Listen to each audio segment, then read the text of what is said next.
world was high praise. He was a 40-year-old man-at-arms who led the Earl's personal archers and was one of those hard, common men that the Earl liked so much. Armstrong, like Skeet, came from the North Country and was said to have been fighting the Scots since he had been weaned. His personal weapon was a falchion, a curved sword with a heavy blade as broad as an axe, though he could draw a bow with the best of his troop. He also commanded 70 hoblars, light horsemen mounted on shaggy ponies and carrying spears. "They don't look up to much," he said to Thomas, who was gazing at the small horsemen, who all had long shaggy hair and bent legs, "but they're rare at scouting. We send swarms of yon bastards into the Scottish hills to find the enemy. Be dead else." Armstrong had been at La Roche-Derrien and remembered Thomas's achievement in turning the Tarns river flank, and because of that he accepted Thomas readily enough. He gave him a lice-ridden hackton, a padded jacket that might stop a feeble sword cut, and a short surcoat, a jupon, that had the Earl's stars and lions on its breast and bore the cross of St. George on its right sleeve. The hackton and jupon, like the breeches and arrow bag that completed Thomas's outfit, had belonged to an archer who had died of the fever shortly after reaching Normandy. "You can find yourself better stuff in Caen," Armstrong told him, "if we ever get into Caen." Thomas was given a sway-backed grey mare that had a hard mouth and an awkward gait. He watered the beast, rubbed her down with straw, then ate red herrings and dry beans with Armstrong's men. He found a stream and washed his hair, then twisted the bow-cord round the wet pigtail. He borrowed a razor and scraped off his beard, tossing the stiff hairs into the stream so that no one could work a spell on them. It seemed strange to spend the night in a soldier's encampment and to sleep without Jeanette. He still felt bitter about her, and that bitterness was like a sliver of iron in his soul when he was roused in the night's dark heart. He felt lonely, chill and unwanted as the archers began their march. He thought of Jeanette in the prince's tent and remembered the jealousy he had felt in Rennes when she had gone to the citadel to meet Duke Charles. She was like a moth, he thought, flying to the brightest candle in the room. Her wings had been scorched once, but the flame drew her still. The army advanced on Caen in 3 battles, each of about 4,000 men. The king commanded one, the Prince of Wales the second, while the third was under the orders of the Bishop of Durham, who much preferred slaughter to sanctity. The prince had left the encampment early to stand his horse beside the road, where he could watch his men pass in the summer dawn. He was in black armor, with a lion crest on his helm, and escorted by a dozen priests and 50 knights. As Thomas approached, he saw Jeanette was among those green and white blazoned horsemen. She was wearing the same colors, a dress of pale green cloth with white cuffs, hems and bodice, and was mounted on a palfrey that had silver curb chains, green and white ribbons plaited into its mane, and a white saddle-cloth embroidered with the lions of England. Her hair had been washed, brushed and coiled, then decorated with cornflowers, and as Thomas came nearer he thought how ravishing she looked. There was a radiant happiness on her face, and her eyes were bright. She was just to one side of the prince and a pace or so behind him, and Thomas noted how often the boy turned to speak to her. The men in front of Thomas were pulling off their helmets or caps to salute the prince, who looked from Jeanette to them, sometimes nodding or calling out to a knight he recognized.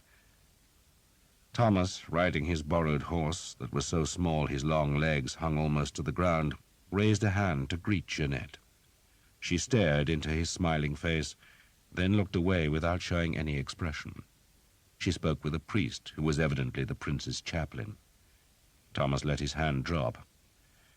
"If you're a bloody prince," the man beside Thomas said, "you get the cream, don't you? We get lice, and he gets that."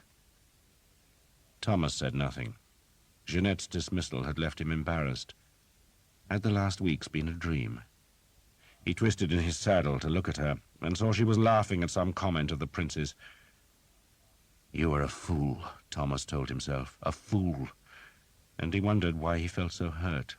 Jeanette had never declared any love for him, yet her abandonment bit his heart like a snake. The road dropped into a hollow where sycamore and ash grew thick, and Thomas, turning again, could not see Jeanette. "There'll be plenty of women in Caen," an archer said with relish. "If we ever get in," another commented, using the 5 words that were always spoken whenever the city was named. The previous night, Thomas had listened to the campfire talk that had all been about Caen. It was, he gathered, a huge city, one of the biggest in France, and protected by a massive castle and a great wall. The French, it seemed, had adopted a strategy of retreating into such citadels rather than face England's bowmen in the open fields, and the archers feared they could be stranded in front of Caen for weeks. The city could not be ignored, for if it was left untaken, its huge garrison would threaten the English supply lines. So Caen had to fall, and no one believed it would be easy, though some men reckoned the new guns that the king had fetched to France would knock down the city's ramparts as easily as Joshua's trumpets had felled the walls of Jericho. The king himself must have been skeptical of the guns' power, for he had decided to scare the city into surrender by the sheer numbers of his army. The 3 English battles moved eastward on every road, track, or stretch of meadow that offered a path, but an hour or 2 after dawn, the men-at-arms who served as marshals began halting the various contingents.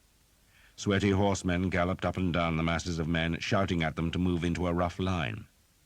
Thomas, wrestling with his stubborn mare, understood that the whole army was being formed into a huge crescent. A low hill lay in front, and a hazy smear beyond the hill betrayed the thousands of cooking fires in Caen. When the signal was given, the whole clumsy crescent of mailed men would be advanced to the hilltop, so that the defenders, instead of seeing a few English scouts trickle from the woods, would be presented with an overwhelming host, and, to make the army seem double its real size, the marshals were pushing and shouting the camp followers into the curved line. Cooks, clerks, women, masons, farriers, carpenters, scullions, anyone who could walk, crawl, ride, or stand, was being added to the crescent, and a host of bright flags were raised over those bemused masses. It was a hot morning, and the leather and mail made men and horses sweat. Dust blew in the wind. The Earl of Warwick, marshal of the host, was galloping up and down the crescent, red-faced and cursing, but slowly the cumbersome line formed to his satisfaction.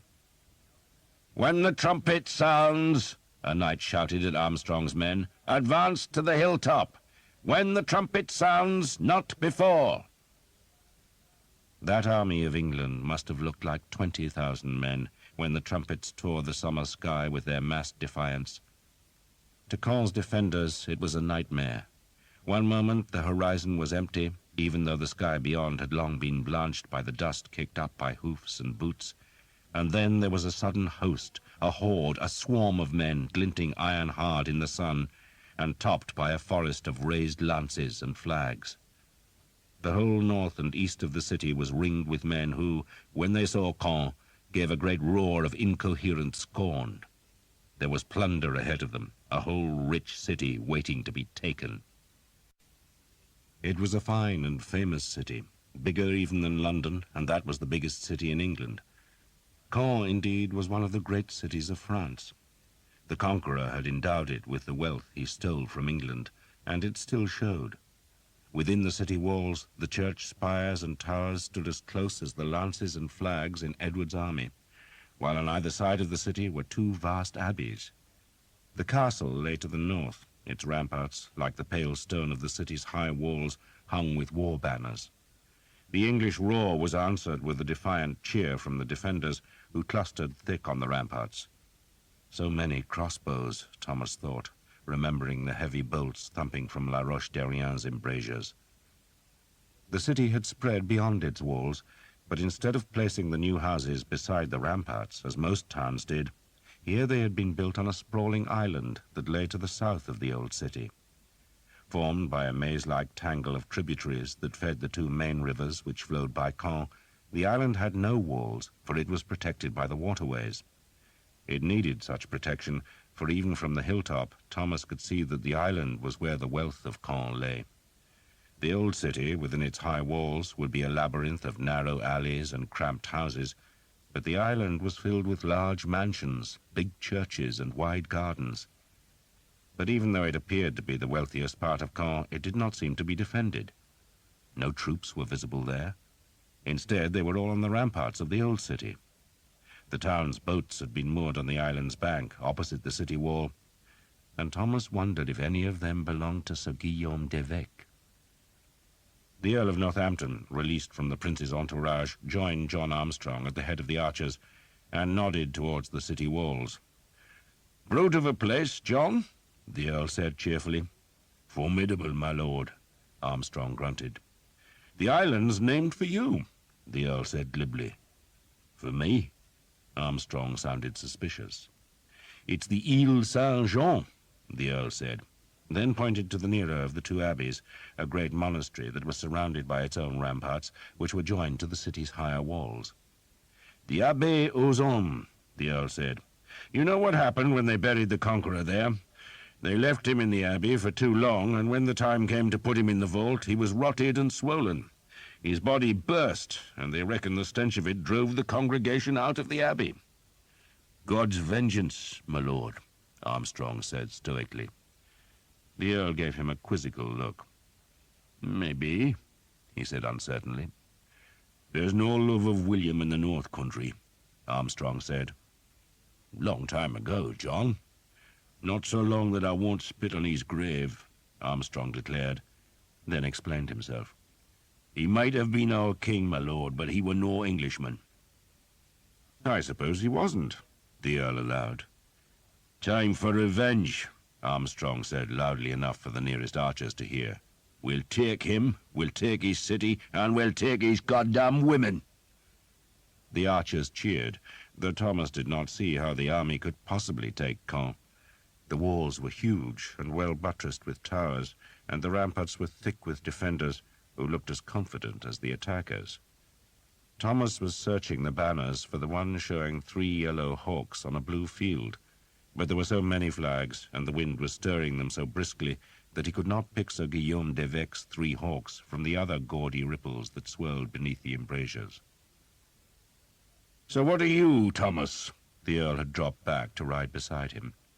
His horse was a big destrier, so that the Earl, despite being much shorter than Thomas, towered above him.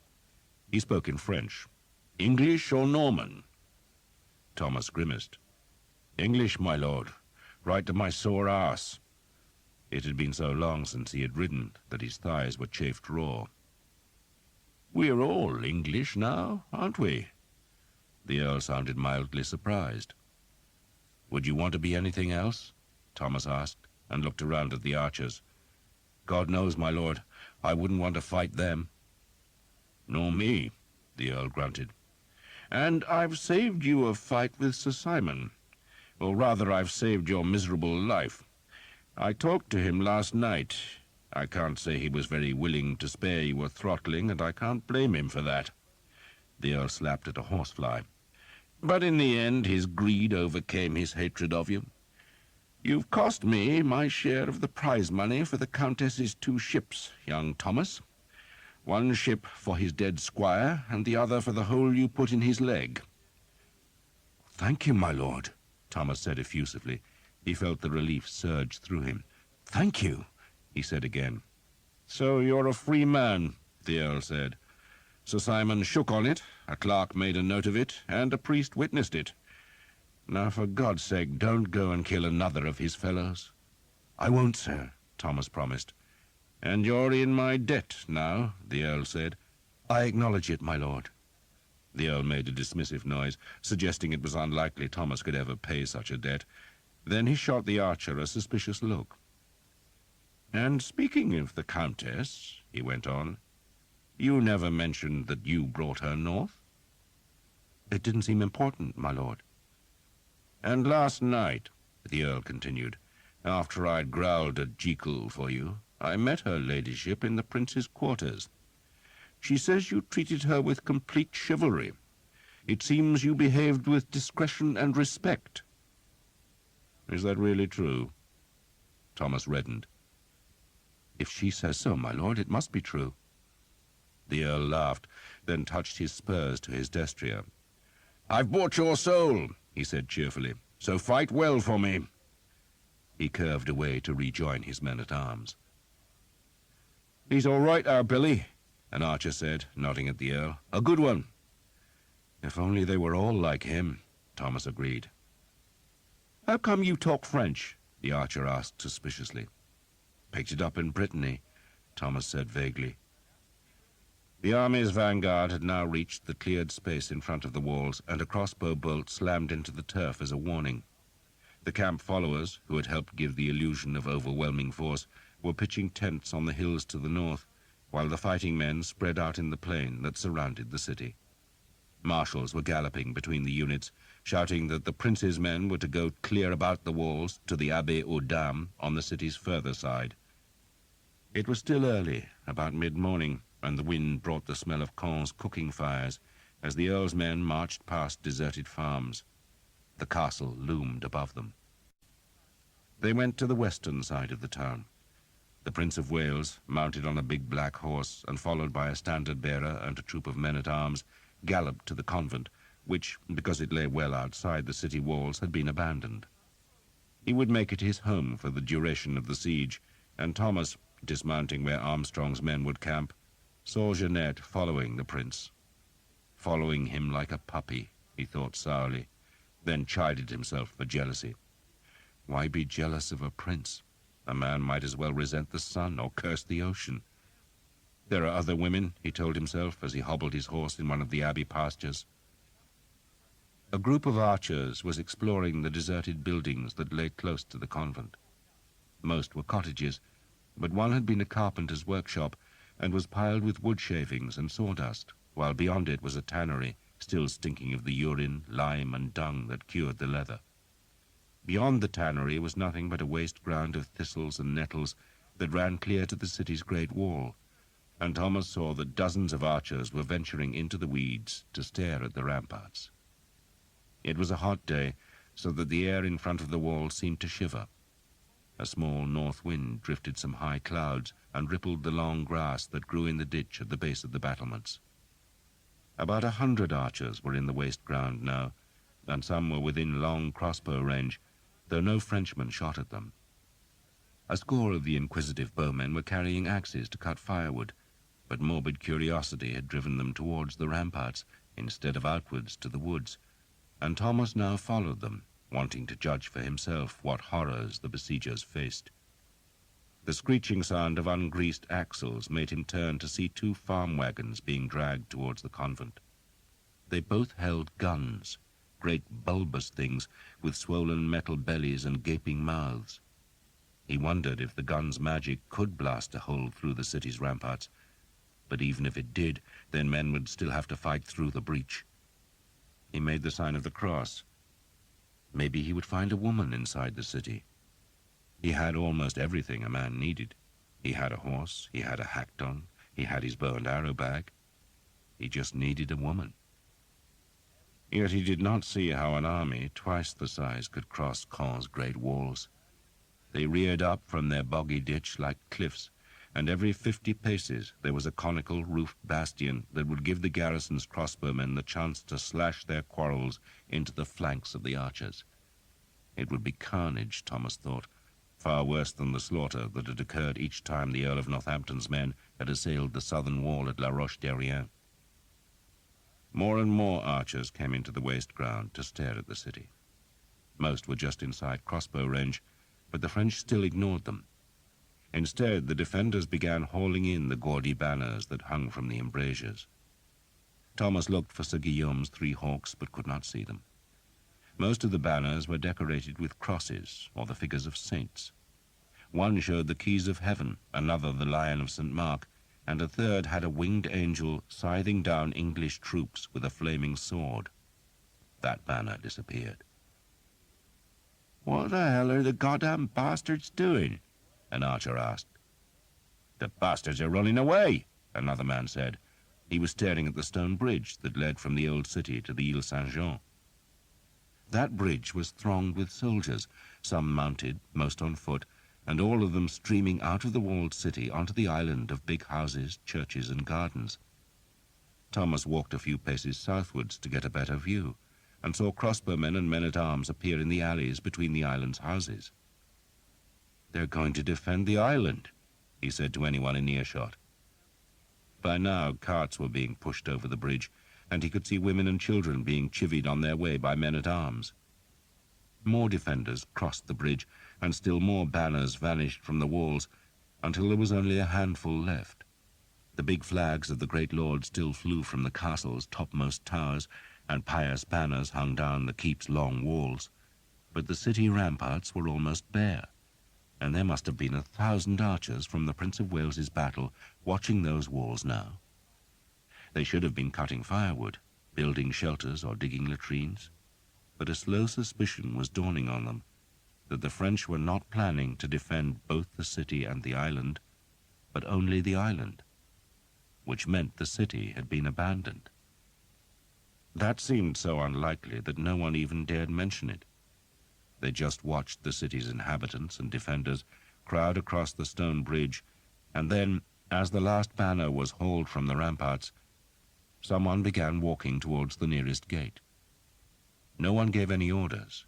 No prince, earl, constable, or knight ordered the archers forward. They simply decided to approach the city themselves. Most wore the Prince of Wales's green and white livery, but a good few, like Thomas, had the Earl of Northampton's stars and lions. Thomas half expected crossbowmen to appear and greet the straggling advance with a terrible volley of spitting quarrels, but the embrasures stayed empty, and that emboldened the archers, who saw birds settling on the crenellations, a sure sign that the defenders had abandoned the wall. The men with axes ran to the gate and started to hack at its timbers, and no crossbow bolts flew from the flanking bastions. The great walled city of William the Conqueror had been left unguarded. The axemen broke through the iron-studded planks, lifted the bar, and pulled the big gates open to reveal an empty street. A handcart with one broken wheel was abandoned on the cobbles, but no Frenchmen were visible. There was a pause as the archers stared in disbelief. Then the shouting began. "Havoc! Havoc!" The first thought was plunder, and men eagerly broke into the houses, but found little except chairs, tables, and cupboards. Everything of real value, like every person in the city, was gone to the island. End of side 10. Side 11. Still more archers were coming into the city. A few climbed towards the open ground surrounding the castle, where 2 died from crossbow bolts spat from the high ramparts, but the rest spread through the city to find it bare, and so more and more men were drawn towards the bridge that spanned the river Odon and led to the Ile Saint-Jean. At the bridge's southern end, where it reached the island, there was a barbican tower that was thick with crossbows. But the French did not want the English getting close to the barbican, and so they had hastily thrown up a barricade on the bridge's northern side, out of a great heap of wagons and furniture, and they had garrisoned the barrier with a score of men-at-arms, reinforced by as many crossbowmen. There was another bridge at the island's further side, but the archers did not know of its existence, and besides it was a long way off, and the barricaded bridge was the quickest route to the enemy's riches. The first white-fledged arrows began to fly. Then came the harder sounds of the enemy's crossbows discharging, and the crack of bolts striking the stones of the church beside the bridge. The first men died. There were still no orders. No man of rank was inside the city yet, just a mass of archers, as mindless as wolves smelling blood. They poured arrows at the barricade, forcing its defenders to crouch behind the overturned wagons. Then the first group of English gave a cheer and charged at the barricade with swords, axes, and spears. More men followed as the first tried to climb the ungainly pile. The crossbows banged from the barbican, and men were thrown back by the heavy bolts. The French men-at-arms stood to repel the survivors, and swords clashed on axes. Blood was slick on the bridge approach, and one archer slipped and was trampled underfoot by his colleagues going to the fight. The English were howling. The French were shouting, a trumpet was calling from the barbican, and every church bell on the Ile Saint-Jean was tolling the alarm. Thomas, having no sword of his own, was standing in the porch of a church which stood hard beside the bridge, from where he was shooting arrows up at the barbican tower. But his aim was obscured because a thatch in the old city was on fire and the smoke was curling over the river like a low cloud. The French held all the advantages. Their crossbowmen could shoot from the barbican and from the shelter of the barricade, and to attack them the English had to funnel onto the narrow bridge approach, which was littered with bodies, blood, and bolts. Still more enemy crossbowmen were stationed in the line of boats that was moored along the island's bank, stranded there by the falling tide, and the defenders of those boats, sheltered by the stout wooden gunwales, could shoot up at any archer foolish enough to show himself on those parts of the city wall that were not smoke-shrouded.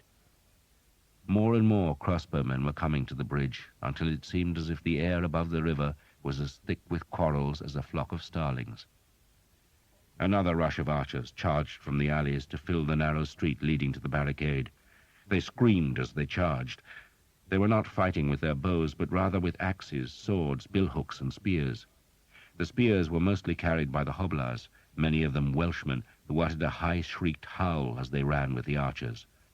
A dozen of the new attackers must have fallen to crossbow bolts, but the survivors leaped the bodies and closed right up to the barricade that was now defended by at least 30 men-at-arms and as many crossbowmen. Thomas ran and picked up the arrow bag of a dead man. The attackers were crammed up against the arrow-stuck barricade with little room to wield their axes, swords, and spears. The French men-at-arms stabbed with lances, hacked with swords, and flailed with maces, and as the front rank of archers died, the next rank was pushed on to the enemy weapons, and all the time the crossbow quarrels thumped down from the Barbican's crenellated tower and flew up from the grounded ships in the river. Thomas saw a man reeling from the bridge with a crossbow bolt buried in his helmet. Blood poured down his face as he made a strange, incoherent mewing before falling to his knees and then, slowly, collapsing on the road, where he was trampled by another rush of attackers. A few English archers found their way onto the roof of the church, and they killed a half-dozen of the barricade's defenders before the crossbowmen on the Barbican swept them away with stinging volleys. The bridge approach was thick with bodies now, so many corpses that they obstructed the charging English, and a half-dozen men began heaving the dead over the parapet.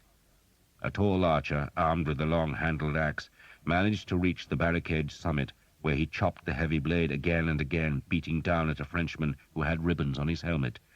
But then he was struck by 2 crossbow belts, and he folded over, letting the axe fall and clutching at his belly, and the French hauled him down to their side of the barricade, where 3 men hacked at him with swords, then used the archer's own axe to sever his head. They thrust the bloody trophy onto a spear and waved it above the barricade to taunt their attackers. A mounted man-at-arms wearing the Earl of Warwick's badge of a bear and ragged staff shouted at the archers to retreat.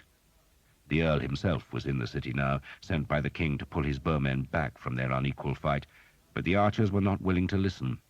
The French were jeering them, killing them, but still the archers wanted to break through the bridge's defenses and slake themselves on Caen's wealth. And so still more blood-maddened men charged at the barricade, so many that they filled the road as the bolts whipped down from the smoky sky. The attackers at the back heaved forward, and the men at the front died on French lances and blades. The French were winning. Their crossbow bolts were smacking into the crush of men, and those at the front began to push backwards to escape the slaughter, while those at the back still shoved forward, and the ones in between, threatened with a crushing death, broke through a stout wooden fence that let them spill off the bridge's approach onto a narrow strip of ground that lay between the river and the city walls. More men followed them. Thomas was still crouching in the church porch. He sent an occasional arrow up towards the Barbican, but the thickening smoke hung like fog, and he could scarcely see his targets. He watched the men streaming off the bridge onto the narrow riverbank, but did not follow, for that seemed just another way of committing suicide. They were trapped there, with the high city wall at their backs and the swirling river in front, and the far bank of the river was lined with boats from which crossbowmen poured quarrels into these new and inviting targets. The spillage of men off the bridge opened the roadway to the barricade again, and newly arrived men who had not experienced the carnage of the first attacks took up the fight. A hobbler managed to climb onto an overturned wagon and stabbed down with his short spear. There were crossbow bolts sticking from his chest, but still he screeched and stabbed and tried to go on fighting, even when a French man-at-arms disemboweled him. His guts spilled out, but somehow he found the strength to raise the spear and give one last lunge before he fell into the defenders. A half-dozen archers were trying to dismantle the barricade, while others were throwing the dead off the bridge to clear the roadway. At least one living man, wounded, was thrown into the river. He screamed as he fell. "Get back, you dogs! Get back!" The Earl of Warwick had come to the chaos, and he flailed at men with his marshal's staff. He had a trumpeter sounding the 4 falling notes of the retreat, while the French trumpeter was blasting out the attack signal, brisk couplets of rising notes that stirred the blood, and the English and Welsh were obeying the French rather than the English trumpet. More men, hundreds of them, were streaming into the old city, dodging the Earl of Warwick's constables and closing on the bridge, where, unable to get past the barricade, they followed the men down to the riverbank, from where they shot their arrows at the crossbowmen in the barges. The Earl of Warwick's men started pulling archers away from the street that led to the bridge, but for every one they hauled away, another 2 slipped past. A crowd of Caen's menfolk, some armed with nothing more than staves, waited beyond the barbican, promising yet another fight if the barricade was ever overcome. A madness had gripped the English army, a madness to attack a bridge that was too well defended. Men went screaming to their deaths, and still more followed. The Earl of Warwick was bellowing at them to pull back, but they were deaf to him. Then a great roar of defiance sounded from the riverbank, and Thomas stepped out from the porch to see that groups of men were now trying to wade the river Odon. And they were succeeding. It had been a dry summer, the river was low, and the falling tide made it lower still, so that at its deepest the water only came up to a man's chest. Scores of men were now plunging into the river. Thomas, dodging 2 of the Earl's constables, leaped the remnants of the fence and slithered down the bank, which was studded with embedded crossbow quarrels. The place stank of shit, for this was where the city emptied its night soil. A dozen Welsh hobblars waded into the river, and Thomas joined them, holding his bow high above his head to keep its string dry. The crossbowmen had to stand up from their shelter behind the barge gunwales to shoot down at the attackers in the river, and once they were standing they made easy targets for those archers who had stayed on the city bank. The current was strong, and Thomas could only take short steps. Bolts splashed about him. A man just in front was hit in the throat and was snatched down by the weight of his mail coat, to leave nothing but a swirl of bloody water. The ship's gunwales were stuck with white-feathered arrows. A Frenchman was draped over the side of one boat, and his body twitched whenever an arrow hit his corpse. Blood trickled from a scupper. "Kill the bastards! Kill the bastards!" a man muttered next to Thomas, who saw it was one of the Earl of Warwick's constables. Finding he could not stop the attack, he had decided to join it. The man was carrying a curved falchion, half sword and half butcher's cleaver. The wind flattened the smoke from the burning houses, dipping it close to the river and filling the air with scraps of burning straw. Some of those scraps had lodged in the furled sails of 2 of the ships that were now burning fiercely. Their defenders had scrambled ashore. Other enemy bowmen were retreating from the first Mud Street English and Welsh soldiers who clambered up the bank between the grounded boats. The air was filled with the quick fluttering hiss of arrows flying overhead. The island's bells still clamoured.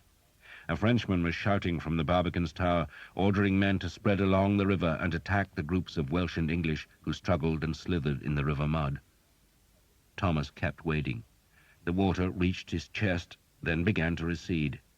He fought the clinging mud of the river bed and ignored the crossbow bolts that drove into the water about him. A crossbowman stood up from behind a boat's gunwale and aimed straight at Thomas's chest, but then 2 arrows struck the man and he fell backwards. Thomas pushed on, climbing now. Then suddenly he was out of the river, and he stumbled up the slick mud into the shelter of the overhanging stern of the closest barge. He could see that men were still fighting at the barricade, but he could also see that the river was now swarming with archers and hobblars, who, mud-spattered and soaking, began to haul themselves onto the boats. The remaining defenders had few weapons other than their crossbows, while most of the archers had swords or axes. The fight on the moored boats was one-sided, the slaughter brief, and then the disorganized and leaderless mass of attackers surged off the blood-soaked decks and up from the river onto the island. The Earl of Warwick's man-at-arms went ahead of Thomas. He clambered up the steep grassy bank and was immediately hit in the face by a crossbow bolt, so that he jerked backwards with a fine mist of blood encircling his helmet. The bolt had driven clean through the bridge of his nose, killing him instantly and leaving him with an offended expression. His falchion landed in the mud at Thomas's feet, so he slung his bow and picked the weapon up. It was surprisingly heavy. There was nothing sophisticated about a falchion. It was simply a killing tool with an edge designed to cut deep because of the weight of the broad blade. It was a good weapon for a melee. Will Skeet had once told Thomas how he had seen a Scottish horse decapitated with a single blow of a falchion, and just to see one of the brutal blades was to feel terror in the gut. The Welsh hobilars were on the barge, finishing off its defenders. Then they gave a shout in their strange language and leaped ashore, and Thomas followed them, to find himself in a loose rank of crazed attackers who ran towards a row of tall and wealthy houses, defended by the men who had escaped from the barges and by the citizens of Caen. The crossbow men had time to loose one bolt apiece, but they were nervous and most shot wide, and then the attackers were onto them like hounds onto a wounded deer. Thomas wielded the falchion two-handed. A crossbowman tried to defend himself with his bow, but the heavy blade sliced through the weapon's stock as if it had been made of ivory, then buried itself in the Frenchman's neck. A spurt of blood jetted over Thomas's head as he wrenched the heavy sword free and kicked the crossbowman between the legs. A Welshman was grinding a spear blade into a Frenchman's ribs. Thomas stumbled on the man he had struck down, caught his balance, and shouted the English war cry, "St. George!" He swung the blade again, chopping through the forearm of a man wielding a club. He was close enough to smell the man's breath and the stink of his clothes. A Frenchman was swinging a sword, while another was beating at the Welsh with an iron-studded mace. This was tavern fighting, outlaw fighting, and Thomas was screaming like a fiend. God damn them all! He was spattered with blood as he kicked and clawed and slashed his way down the alley. The air seemed unnaturally thick, moist and warm. It stank of blood. The iron-studded mace missed his head by a finger's breadth and struck the wall instead, and Thomas swung the falchion upwards so it cut into the man's groin. The man yelled out, and Thomas kicked the back of the blade to drive it home. "Bastard!" he said, kicking the blade again. "Bastard!" A Welshman speared the man, and two more leaped his body and, their long hair and beards smeared with blood, lunged their red-bladed spears at the next rank of defenders. There must have been 20 or more enemy in the alley, and Thomas and his companions were fewer than a dozen, but the French were nervous and the attackers were confident, and so they ripped into them with spear and sword and falchion, just hacking and stabbing, slicing and cursing them, killing in a welter of summer hatred. More and more English and Welsh were swarming up from the river, and the sound they made was a keening noise, a howl for blood, and a wail of derision for a wealthy enemy. These were the hounds of war that had escaped from their kennels, and they were taking this great city that the lords of the army had supposed would hold the English advance for a month. The defenders in the alley broke and ran. Thomas hacked a man down from behind and wrenched the blade free with a scraping noise of steel on bone. The hobilars kicked in a door, claiming the house beyond as their property. A rush of archers in the Prince of Wales's green and white livery poured down the alley, following Thomas into a long and pretty garden where pear trees grew about neat plots of herbs. Thomas was struck by the incongruity of such a beautiful place under a sky filled with smoke and terrible with screams. The garden had a border of sweet rocket, wallflowers and peonies, and seats under a vine trellis, and for an instant it looked like a scrap of heaven. But then the archers trampled the herbs, threw down the grape arbor, and ran across the flowers. A group of Frenchmen tried to drive the invaders out of the garden. They approached from the east, from out of the mass of men waiting behind the bridge's barbican. They were led by 3 mounted men-at-arms, who all wore blue surcoats decorated with yellow stars. They jumped their horses over the low fences and shouted as they raised their long swords, ready to strike. The arrows smacked into the horses. Thomas had not unslung his bow, but some of the prince's archers had arrows on their cords, and they aimed at the horses instead of the riders. The arrows bit deep, the horses screamed, reared, and fell, and the archers swarmed over the fallen men with axes and swords. Thomas went to the right, heading off the Frenchmen on foot, most of whom seemed to be townsfolk, armed with anything from small axes to thatch hooks to ancient two-handed swords. He cut the falchion through a leather coat, kicked the blade free, swung it so that blood streamed in droplets from the blade, then hacked again. The French wavered, saw more archers coming from the alley, and fled back to the barbican. The archers were hacking at the unsaddled horsemen. One of the fallen men screamed as the blades chopped at his arms and trunk. The blue and yellow surcoats were soaked in blood. Then Thomas saw that it was not yellow stars on a blue field, but hawks. Hawks with their wings raised and their claws outstretched. Sir Guillaume d'Evêque's men. Maybe Sir Guillaume himself. But when he looked at the grimacing, blood-spattered faces, Thomas saw that all three had been young men. But Sir Guillaume was here, in Caen, and the lads, Thomas thought, must be near. He broke through the fence and headed down another alley. Behind him, in the house that the Hobelars had commandeered, a woman cried, the first of many. The church bells were falling silent. Edward III, by the grace of God, King of England, led close to 12,000 fighting men, and by now a fifth of them were on the island, and still more were coming. No one had led them there. The only orders they had received were to retreat. But they had disobeyed, and so they had captured Caen, though the enemy still held the bridge Barbican, from where they were spitting crossbow bolts. Thomas emerged from the alley into the main street, where he joined a group of archers who swamped the crenellated tower with arrows, and under their cover a howling mob of Welsh and English overwhelmed the Frenchmen cowering under the Barbican's arch, before charging the defenders of the bridge barricade, who were now assailed on both sides. The Frenchmen, seeing their doom, threw down their weapons and shouted that they yielded, but the archers were in no mood for quarter. They just howled and attacked. Frenchmen were tossed into the river, and then scores of men hauled the barricade apart, tipping its furniture and wagons over the parapet. The great mass of Frenchmen who had been waiting behind the Barbican scattered into the island, most, Thomas assumed, going to rescue their wives and daughters. They were pursued by the vengeful archers who had been waiting at the bridge's far side, and the grim crowd went past Thomas, going into the heart of the Ile Saint-Jean, where the screams were now constant. The cry of havoc was everywhere.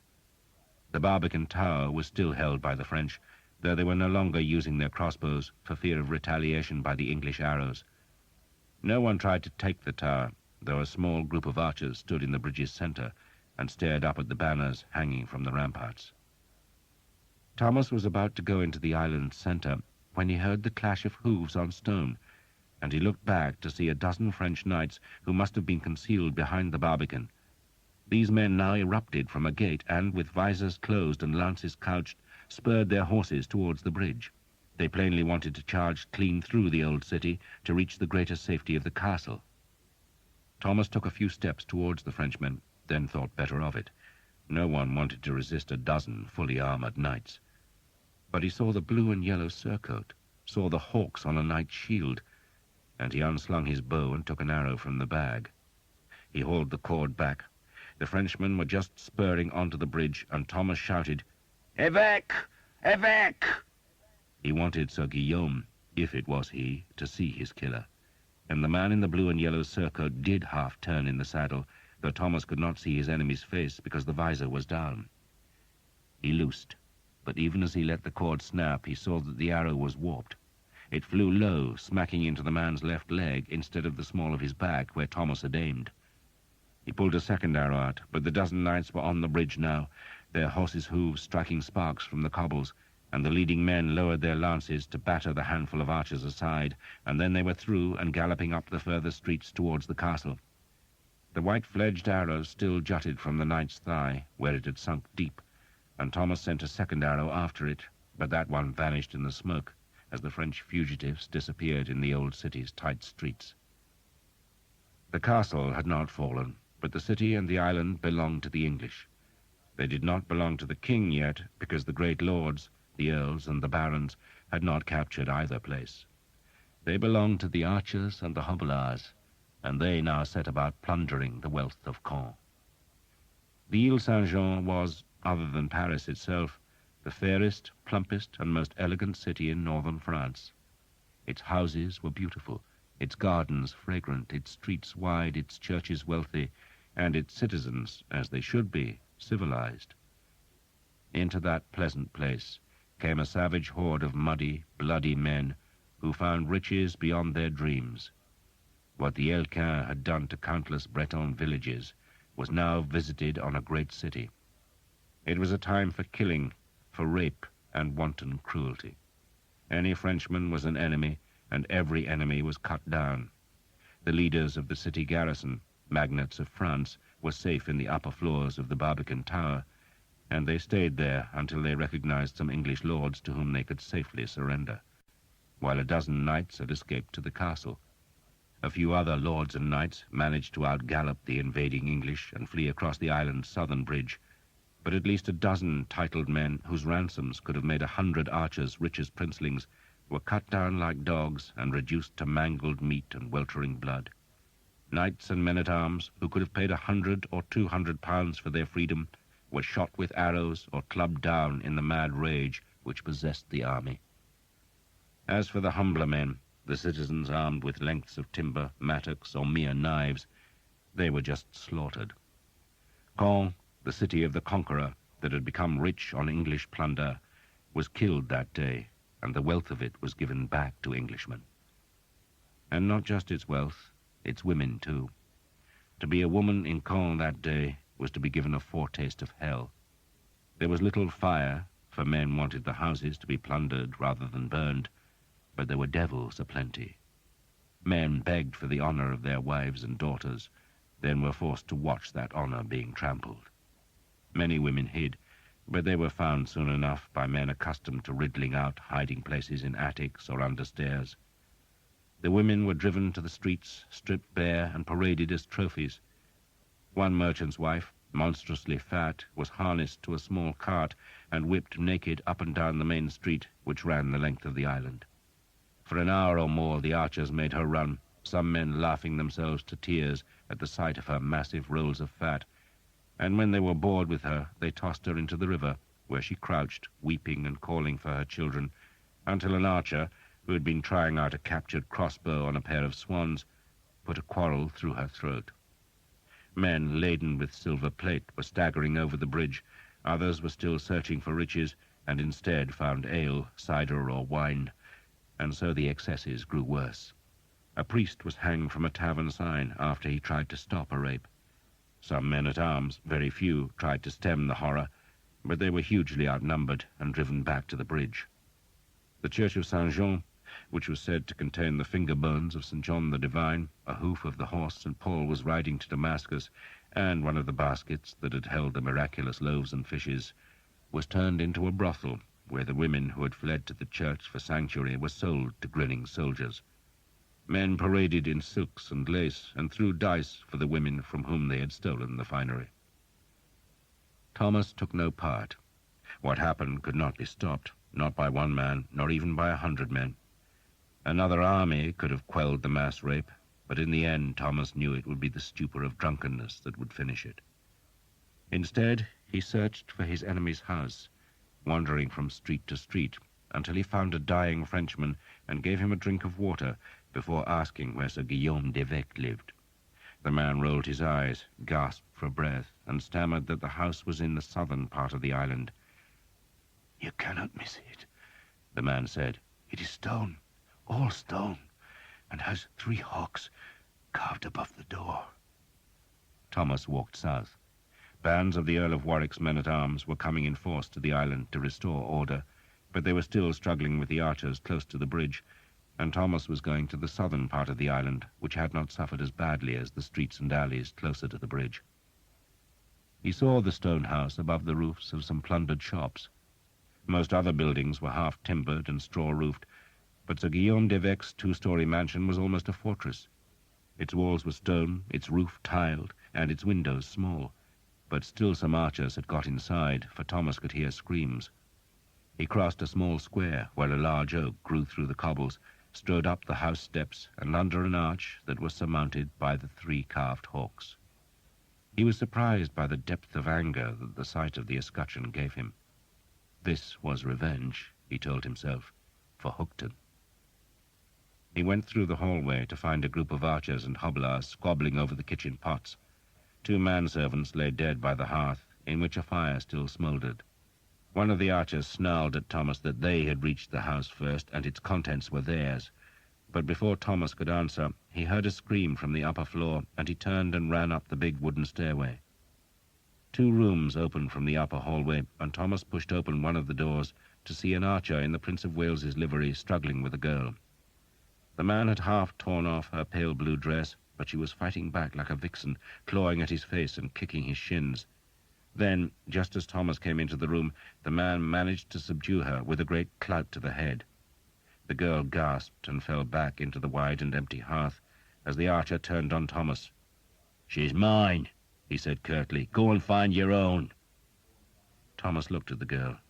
She was fair-haired, thin and weeping. He remembered Jeanette's anguish after the Duke had raped her, and he could not stomach seeing such pain inflicted on another girl, not even a girl in Sir Guillaume d'Evêque's mansion.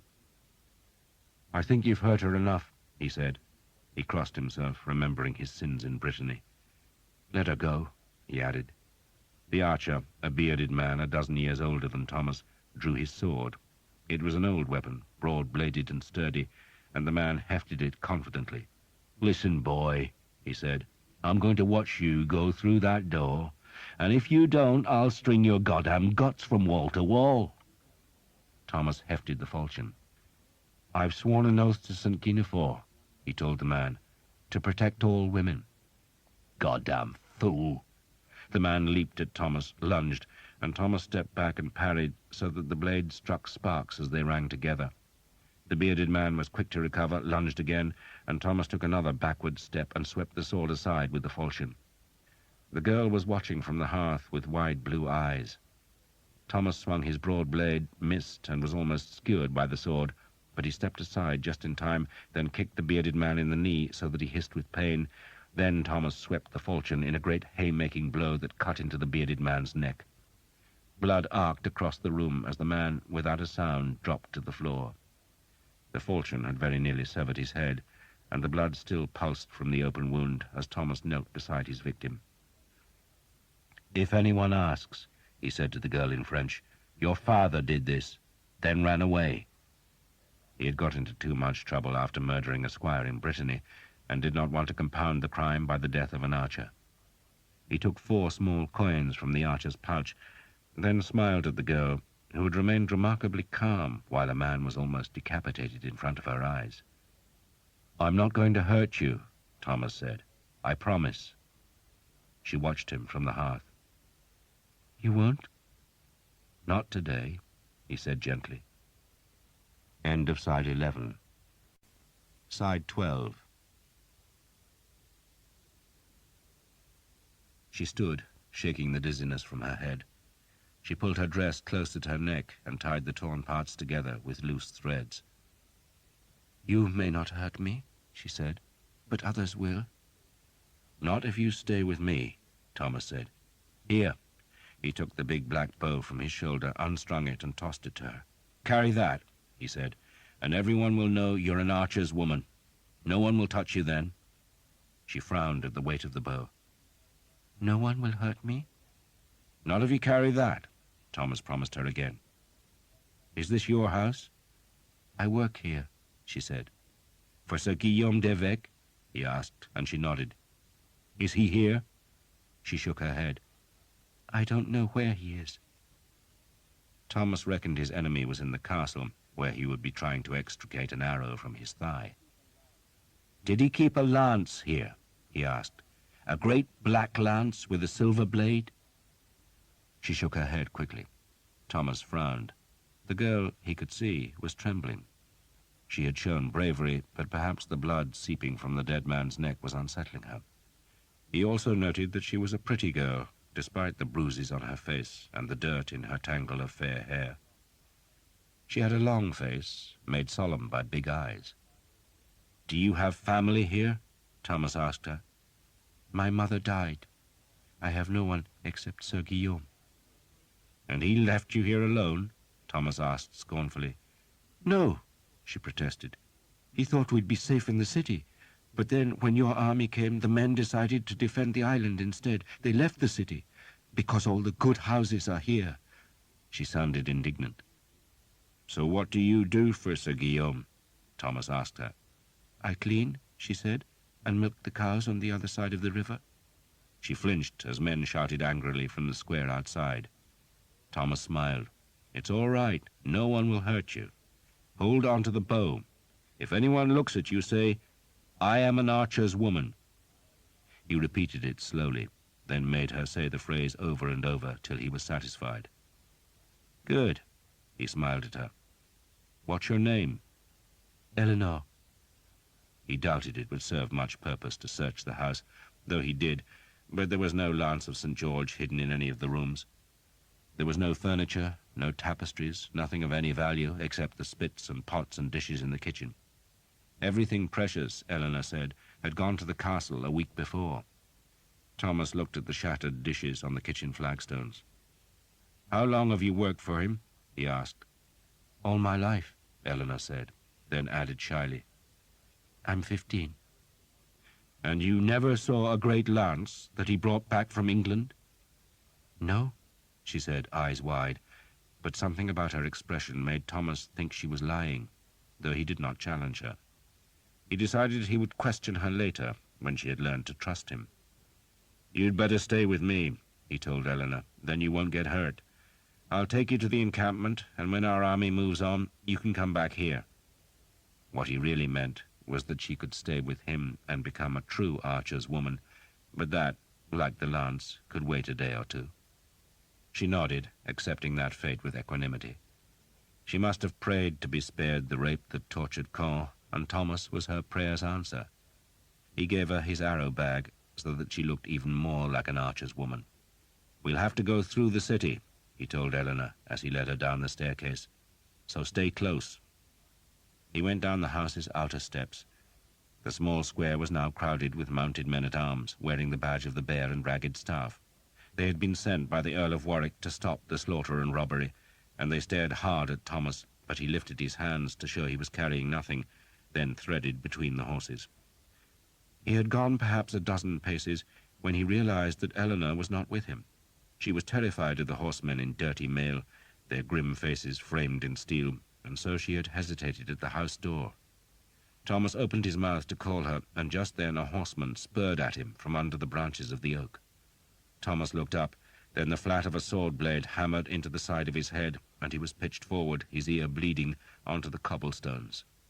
The falchion fell from his hand. Then the man's horse stepped on his forehead, and Thomas's vision was seared with lightning. The man climbed from the saddle and stamped his armored foot on Thomas's head. Thomas felt the pain, heard the protests from the other men-at-arms, then felt nothing as he was kicked a second time. But in the few heartbeats before he lost consciousness, he had recognized his assailant. Sir Simon Jekyll, despite his agreement with the Earl, wanted revenge. Perhaps Thomas was lucky. Perhaps his guardian saint, whether dog or man, was looking after him, for if he had been conscious, he would have suffered torture. Sir Simon might have put his signature to the agreement with the Earl the previous night, but the sight of Thomas had driven any mercy from his mind. He remembered the humiliation of being hunted naked through the trees, and he recalled the pain of the crossbow bolt in his leg, a wound that still made him limp, and those memories provoked nothing except a wish to give Thomas a long, slow hurting that would leave the archer screaming. But Thomas had been stunned by the flat of the sword and by the kicks to his head, and he did not know a thing as two men-at-arms dragged him towards the oak. At first the Earl of Warwick's men had tried to protect Thomas from Sir Simon, but when he assured them that the man was a deserter, a thief, and a murderer, they had changed their minds. They would hang him. And Sir Simon would let them. If these men hanged Thomas as a deserter, then no one could accuse Sir Simon of executing the archer. He would have kept his word, and the Earl of Northampton would still have to forfeit his share of the prize money. Thomas would be dead, and Sir Simon would be both richer and happier. The men-at-arms were willing enough once they heard Thomas was a murderous thief.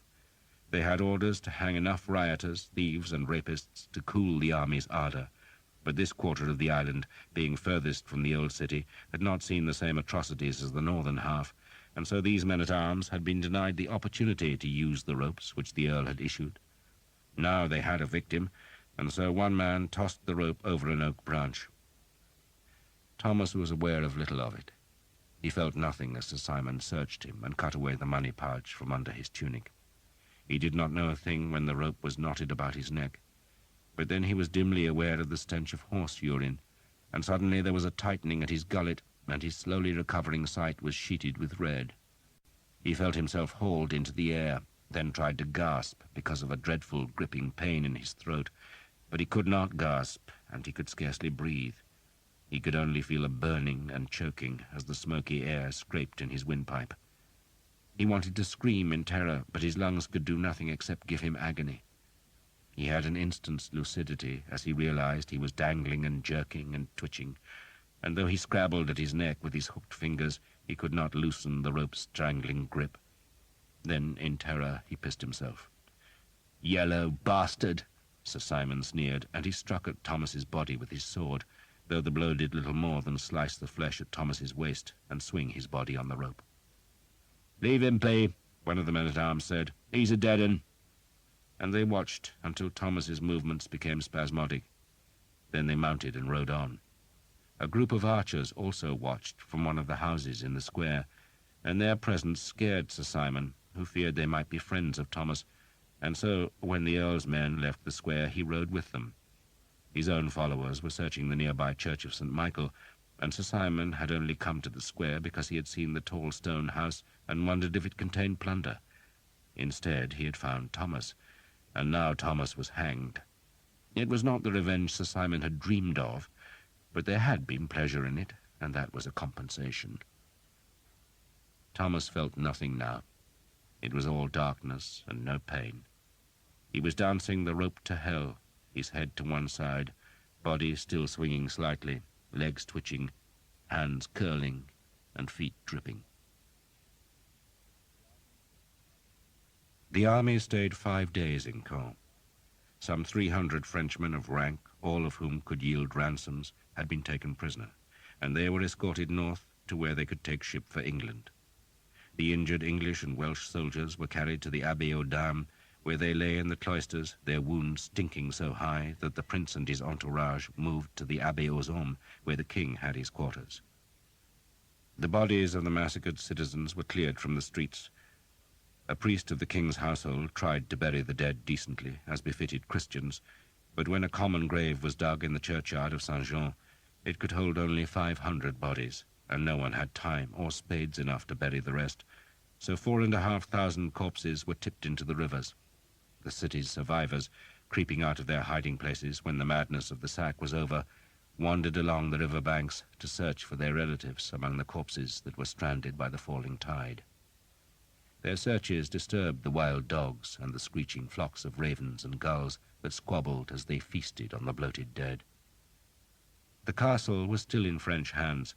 Its walls were high and thick, and no ladder could scale them.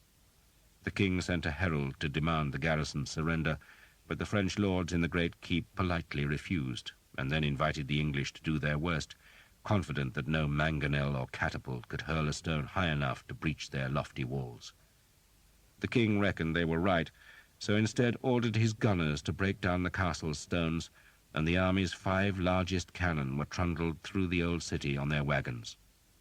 3 of the guns were long tubes made from wrought iron strips bound by steel hoops, while 2 had been cast in brass by bell founders and looked like bulbous jars with swollen oval bellies, narrow necks, and flaring mouths. All were around 5 feet long, and needed sheer legs to be swung from their wagons onto wooden cradles. The cradles were set on planks of wood.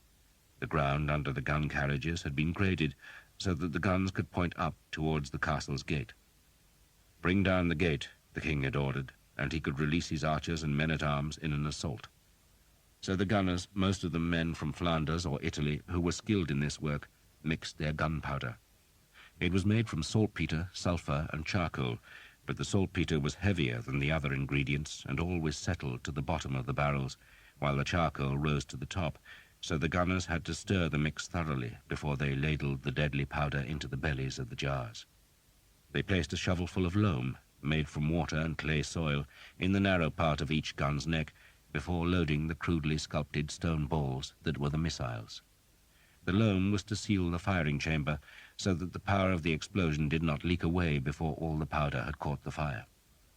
Still more loam was packed about the stone balls to fill the space between the missiles and the barrels. Then the gunners had to wait while the loam hardened to make a firmer seal. The other 3 guns were quicker to load. Each iron tube was lashed to a massive wooden cradle that ran the length of the gun, then turned in a right angle so that the gun's breech rested against a balk of solid oak. That breech, a quarter of the gun's length, was separate from the barrel and was lifted clean out of the cradle and set upright on the ground, where it was filled with the precious black powder. Once the 3 breech chambers were filled, they were sealed by willow plugs to contain the explosion, then slotted back into their cradles. The 3 tube barrels had already been loaded, 2 with stone balls and the 3rd with a yard-long garrow, a giant arrow made of iron. The 3 breech chambers had to be worked firmly against the barrels so that the force of the explosion did not escape through the joint between the gun's 2 parts. The gunners used wooden wedges that they hammered between the breech and the oak at the back of the cradle, and every blow of the mauls sealed the joints imperceptibly tighter. Other gunners were ladling powder into the spare breech chambers that would fire the next shots. It all took time, well over an hour for the loam in the 2 bulbous guns to set firm enough, and the work attracted a huge crowd of curious onlookers who stood a judicious distance away to be safe from fragments should any of the strange machines explode. The French, just as curious, watched from the castle battlements. Once in a while a defender would shoot a crossbow quarrel, but the range was too long. One bolt came within a dozen yards of the guns, but the rest fell well short, and each failure provoked a jeer from the watching archers. Finally, the French abandoned the provocation and just watched. The 3 tube guns could have been fired first, for they had no loam to set, but the king wanted the first volley to be simultaneous. He envisaged a mighty blow in which the 5 missiles would shatter the castle gate, and, once the gate was down, he would have his gunners gnaw at the gate's arch. The master gunner, a tall and lugubrious Italian, finally declared the weapons ready, and so the fuses were fetched. These were short lengths of hollow straw filled with gunpowder, their ends sealed with clay, and the fuses were pushed down through the narrow touch holes. The master gunner pinched the clay seal from each fuse's upper end, then made the sign of the cross. A priest had already blessed the guns, sprinkling them with holy water, and now the master gunner knelt and looked at the king, who was mounted on a tall grey stallion. The king, yellow-bearded and blue-eyed, looked up at the castle. A new banner had been hung from the ramparts, showing God holding a hand in blessing over a fleur-de-lis. It was time, he thought, to show the French whose side God was really on. "You may fire," he said solemnly. 5 gunners armed themselves with linstocks, long wands that each held a length of glowing linen. They stood well to the side of the guns, and, at a signal from the Italian, they touched the fire to the exposed fuses. There was a brief fizzing, a puff of smoke from the touch holes, then the 5 mouths vanished in a cloud of grey-white smoke, in which 5 monstrous flames stabbed and writhed as the guns themselves, firm-gripped by their cradles, slammed back along their plank bedding to thud against the mounds of earth piled behind each breach. The noise of the weapons hammered louder than the loudest thunder. It was a noise that physically pounded the eardrums and echoed back from the pale castle walls. And when the sound at last faded, the smoke still hung in a shabby screen in front of the guns that now lay askew on their carriages with gently smoking muzzles. The noise had startled 1,000 nesting birds up from the old city's roofs and the castle's higher turrets, yet the gate appeared undamaged.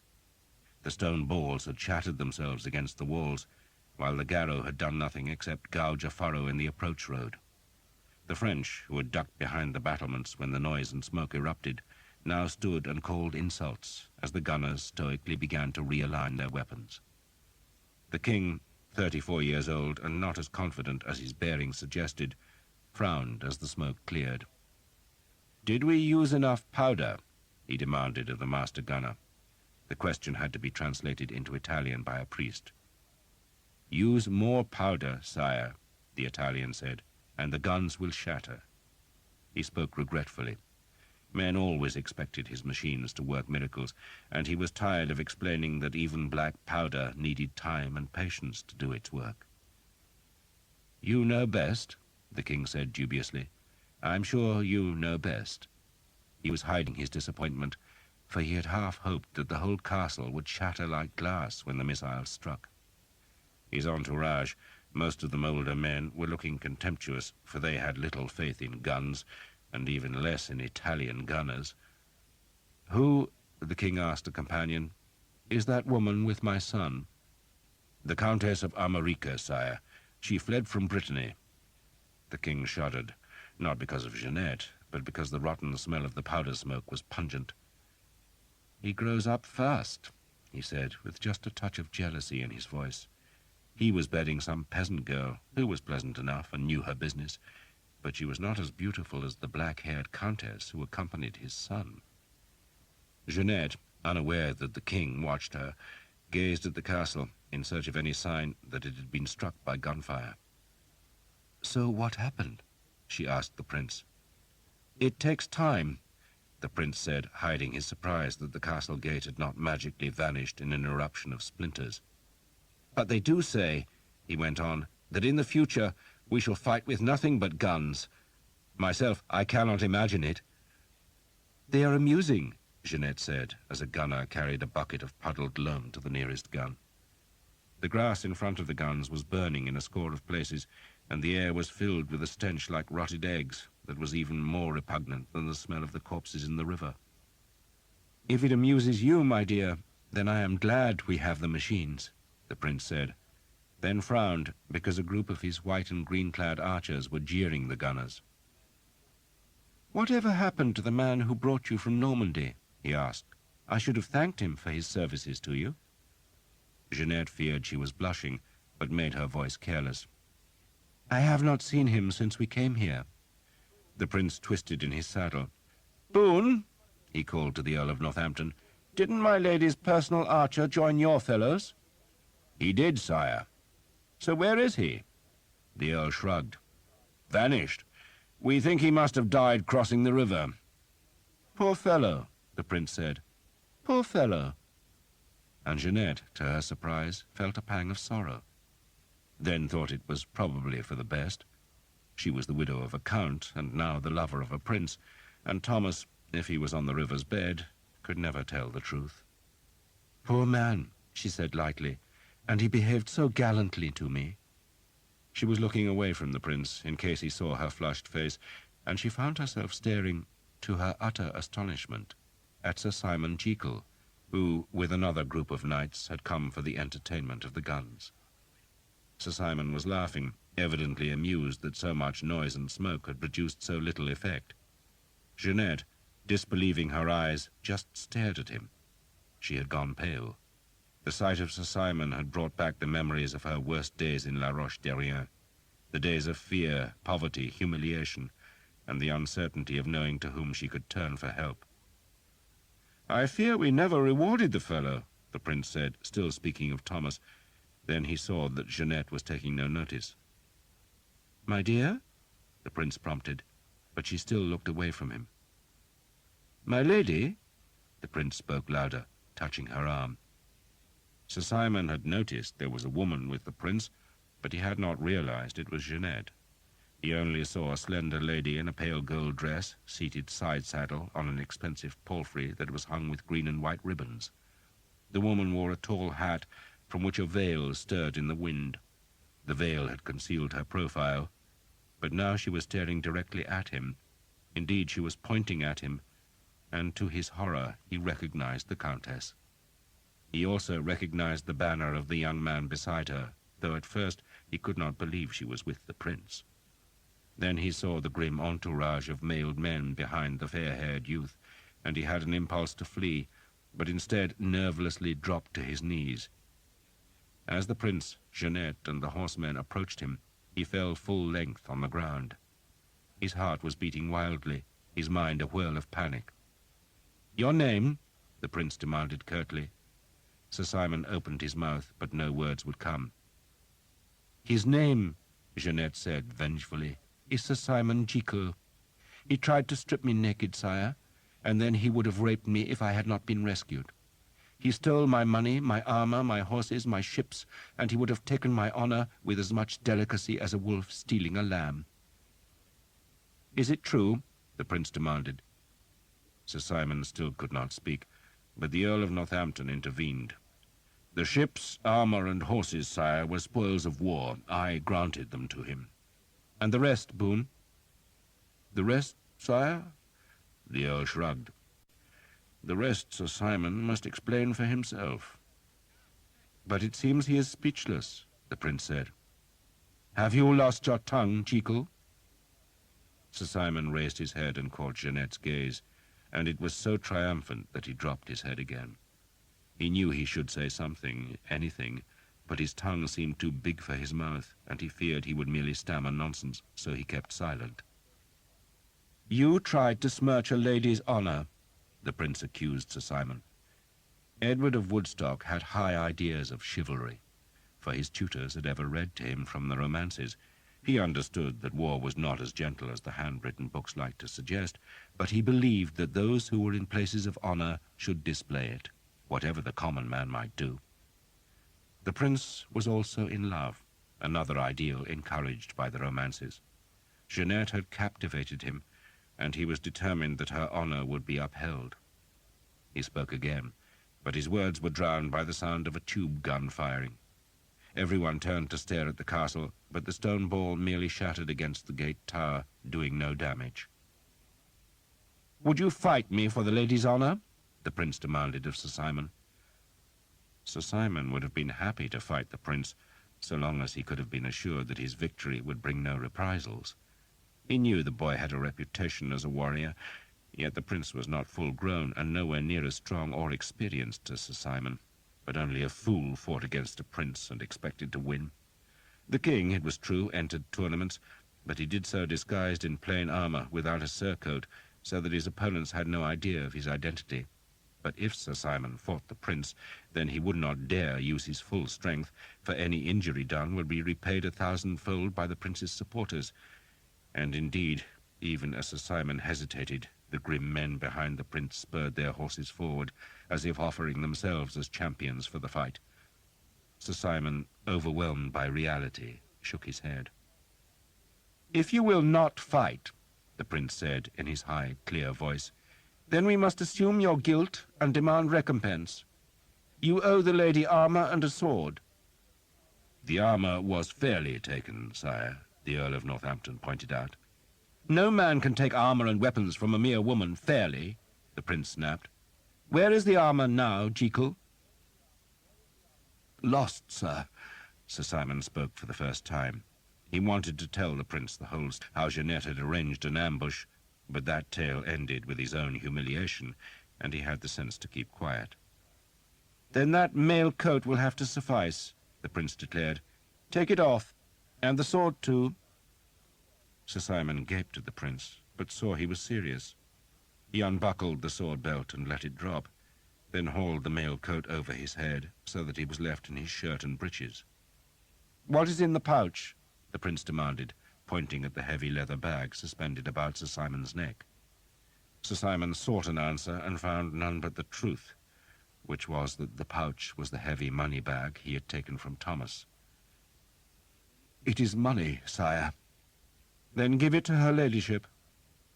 Sir Simon lifted the bag over his head and held it out to Jeanette, who smiled sweetly. Thank you, Sir Simon, she said.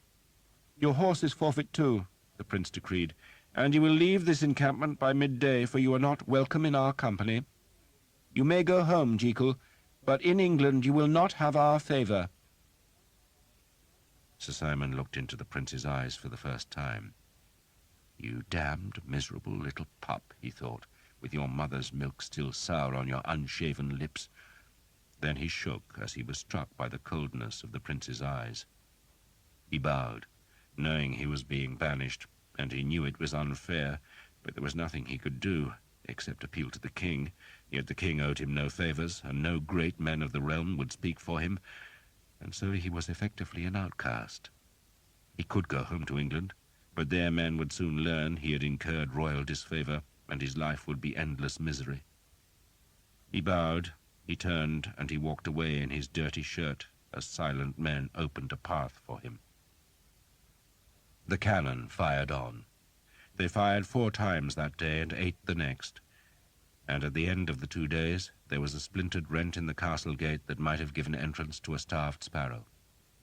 The guns had done nothing except hurt the gunners' ears and shatter stone balls against the castle's ramparts. Not a Frenchman had died, though 1 gunner and an archer had been killed when one of the brass guns exploded into a myriad red-hot scraps of metal. The king, realizing that the attempt was ridiculous, ordered the guns taken away and the siege of the castle abandoned. And the next day the whole army left Caen. They marched eastwards, going towards Paris, and after them crawled their wagons and their camp followers and their herds of beef cattle, and for a long time afterwards the eastern sky showed white where the dust of their marching hazed the air. But at last the dust settled, and the city, ravaged and sacked, was left alone. The folk who had succeeded in escaping from the island crept back to their homes. The splintered door of the castle was pushed open, and its garrison came down to see what was left of Caen. For a week the priests carried an image of Saint Jean about the littered streets and sprinkled holy water to get rid of the lingering stink of the enemy. They said masses for the souls of the dead, and prayed fervently that the wretched English would meet the King of France and have their own ruin visited on them. But at least the English were gone, and the violated city, ruined, could stir again. Light came first, a hazy light, smeared, in which Thomas thought he could see a wide window, but a shadow moved against the window and the light went. He heard voices, then they faded. In pasquis herbarum acclinavit me. The words were in his head. He makes me lie down in leafy pastures. A psalm, the same psalm from which his father had quoted his dying words. Calix meus inebrians. My cup makes me drunk. Only he was not drunk.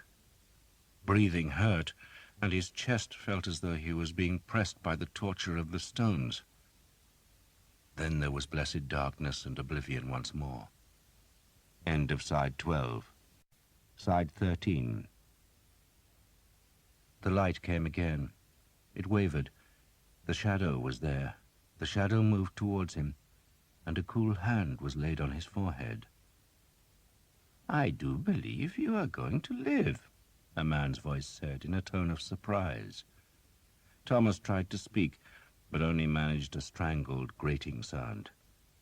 It astonishes me, the voice went on, what young men can endure. Babies, too. Life is marvelously strong. Such a pity we waste it. It's plentiful enough, another man said. The voice of the privileged, the first man, whose hand was still on Thomas's forehead, answered. You take life, he said, so value it as a thief values his victims. And you are a victim? Of course, a learned victim, a wise victim, even a valuable victim, but still a victim. And this young man, what is he? An English archer, the second voice said sourly, and if we had any sense we'd kill him here and now. I think we shall try and feed him instead. Help me raise him. Hans pushed Thomas upright in the bed, and a spoonful of warm soup was put into his mouth, but he could not swallow, and so spat the soup onto the blankets. Pain seared through him, and the darkness came again. The light came a third time, or perhaps a fourth, he could not tell. Perhaps he dreamed it, but this time an old man stood outlined against the bright window. The man had a long black robe, but he was not a priest or monk, for the robe was not gathered at the waist, and he wore a small, square black hat over his long white hair. God, Thomas tried to say, though the word came out as a guttural grunt. The old man turned. He had a long, forked beard, and was holding a Jordan jar. It had a narrow neck and a round belly, and the bottle was filled with a pale yellow liquid that the man held up to the light. He peered at the liquid, then swilled it about before sniffing at the jar's mouth. Are you awake? Yes. And you can speak? What a doctor I am! My brilliance astonishes me. If only it would persuade my patients to pay me. But most believe I should be grateful that they don't spit at me. Would you say this urine is clear? Thomas nodded, and wished he had not, for the pain jarred through his neck and down his spine. You do not consider it turgid? Not dark? No, indeed not. It smells and tastes healthy, too. A good flask of clear yellow urine, and there is no better sign of good health. Alas, it is not yours. The doctor pushed open the window and poured the urine away. Swallow, he instructed Thomas. Thomas's mouth was dry, but he obediently tried to swallow and immediately gasped with pain. I think, the doctor said, that we had best try a thin gruel. Very thin, with some oil, I believe, or better still, butter. That thing tied about your neck is a strip of cloth which has been soaked in holy water. It was not my doing, but I did not forbid it. You Christians believe in magic. Indeed, you could have no faith without a trust in magic, so I must indulge your beliefs. Is that a dog's paw about your neck? Don't tell me. I'm sure I don't want to know. However, when you recover, I trust you will understand that it was neither dog's paws nor wet cloths that healed you, but my skill. I have bled you, I have applied poultices of dung, moss, and clove, and I have sweated you. Eleanor, though, will insist it was her prayers and that tawdry strip of wet cloth that revived you. Eleanor? She cut you down, dear boy. You were half dead. By the time I arrived, you were more dead than alive, and I advised her to let you expire in peace. I told her you were halfway in what you insist is hell, and that I was too old and too tired to enter into a tugging contest with the devil. But Eleanor insisted, and I have ever found it difficult to resist her entreaties. Gruel with rancid butter, I think. You are weak, dear boy, very weak. Do you have a name? Thomas. Mine is Mordecai, though you may call me Doctor. You won't, of course. You'll call me a damned Jew, a Christ murderer, a secret worshipper of pigs, and a kidnapper of Christian children. This was all said cheerfully. How absurd! Who would want to kidnap children, Christian or otherwise? Vile things. The only mercy of children is that they grow up, as my son has, but then, tragically, they beget more children. We do not learn life's lessons. Doctor, Thomas croaked. Thomas? Thank you. An Englishman with manners. The world's wonders never cease. Wait there, Thomas, and do not have the bad manners to die while I am gone. I shall fetch gruel. Doctor? I am still here. Where am I? In the house of my friend, and quite safe. Your friend? Sir Guillaume de Vec, knight of the sea and of the land, and as great a fool as any I know, but a good-hearted fool. He does at least pay me. Thomas closed his eyes. He did not really understand what the doctor had said, or perhaps he did not believe it. His head was aching. There was pain all through his body, from his aching head down to his throbbing toes. He thought of his mother, because that was comforting. Then he remembered being hauled up the tree, and he shivered. He wished he could sleep again, for in sleep there was no pain. But then he was made to sit up, and the doctor forced a pungent, oily gruel into his mouth, and he managed not to spit it out or throw it up. There must have been mushrooms in the gruel, or else it had been infused with the hemp-like leaves that the Hookton villagers had called angel salad, for after he had eaten he had vivid dreams, but less pain. When he awoke it was dark, and he was alone, but he managed to sit up, and even stand, though he tottered and had to sit again. Next morning, when the birds were calling from the oak branches where he had so nearly died, a tall man came into the room. The man was on crutches, and his left thigh was swathed in bandages. He turned to look at Thomas and showed a face that was horribly scarred. A blade had cut him from the forehead to the jaw, taking the man's left eye in its savage chop. He had long yellow hair, very shaggy and full, and Thomas guessed the man had been handsome once, though now he looked like a thing of nightmare. Mordecai, the man growled, tells me you will live. With God's help, Thomas said. I doubt God's interested in you, the man said sourly.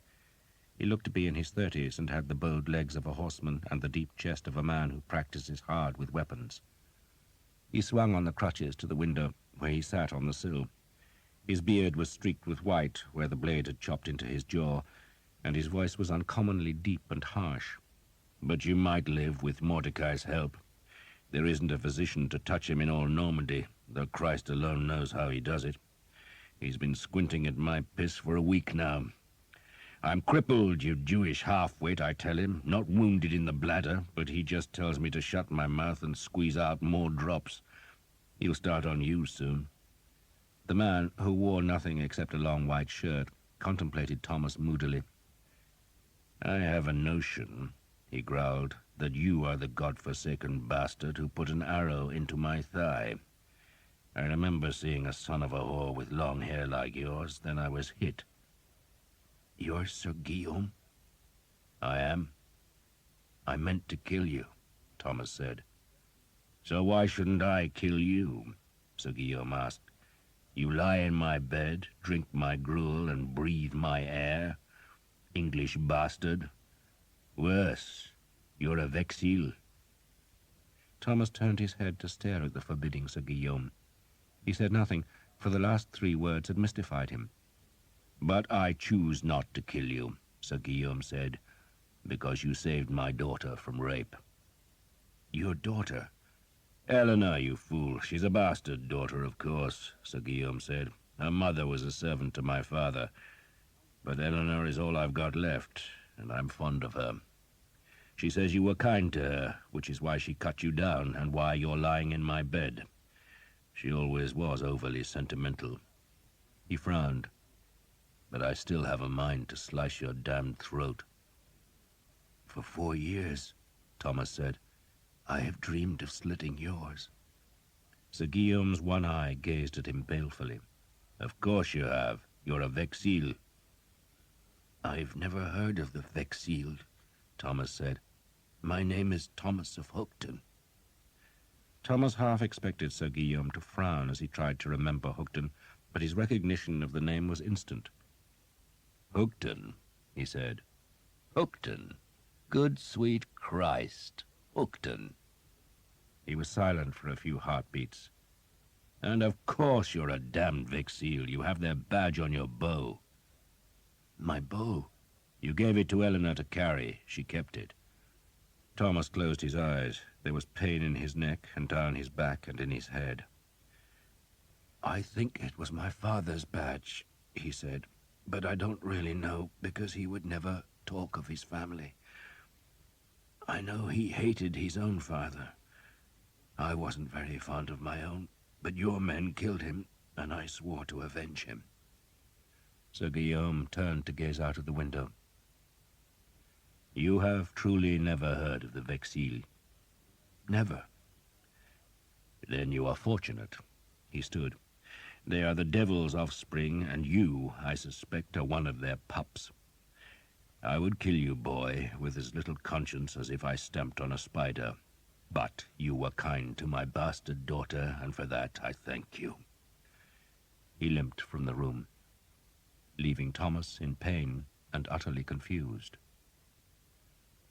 Thomas recovered in Sir Guillaume's garden, shaded from the sun by 2 quince trees, under which he waited anxiously for Dr. Mordecai's daily verdict on the color, consistency, taste, and smell of his urine. It did not seem to matter to the doctor that Thomas's grotesquely swollen neck was subsiding, nor that he could swallow bread and meat again. All that mattered was the state of his urine. There was, the doctor declared, no finer method of diagnosis. The urine betrays all. If it smells rank, or if it is dark, if it tastes of vinegar, or should it be cloudy, then it is time for vigorous doctoring. But good, pale, sweet-smelling urine like this is the worst news of all. "The worst?" Thomas asked, alarmed. "It means fewer fees for a physician, dear boy." The doctor had survived the sack of Caen by hiding in a neighbor's pig shed. "They slaughtered the pigs but missed the Jew. Mind you, they broke all my instruments, scattered my medicines, shattered all but 3 of my bottles, and burned my house, which is why I am forced to live here." He shuddered as though living in Sir Guillaume's mansion was a hardship. He smelled Thomas's urine and then, uncertain of his diagnosis, spilled a drop onto a finger and tasted it. "Very fine," he said, "lamentably fine. He poured the jar's contents into a bed of lavender where bees were at work. "So I lost everything," he said, "and this after we were assured by our great lords that the city would be safe." Originally, the doctor had told Thomas, the leaders of the garrison had insisted on defending only the walled city and the castle, but they needed the help of the townsfolk to man the walls, and those townsfolk had insisted that the Ile Saint-Jean be defended, for that was where the city's wealth lay, and so at the very last minute the garrison had streamed across the bridge to disaster. "Fools," Mordecai said scornfully, "fools in steel and glory, fools." Thomas and Mordecai were sharing the house, while Sir Guillaume visited his estate in Évêque, some 30 miles south of Caen, where he had gone to raise more men. "He will fight on," the doctor said, "wounded leg or not." "What will he do with me?" "Nothing," the doctor said confidently.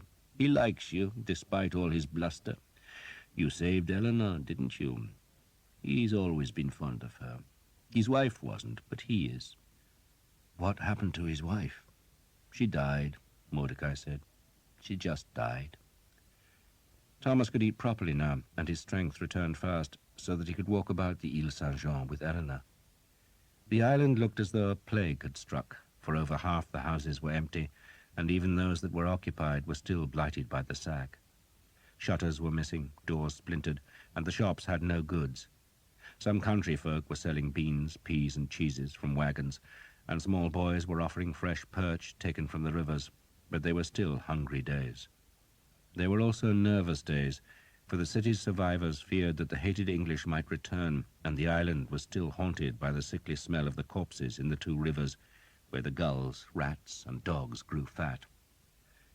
Eleanor hated walking about the city, preferring to go south into the countryside, where blue dragonflies flew above water lilies in the streams that twisted between fields of overripe rye, barley, and wheat.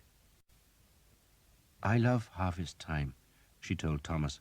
"We used to go into the fields and help." There would be little harvest this year, for there were no folk to cut the grain, and so the corn buntings were stripping the heads, and pigeons were squabbling over the leavings. "There should be a feast at harvest's end," Eleanor said wistfully.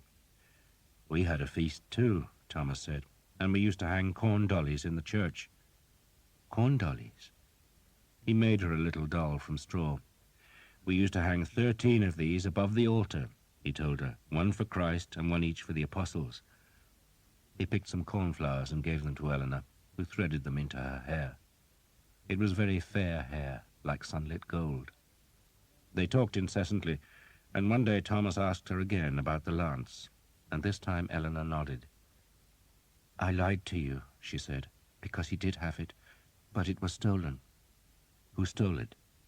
She touched her face. "The man who took his eye." "A man called Vexil?" She nodded solemnly. "I think so, but it wasn't here, it was in Évêque. That's his real home. He got the Caen house when he married." "Tell me about the Vexil," Thomas urged her. "I know nothing of them," Eleanor said, and he believed her. They were sitting by a stream where 2 swans floated and a heron stalked frogs in a reed bed. Thomas had talked earlier of walking away from Caen to find the English army, and his words must have been weighing on Eleanor's mind, for she frowned at him. "Will you really go?" "I don't know." He wanted to be with the army, for that was where he belonged, though he did not know how he was to find it, nor how he was to survive in a countryside where the English had made themselves hated. But he also wanted to stay. He wanted to learn more about the Vexil, and only Sir Guillaume could satisfy that hunger. And day by day, he wanted to be with Eleanor. There was a calm gentleness in her that Jeanette had never possessed, a gentleness that made him treat her with tenderness, for fear that otherwise he would break her. He never tired of watching her long face, with its slightly hollow cheeks and bony nose and big eyes. She was embarrassed by his scrutiny, but did not tell him to stop. "Sir Guillaume," she told him, "tells me I look like my mother, but I don't remember her very well." Sir Guillaume came back to Caen with a dozen men-at-arms, whom he had hired in northern Alençon. He would lead them to war, he said, along with the half-dozen of his men who had survived the fall of Caen. His leg was still sore, but he could walk without crutches, and on the day of his return he summarily ordered Thomas to go with him to the church of Saint-Jean. Eleanor, working in the kitchen, joined them as they left the house, and Sir Guillaume did not forbid her to come. Folk bowed as Sir Guillaume passed, and many sought his assurance that the English were truly gone. "They are marching towards Paris," he would answer, "and our king will trap them and kill them." "You think so?" Thomas asked, after one such assurance. "I pray so," Sir Guillaume growled. "That's what the king is for, isn't it? To protect his people. And God knows we need protection. I'm told that if you climb that tower," he nodded towards the church of Saint-Jean, that was their destination, "you can see the smoke from the towns your army has burned. They are conducting a chevauchée." "Chevauchée?" Eleanor asked. Her father sighed. "A chevauchée, child, is when you march in a great line through your enemy's country and you burn, destroy, and break everything in your path. The object of such barbarity is to force your enemy to come out from his fortresses and fight. And I think our king will oblige the English." "And the English bows," Thomas said, "will cut his army down like hay." Sir Guillaume looked angry at that, but then shrugged. "A marching army gets worn down," he said. "The horses go lame, the boots wear out, and the arrows run out. And you haven't seen the might of France, boy. For every knight of yours we have 6. You can shoot your arrows till your bows break, but we'll still have enough men left to kill you."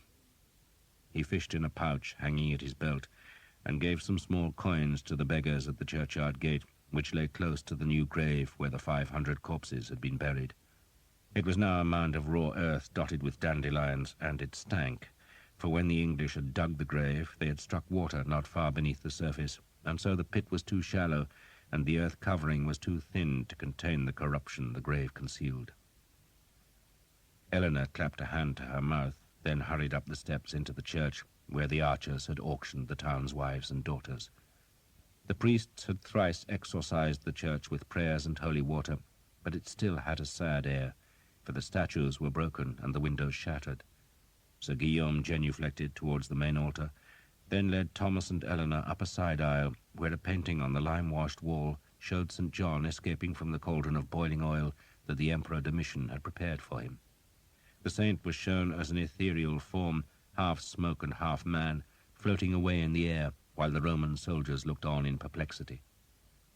Sir Guillaume approached a side altar, where he dropped to his knees beside a great black flagstone, and Thomas, to his surprise, saw that the Frenchman was weeping from his one eye. "I brought you here," Sir Guillaume said, "to teach you a lesson about your family." Thomas did not contradict him. He did not know that he was of exil, but the yale on the silver badge suggested he was. "Beneath that stone," Sir Guillaume said, "lies my wife and my 2 children, a boy and a girl. He was 6, she was 8, and their mother was 25 years old. The house here belonged to her father. He gave me his daughter as ransom for a boat I captured. It was mere piracy, not war, but I gained a good wife from it." The tears were flowing now, and he closed his eye. Eleanor stood beside him, a hand on his shoulder, while Thomas waited. "Do you know," Sir Guillaume asked after a while, "why we went to Hookton?" "We thought because the tide took you away from Poole." "No. We went to Hookton on purpose. I was paid to go there by a man who called himself the Harlequin." "Like Elquin?" Thomas asked. "It is the same word, only he used the Italian form. A devil's soul laughing at God, and he even looked like you." Sir Guillaume crossed himself, then reached out to trace a finger down the edge of the stone. "We went to fetch a relic from the church. You knew that already, surely?" Thomas nodded. "And I have sworn to get it back." Sir Guillaume seemed to sneer at that ambition. "I thought it was all foolishness, but in those days I thought all life was foolishness. Why would some miserable church in an insignificant English village have a precious relic? But the Harlequin insisted he was right, and when we took the village, we found the relic." "The lance of St. George," Thomas said flatly. "The lance of St. George," Sir Guillaume agreed. "I had a contract with the Harlequin. He paid me a little money, and the balance was kept by a monk in the abbey here. He was a monk that everyone trusted, a scholar, a fierce man whom folk said would become a saint. But when we returned, I found that Brother Martin had fled, and he had taken the money with him. So I refused to give the lance to the Harlequin. Bring me 900 livres in good silver, I told him, and the lance is yours. But he would not pay. So I kept the lance. I kept it in Évêque, and the months passed, and I heard nothing, and I thought the lance had been forgotten. Then 2 years ago, in the spring, the Harlequin returned. He came with men-at-arms, and he captured the manor. He slaughtered everyone, and took the lance. Thomas stared at the black flagstone. You lived? Scarcely, Sir Guillaume said. He hauled up his black jacket and showed a terrible scar on his belly. They gave me 3 wounds, he went on, 1 to the head, 1 to the belly, and 1 to the leg. They told me the 1 to the head was because I was a fool with no brains. The 1 in the guts was a reward for my greed, and the 1 to the leg so I would limp down to hell. Then they left me to watch the corpses of my wife and children while I died. But I lived, thanks to Mordecai. He stood, wincing, as he put his weight onto his left leg. I lived, he said grimly, and I swore I would find the man who did that. He pointed at the flagstone and sent his soul screaming into the pit. It took me a year to discover who he was, and you know how I did it? When he came to Évêque, he had his men's shields covered with black cloth, but I slashed the cloth of one with my sword and saw the Yale. So I asked men about the Yale. I asked them in Paris and Anjou, in Burgundy and the Dauphiné, and in the end I found my answer. And where did I find it? After asking the length and breadth of France, I found it here, in Caen.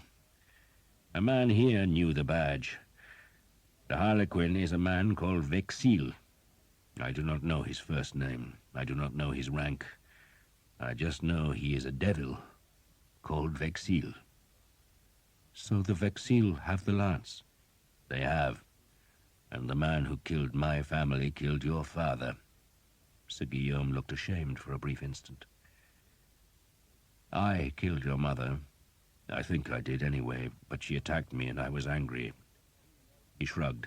But I did not kill your father, and in killing your mother I did nothing more than you have done in Brittany.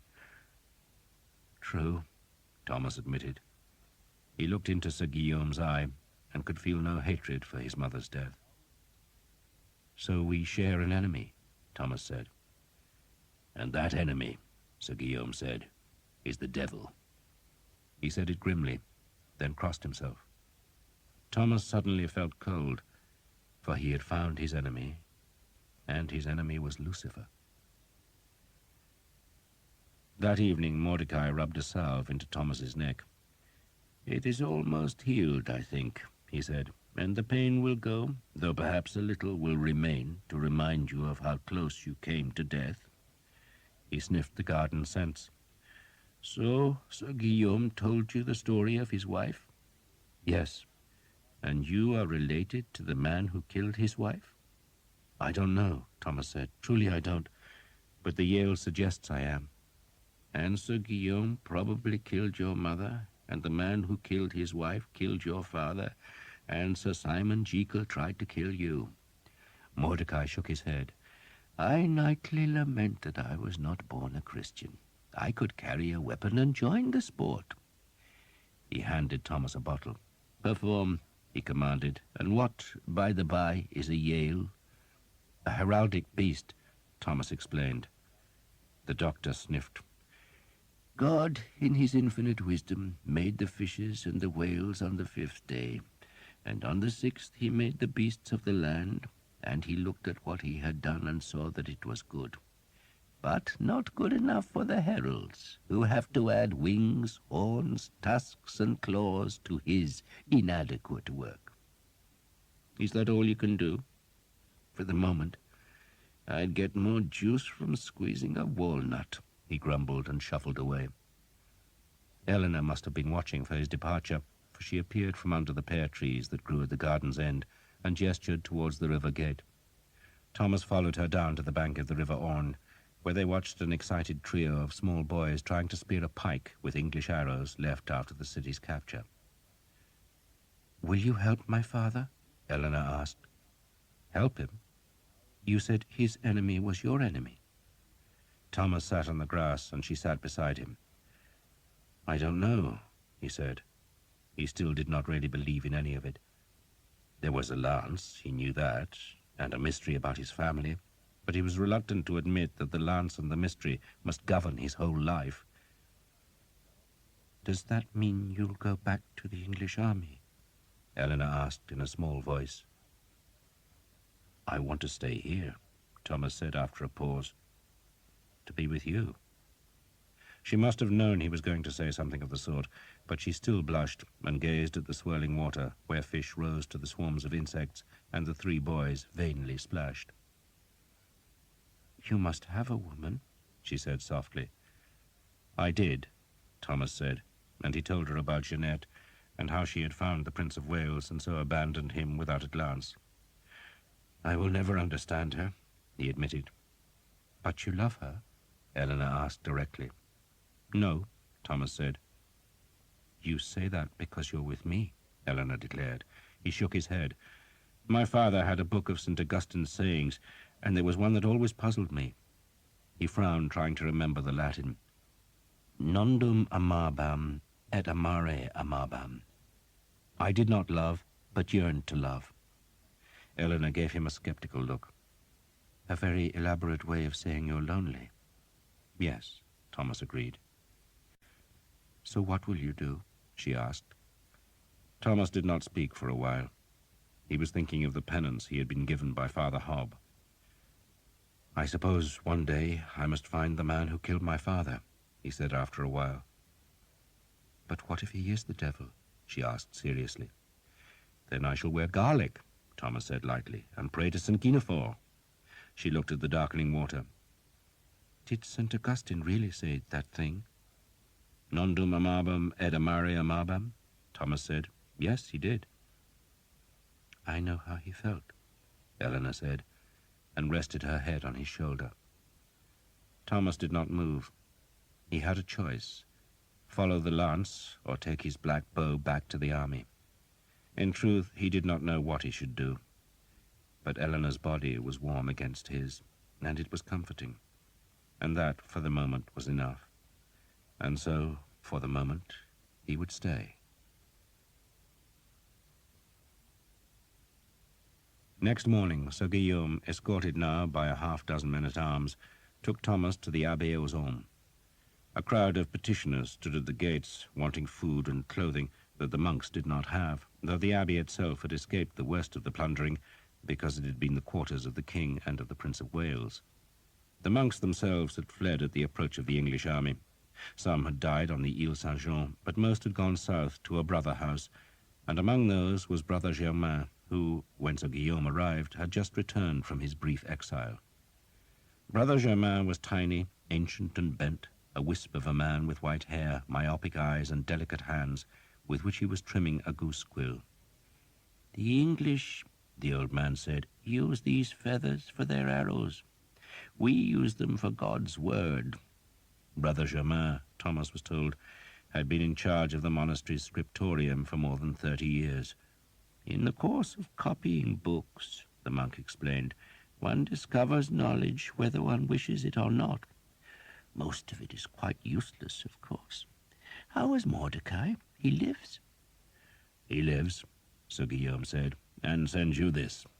He put a clay pot sealed with wax on the sloping surface of the writing desk. The pot slid down until Brother Germain trapped it and pushed it into a pouch. "A salve," Sir Guillaume explained to Thomas, "for Brother Germain's joints." "Which ache," the monk said, "and only Mordecai can relieve them. 'Tis a pity he will burn in hell, but in heaven I am assured I shall need no ointments. Who is this?" He peered at Thomas. "A friend," Sir Guillaume said, "who brought me this." He was carrying Thomas's bow, which he now laid across the desk and tapped the silver plate. Brother Germain stooped to inspect the badge, and Thomas heard a sharp intake of breath. "The Yale," Brother Germain said. He pushed the bow away, then blew the scraps from his sharpened quill off the desk. "The beast was introduced by the heralds in the last century. Back then, of course, there was real scholarship in the world, not like today. I get young men from Paris whose heads are stuffed with wool, yet they claim to have doctorates." He took a sheet of scrap parchment from a shelf, laid it on the desk, and dipped his quill in a pot of vermilion ink. He let a glistening drop fall onto the parchment, and then, with the skill gained in a lifetime, drew the ink out of the drop in quick strokes. He hardly seemed to be taking notice of what he was doing, but Thomas, to his amazement, saw a Yale taking shape on the parchment. "The beast is said to be mythical," Brother Germain said, flicking the quill to make a tusk. "And maybe it is. Most heraldic beasts seem to be inventions. Who has seen a unicorn?" He put another drop of ink on the parchment, paused a heartbeat, then began on the beast's raised paws. "There is, however, a notion that the Yale exists in Ethiopia. I could not say, not having travelled east of Rouen, nor have I met any traveller who has been there, if indeed Ethiopia even exists." He frowned. "The Yale is mentioned by Pliny, however, which suggests it was known to the Romans, though God knows they were a credulous race. The beast is said to possess both horns and tusks, which seems extravagant, and is usually depicted as being silver with yellow spots. Alas, our pigments were stolen by the English, but they left us the vermilion, which I suppose was kind of them. It comes from cinnabar, I'm told. Is that a plant? Father Jacques, rest his soul, always claimed it grows in the Holy Land, and perhaps it does. Do I detect that you are limping, Sir Guillaume?" "A bastard English archer put an arrow in my leg," Sir Guillaume said, "and I pray nightly that his soul will roast in hell." "You should instead give thanks that he was inaccurate. Why do you bring me an English war bow, decorated with a Yale?" "Because I thought it would interest you," Sir Guillaume said, "and because my young friend here," he touched Thomas's shoulder, "wants to know about the Vexil." "He would do much better to forget them," Brother Germain grumbled. He was perched on a tall chair and now peered about the room where a dozen young monks tidied the mess left by the monastery's English occupiers. Some of them chattered as they worked, provoking a frown from Brother Germain. "This is not calm marketplace," he snapped. "If you want to gossip, go to the lavatories. I wish I could. Ask Mordecai if he has an unguent for the bowels, would you?" He glowered about the room for an instant, then struggled to pick up the bow that he had propped against the desk. He looked intently at the Yale for an instant, then put the bow down. "There was always a rumor that a branch of the Vexil family went to England. This seems to confirm it." "Who are they?" Thomas asked. Brother Germain seemed irritated by the direct question, or perhaps the whole subject of the Vexil made him uncomfortable. "They were the rulers of Astarac," he said, "a county on the borders of Languedoc and the Agenais. And that, of course, should tell you all you need to know of them." "It tells me nothing," Thomas confessed. "Then you probably have a doctorate from Paris." The old man chuckled at this jest. "The Counts of Astarac, young man, were Cathars. Southern France was infested by that damned heresy, and Astarac was at the center of the evil." He made the sign of the cross with fingers deep-stained by pigments. "Abere non potest," he said solemnly, "Deum patrem qui ecclesiam non habet matrem." "St. Cyprian," Thomas said, "he cannot have God as his father who does not have the church as his mother." "I see you are not from Paris after all," Brother Germain said. "The Cathars rejected the church, looking for salvation within their own dark souls. What would become of the church if we all did that, if we all pursued our own whims? If God is within us, then we need no church and no holy father to lead us to his mercy. And that notion is the most pernicious of heresies. And where did it lead the Cathars? To a life of dissipation, of fleshly lust, of pride, and of perversion. They denied the divinity of Christ. Brother Germain made the sign of the cross again. And the Vexilles were Cathars? Sir Guillaume prompted the old man. I suspect they were devil worshippers, Brother Germain retorted. But certainly the Counts of Astarac protected the Cathars, they and a dozen other lords. They were called the Dark Lords, and very few of them were perfects. The perfects were the sect leaders, the heresiarchs, and they abstained from wine, intercourse, and meat, and no Vexille would willingly abandon those 3 joys. But the Cathars allowed such sinners to be among their ranks and promised them the joys of heaven if they recanted before their deaths. The Dark Lords liked such a promise, and when the heresy was assailed by the Church, they fought bitterly. He shook his head. This was 100 years ago. The Holy Father and the King of France destroyed the Cathars, and Astarac was one of the last fortresses to fall. The fight was dreadful, the dead innumerable, but the heresiarchs and the Dark Lords were finally scotched. Yet some escaped, Sir Guillaume suggested gently. Brother Germain was silent for a while, gazing at the drying vermilion ink. There was a story, he said, that some of the Cathar lords did survive, and that they took their riches to countries all across Europe. There is even a rumor that the heresy yet survives, hidden in the lands where Burgundy and the Italian states meet. He made the sign of the cross. I think a part of the Vexille family went to England to hide there, for it was in England, Sir Guillaume, that you found the lance of St. George. Vexille, he said the name thoughtfully. It derives, of course, from vexillaire, a standard-bearer, and it is said that an early Vexille discovered the lance while on the Crusades, and thereafter carried it as a standard. It was certainly a symbol of power in those old days. Myself, I am skeptical of these relics.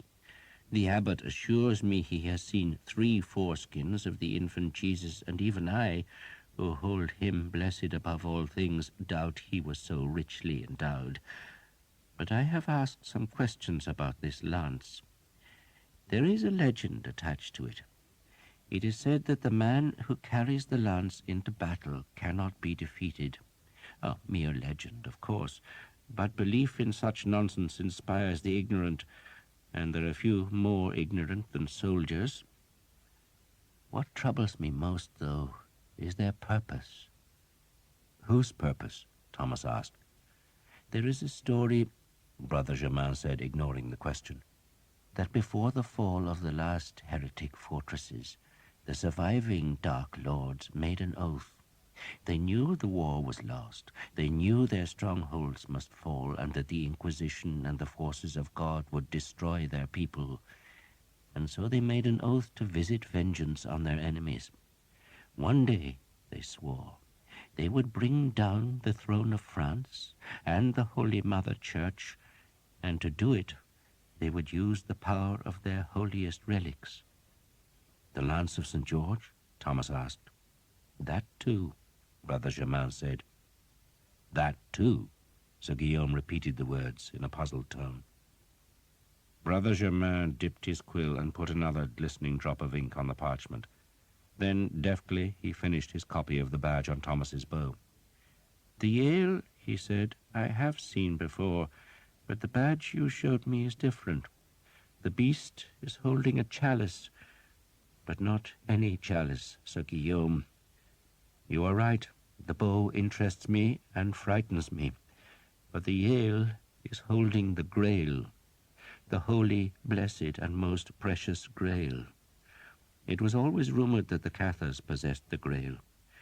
There is a tawdry lump of green glass in Genoa Cathedral that is said to be the Grail, but I doubt our dear Lord drank from such a bauble. No, the real Grail exists, and whoever holds it possesses power above all men on earth. He put down the quill. I fear, Sir Guillaume, that the Dark Lords want their revenge. They gather their strength, but they hide still, and the church has not yet taken notice.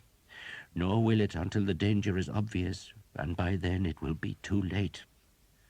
Brother Germain lowered his head so that Thomas could only see the bald pink patch among the white hair. "It is all prophesied," the monk said. "It is all in the books." "What books?" Sir Guillaume asked. "Et convertabitur rex Austri, et de principibus eius prevalebit super eum," Brother Germain said softly. Sir Guillaume looked quizzically at Thomas. "And the king from the south will be mighty," Thomas reluctantly translated, "but one of his princes will be stronger than him." "The Cathars are of the south," Brother Germain said, "and the prophet Daniel foresaw it all." He raised his pigment-stained hands. "The fight will be terrible, for the soul of the world is at stake, and they will use any weapon, even a woman. Filiaque regis Austri veniet ad regim Aquilonis facere amicitia." "The daughter of the king of the south," Thomas said, "shall come to the king of the north and make a treaty." Brother Germain heard the distaste in Thomas's voice. "You don't believe it?" he hissed. "Why do you think we keep the scriptures from the ignorant? They contain all sorts of prophecies, young man, and each of them given direct to us by God. But such knowledge is confusing to the unlearned. Men go mad when they know too much." He made the sign of the cross. "I thank God I shall be dead soon, and taken to the bliss above, while you must struggle with this darkness."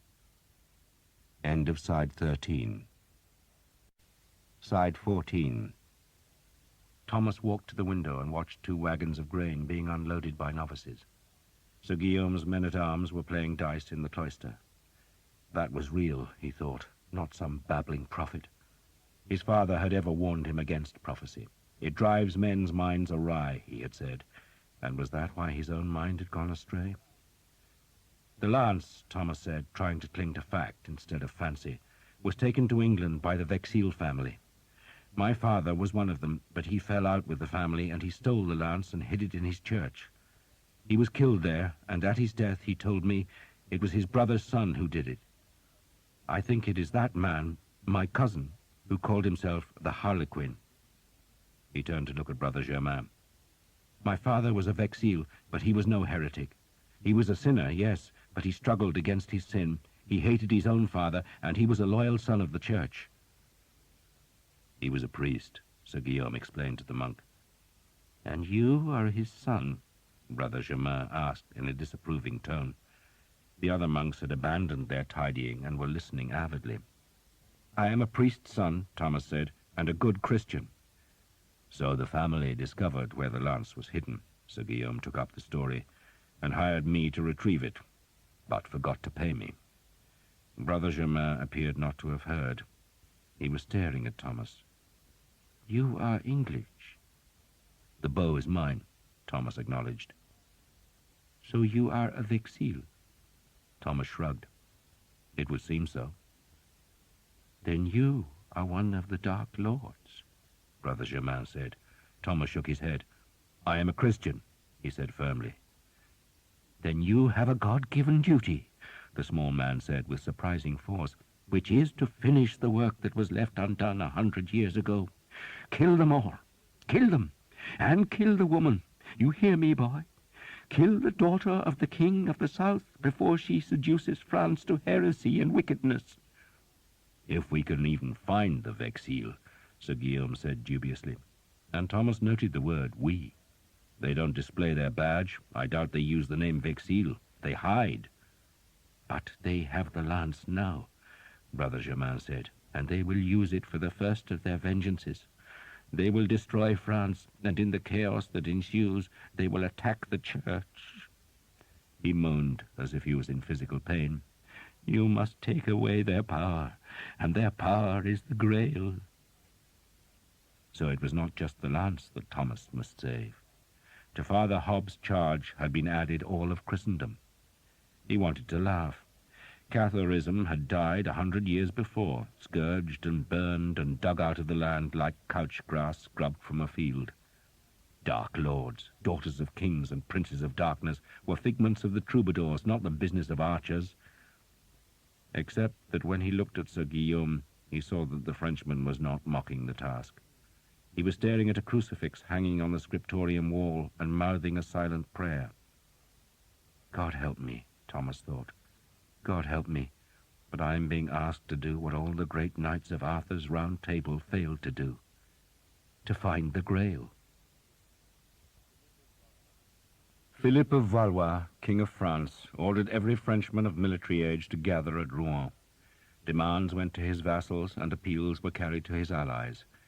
He had expected the wars of Caen to hold the English for weeks, but the city had fallen in a day, and the panicked survivors were spreading across northern France with terrible stories of devils unleashed. Rouen, nestled in a great loop of the Seine, filled with warriors. Thousands of Genoese crossbowmen came by galley, beaching their ships on the river's bank and thronging the city's taverns, while knights and men-at-arms arrived from Anjou and Picardy, from Alençon and Champagne, from Maine to Rennes and Berry. Every blacksmith's shop became an armory, every house a barracks, and every tavern a brothel. More men arrived until the city could scarce contain them, and tents had to be set up in the fields south of the city.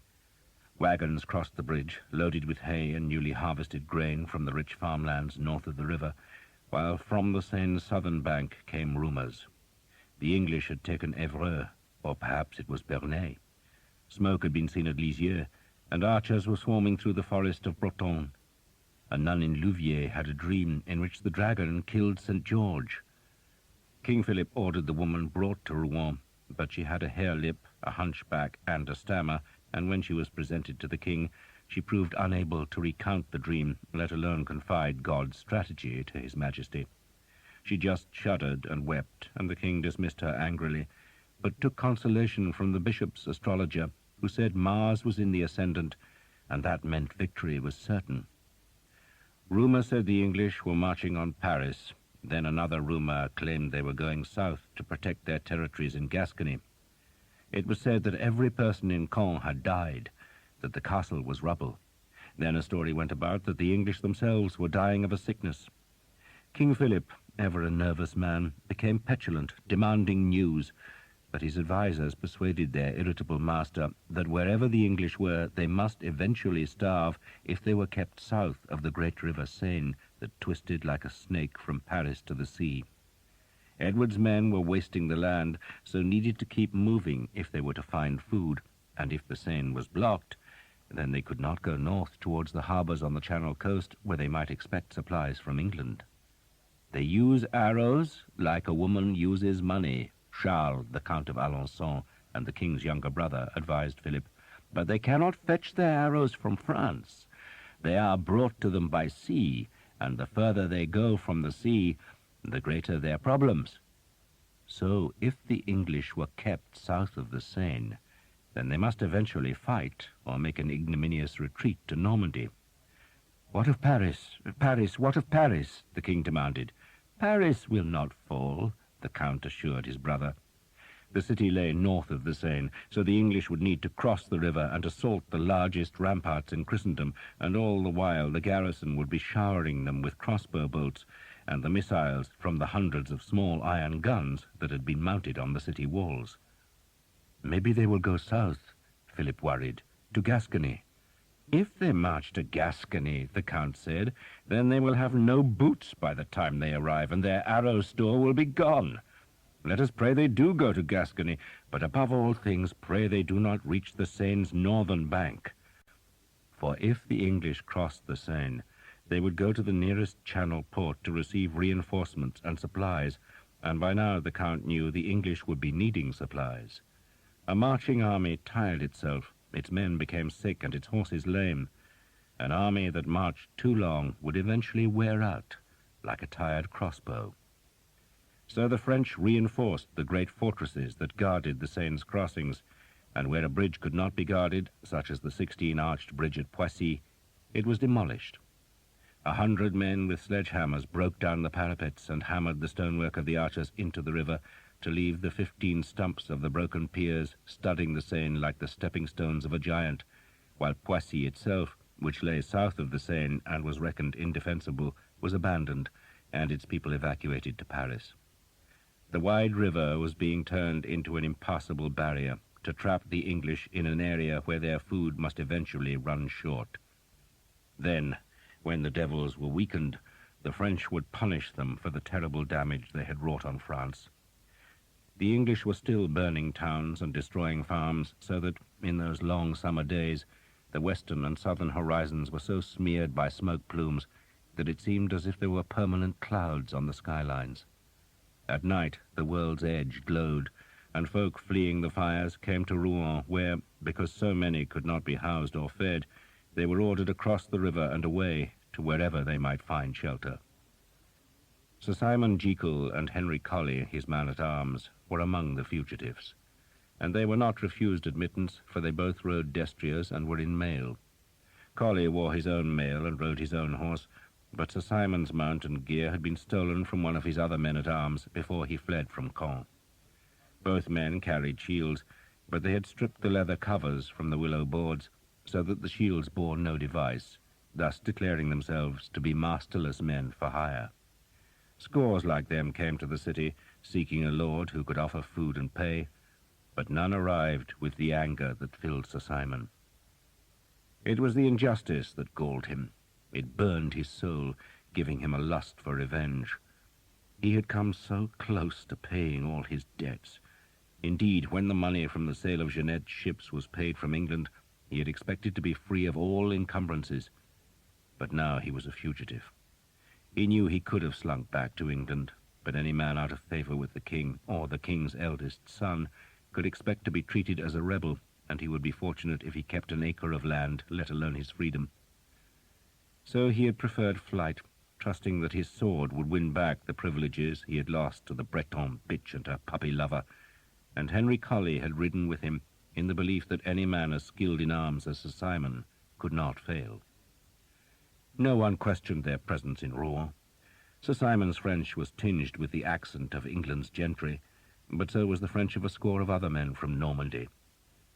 What Sir Simon needed now was a patron, a man who would feed him and give him the chance to fight back against his persecutors, and there were plenty of great men looking for followers. In the fields south of Rouen, where the looping river narrowed the land, a pasture had been set aside as a tourney ground, where, in front of a knowing crowd of men-at-arms, anyone could enter the lists to show their prowess. This was not a serious tournament. The swords were blunt and lances were tipped with wooden blocks, but rather it was a chance for masterless men to show their prowess with weapons, and a score of knights, the champions of dukes, counts, viscounts, and mere lords, were the judges. Dozens of hopeful men were entering the lists, and any horseman who could last more than a few minutes against the well-mounted and superbly armed champions was sure to find a place in the entourage of a great nobleman. Sir Simon, on his stolen horse and with his ancient, battered sword, was one of the least impressive men to ride into the pasture. He had no lance, so one of the champions drew a sword and rode to finish him off. At first no one took particular notice of the two men, for other combats were taking place. But when the champion was sprawling on the grass and Sir Simon, untouched, rode on, the crowd took notice. A second champion challenged Sir Simon and was startled by the fury which confronted him.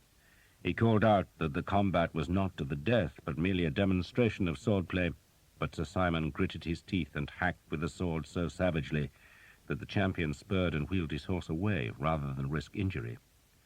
Sir Simon turned his horse in the pasture's centre, daring another man to face him. But instead a squire trotted a mare to the field's centre and wordlessly offered the Englishman a lance.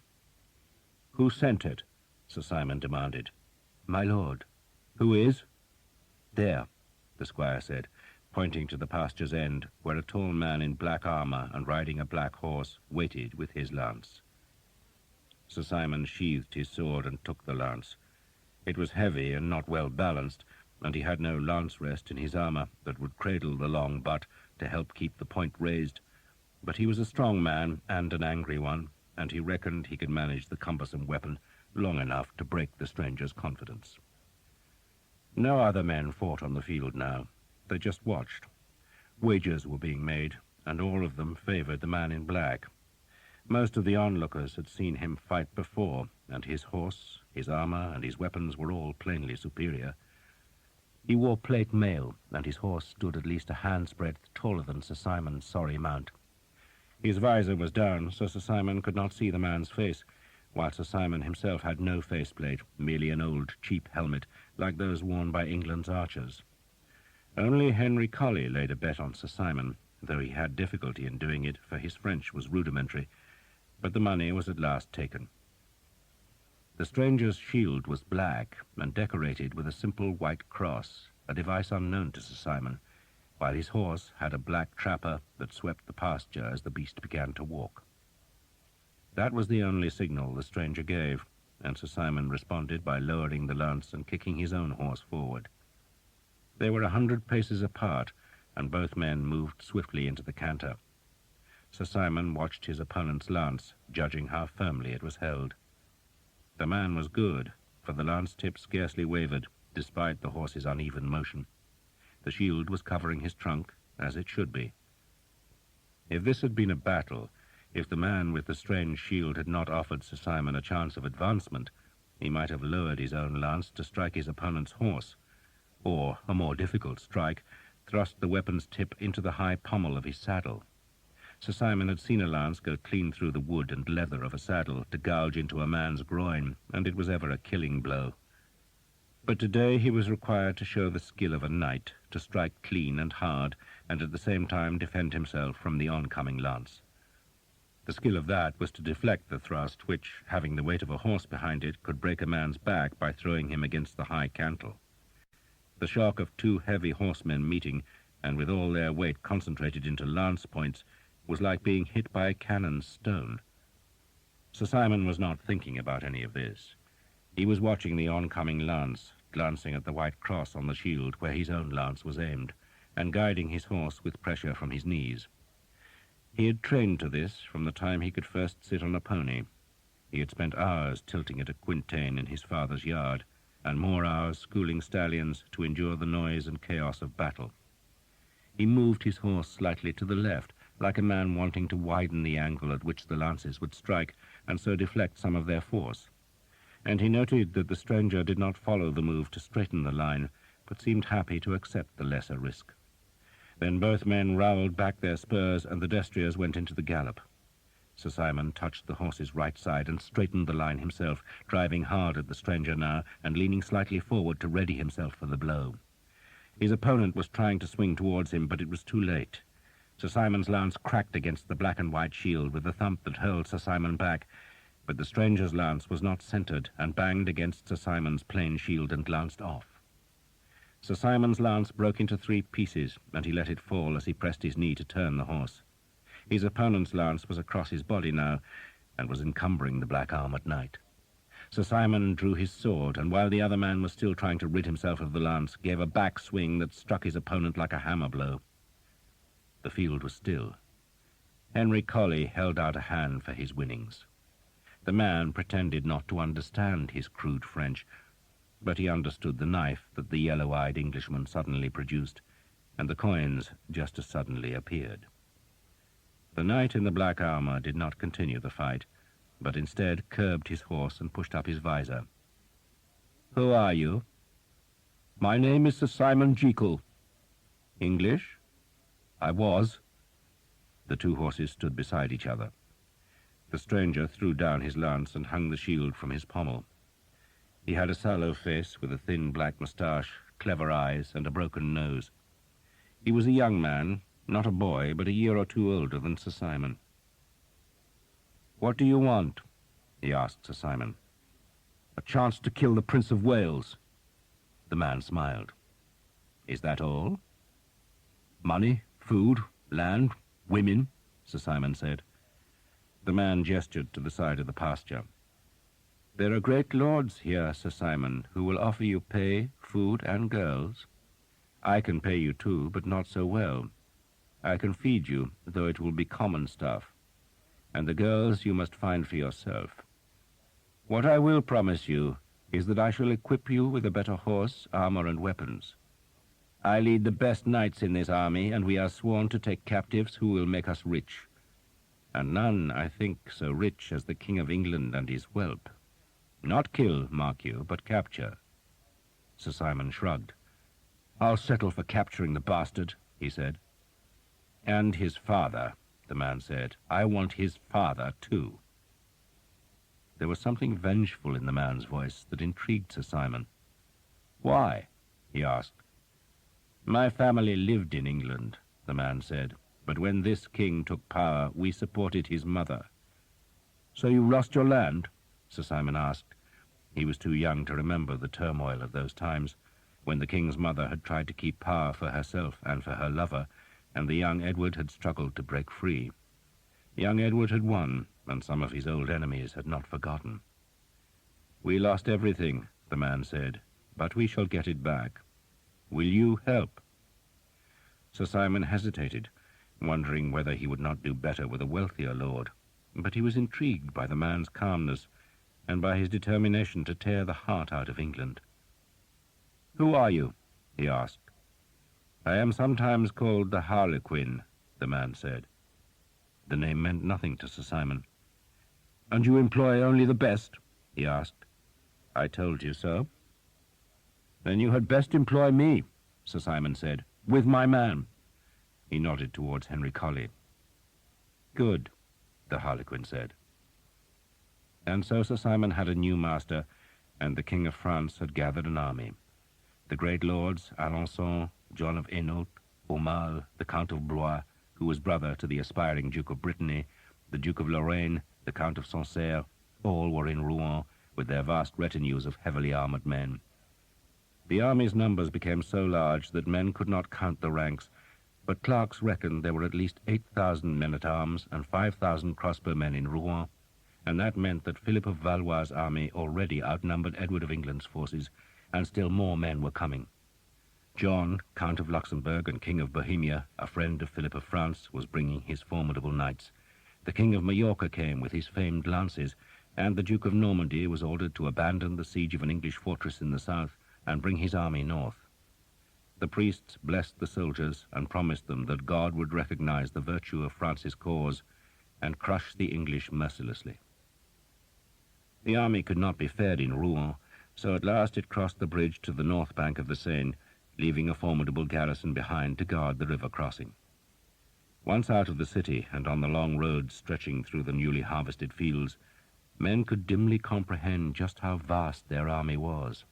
It stretched for miles in long columns of armed men, troops of horsemen, battalions of crossbowmen, and, trailing behind, the innumerable host of infantry, armed with axes, billhooks, and spears. This was the might of France, and France's friends had rallied to the cause. There was a troop of knights from Scotland, big, savage-looking men who nourished a rare hatred of the English. There were mercenaries from Germany and Italy, and there were knights whose names had become famous in Christendom's tournaments, the elegant killers who had become rich in the sport of war. The French knights spoke not just of defeating Edward of England, but of carrying the war to his kingdom, foreseeing earldoms in Essex and dukedoms in Devonshire. The Bishop of Meaux encouraged his cook to think of a recipe for archers' fingers, a daube, perhaps, seasoned with thyme. He would, the bishop insisted, force the dish down Edward of England's throat. Sir Simon rode a 7-year-old destrier now, a fine grey, that must have cost the Harlequin close to £100. He wore a hauberk of close-ringed mail covered with a surcoat that bore the white cross. His horse had a chanfron of boiled leather and a black trapper, while at Sir Simon's waist hung a sword made in Poitiers. Henry Colley was almost as well equipped, though in place of a sword he carried a 4-foot-long shaft of oak topped with a spiked metal ball. "They're a solemn bunch," he complained to Sir Simon about the other men who followed the Harlequin, "like bloody monks." "They can fight," Sir Simon said, though he himself was also daunted by the grim dedication of the Harlequin's men. The men were all confident, but none took the English as lightly as the rest of the army, which had convinced itself that any battle would be won by numbers alone.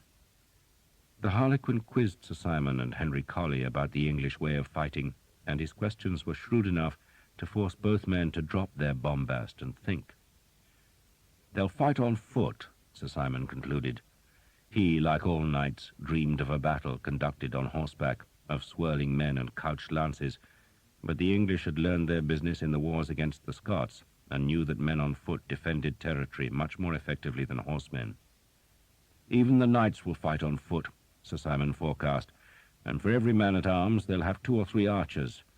Those are the bastards to watch." The Harlequin nodded. "But how do we defeat the archers?" "Let them run out of arrows," Sir Simon said. "They must eventually. So let every hothead in the army attack, then wait till the arrow bags are empty. Then you'll get your revenge." "It is more than revenge I want," the Harlequin said quietly. "What?" The Harlequin, a handsome man, smiled at Sir Simon, though there was no warmth in the smile. "Power," he answered very calmly. "With power, Sir Simon, comes privilege, and with privilege, wealth.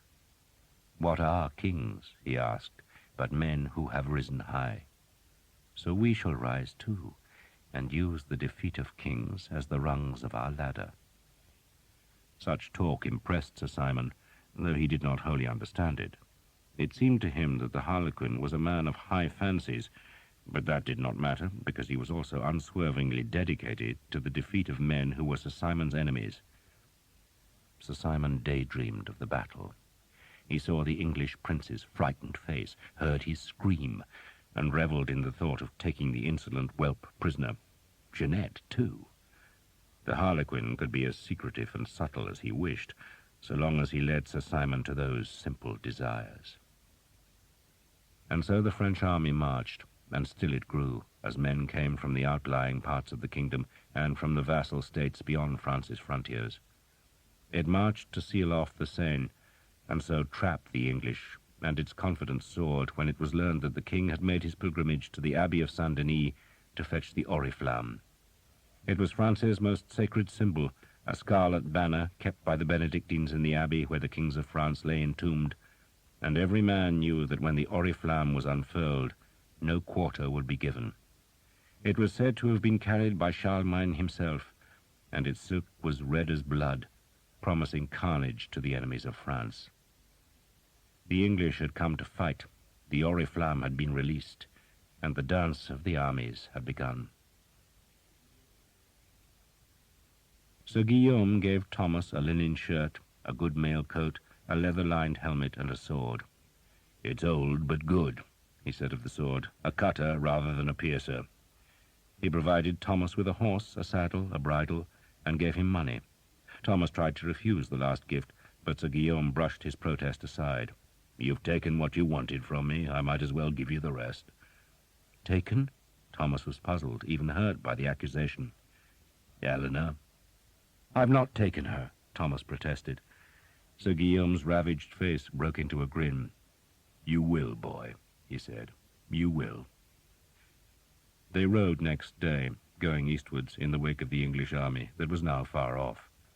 News had come to Caen of burned towns, but no one knew where the enemy had gone, and so Sir Guillaume planned to lead his 12 men-at-arms, his squire and his servant to Paris. "Someone will know where the king is," he said. "And you, Thomas, what will you do?" Thomas had been wondering the same ever since he woke to the light in Sir Guillaume's house, but now he must make the decision, and to his surprise there was no conflict at all. "I shall go to my king," he said. "And what of this Sir Simon? What if he hangs you again?"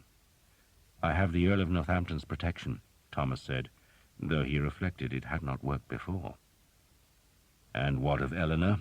Sir Guillaume turned to look at his daughter, who, to Thomas's surprise, had accompanied them. Her father had given her a small palfrey, and, unused to riding, she sat its saddle awkwardly, clutching the high pommel.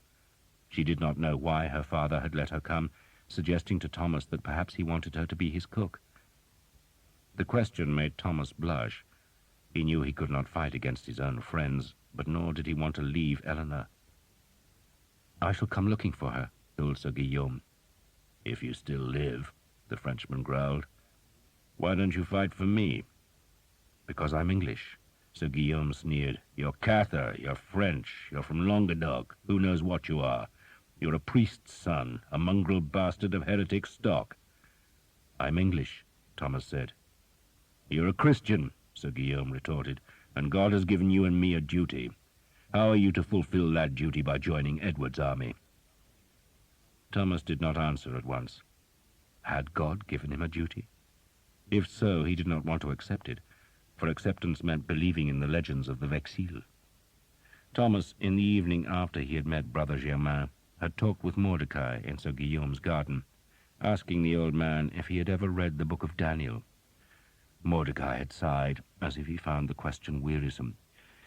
"Years ago," he'd said, "many years ago. It is part of the Ketuvim, the writings that all Jewish youths must read." "Why?" "He's a prophet, yes? He tells the future." "Dear me," Mordecai had said, sitting on the bench and dragging his thin fingers through his forked beard. "You Christians," he had said, "insist that prophets tell the future, but that wasn't really what they did at all. They warned Israel. They told us that we would be visited by death, destruction, and horror if we did not mend our ways. They were preachers, Thomas, just preachers, though God knows they were right about the death, destruction, and horror. As for Daniel, he is very strange, very strange. He had a head filled with dreams and visions. He was drunk on God, that one." "But do you think," Thomas had asked, "that Daniel could foretell what is happening now?" Mordecai had frowned. "If God wished him to, yes, but why should God wish that? And I assume, Thomas, that you think Daniel might foretell what happens here and now in France, and what possible interest could that hold for the God of Israel? The Ketuvim are full of fancy, vision, and mystery, and you Christians see more in them than we ever did. But would I make a decision because Daniel ate a bad oyster and had a vivid dream all those years ago? No, no, no." He stood and held a Jordan bottle high. "Trust what is before your eyes, Thomas. What you can smell, hear, taste, touch, and see. The rest is dangerous." Thomas now looked at Sir Guillaume. He had come to like the Frenchman, whose battle-hardened exterior hid a wealth of kindness, and Thomas knew he was in love with the Frenchman's daughter, but even so, he had a greater loyalty. "I cannot fight against England," he said, "any more than you would carry a lance against King Philip." Sir Guillaume dismissed that with a shrug. "Then fight against the Vexil." But Thomas could not smell, hear, taste, touch, or see the Vexil. He did not believe the King of the South would send his daughter to the north. He did not believe the Holy Grail was hidden in some heretic's fastness. He believed in the strength of a yew bow, the tension of a hemp cord, and the power of a white-feathered arrow to kill the king's enemies. To think of dark lords and heresiarchs was to flirt with the madness that had harrowed his own father. "If I find the man who killed my father," he evaded Sir Guillaume's demand, "then I will kill him." "But you will not search for him?" "Where do I look? Where do you look?" Thomas asked, then offered his own answer.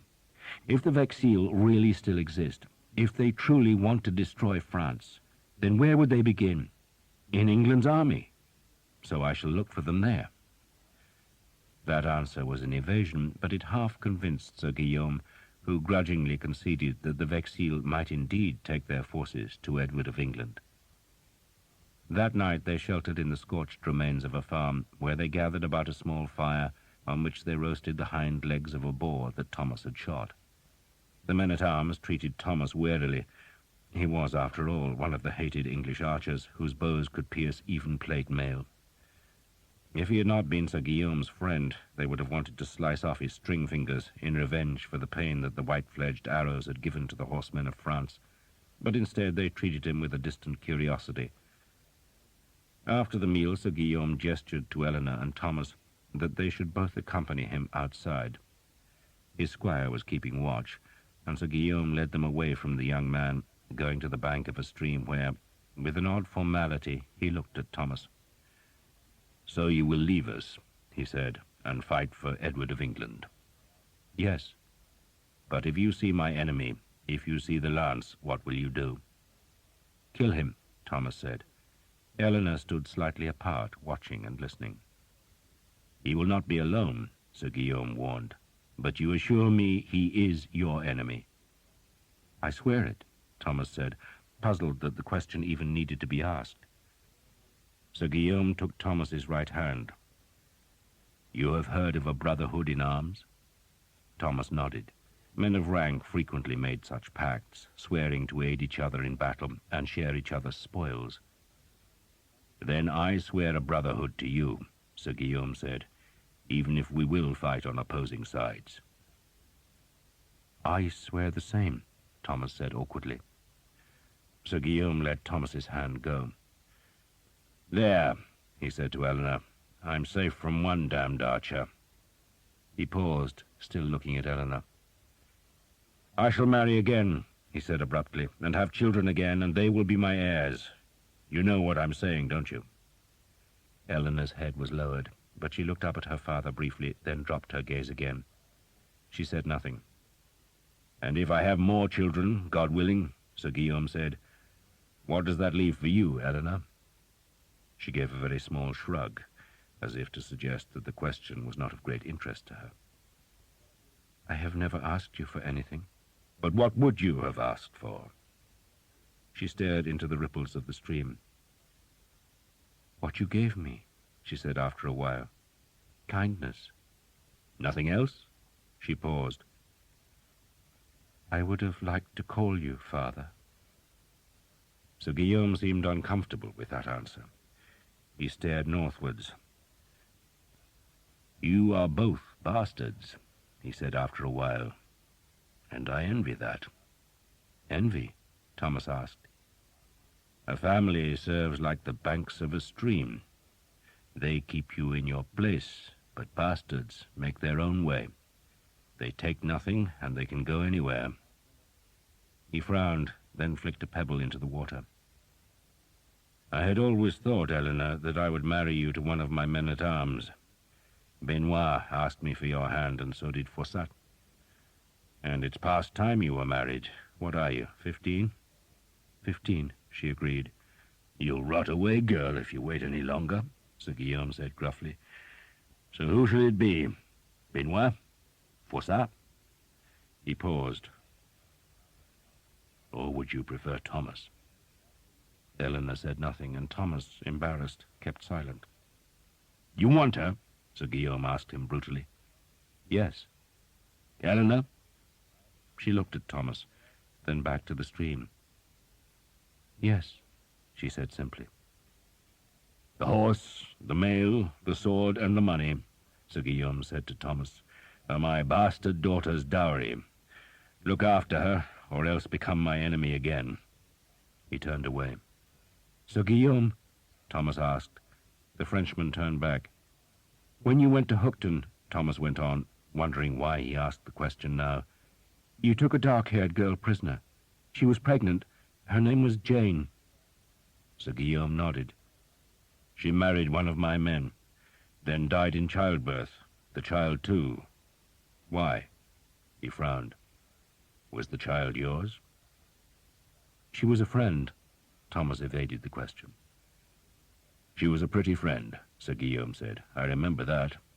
And when she died, we had 12 masses said for her English soul." "Thank you." Sir Guillaume looked from Thomas to Eleanor, then back to Thomas. "A good night for sleeping under the stars," he said, "and we shall leave at dawn." He walked away. Thomas and Eleanor sat by the stream. The sky was still not wholly dark, but had a luminous quality, like the glow of a candle behind horn. An otter slid down the far side of the stream, its fur glistening where it showed above the water. It raised its head, looked briefly at Thomas, then dived out of sight to leave a trickle of silver bubbles breaking the dark surface. Eleanor broke the silence, speaking the only English word she knew. "I am an archer's woman," she said. Thomas smiled. "Yes," he said. And in the morning they rode on, and next evening they saw the smear of smoke on the northern horizon, and knew it was a sign that the English army was going about its business. They parted in the next dawn. "How you reach the bastards I do not know," Sir Guillaume said. "But when it is all over, look for me." He embraced Thomas, kissed Eleanor, then pulled himself into his saddle. His horse had a long blue trapper decorated with yellow hawks. He settled his right foot into its stirrup, gathered the reins, and pushed back his spurs. A track led north across a heath that was fragrant with thyme and fluttering with blue butterflies. Thomas, his helmet hanging from the saddle's pommel and the sword thumping at his side, rode towards the smoke, and Eleanor, who insisted on carrying his bow because she was an archer's woman, rode with him. They looked back from the low crest of the heath, but Sir Guillaume was already a half-mile westwards, not looking back, hurrying towards the Oriflamme. Sir Thomas and Eleanor rode on. The English marched east, ever further from the sea, searching for a place to cross the Seine, but every bridge was broken or else was guarded by a fortress. They still destroyed everything they touched. Their chevauchée was a line 20 miles wide, and behind it was a charred trail 100 miles long. Every house was burned and every mill destroyed. The folk of France fled from the army, taking their livestock and the newly gathered harvest with them, so that Edward's men had to range ever further to find food. Behind them was desolation, while in front lay the formidable walls of Paris. Some men thought the king would assault Paris. Others reckoned he would not waste his troops on those great walls, but instead attack one of the strongly fortified bridges that could lead him north of the river. Indeed, the army tried to capture the bridge at Melun, but the stronghold which guarded its southern end was too massive, and its crossbowmen were too many, and the assault failed. The French stood on the ramparts and bared their backsides to insult the defeated English. It was said that the king, confident of crossing the river, had ordered supplies to be sent to the port of Le Crotoy that lay far to the north, beyond both the Seine and the River Somme. But if the supplies were waiting, then they were unreachable, because the Seine was a wall behind which the English were penned in a land they had themselves emptied of food. The first horses began to go lame, and men, their boots shredded by marching, went barefoot. The English came closer to Paris, entering the wide lands that were the hunting grounds of the French kings. They took Philip's lodges and stripped them of tapestries and plate, and it was while they hunted his royal deer that the French king sent Edward a formal offer of battle. It was the chivalrous thing to do, and it would, by God's grace, end the harrowing of his farmlands. Sir Philip of Valois sent a bishop to the English, courteously suggesting that he would wait with his army south of Paris, and the English king graciously accepted the invitation, and so the French marched their army through the city and arrayed it among the vineyards on a hill crest by Bourg-la-Reine. They would make the English attack them there, forcing the archers and men-at-arms to struggle uphill into massed Genoese crossbows, and the French nobles estimated the value of the ransoms they would fetch for their prisoners. The French battle line waited, but no sooner had Philip's army settled in its positions than the English treacherously turned about and marched in the other direction, going to the town of Poissy, where the bridge across the Seine had been destroyed and the town evacuated. A few French infantrymen, poor soldiers armed with spears and axes, had been left to guard the northern bank, but they could do nothing to stop the swarm of archers, carpenters, and masons who used timbers ripped from the roofs of Poissy to make a new bridge on the 15 broken piers of the old.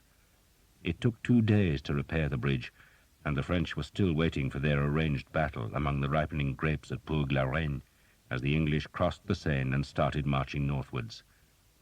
The devils had escaped the trap and were loose again. It was at Poissy that Thomas, with Eleanor beside him, rejoined the army. And it was there, by God's grace, that the hard times began. Eleanor had been apprehensive about joining the English army. "They won't like me because I'm French," she said. "The army's full of Frenchmen," Thomas had told her. "There are Gascons, Bretons, even some Normans, and half the women are French." "The archers' women?" she asked, giving him a wry smile.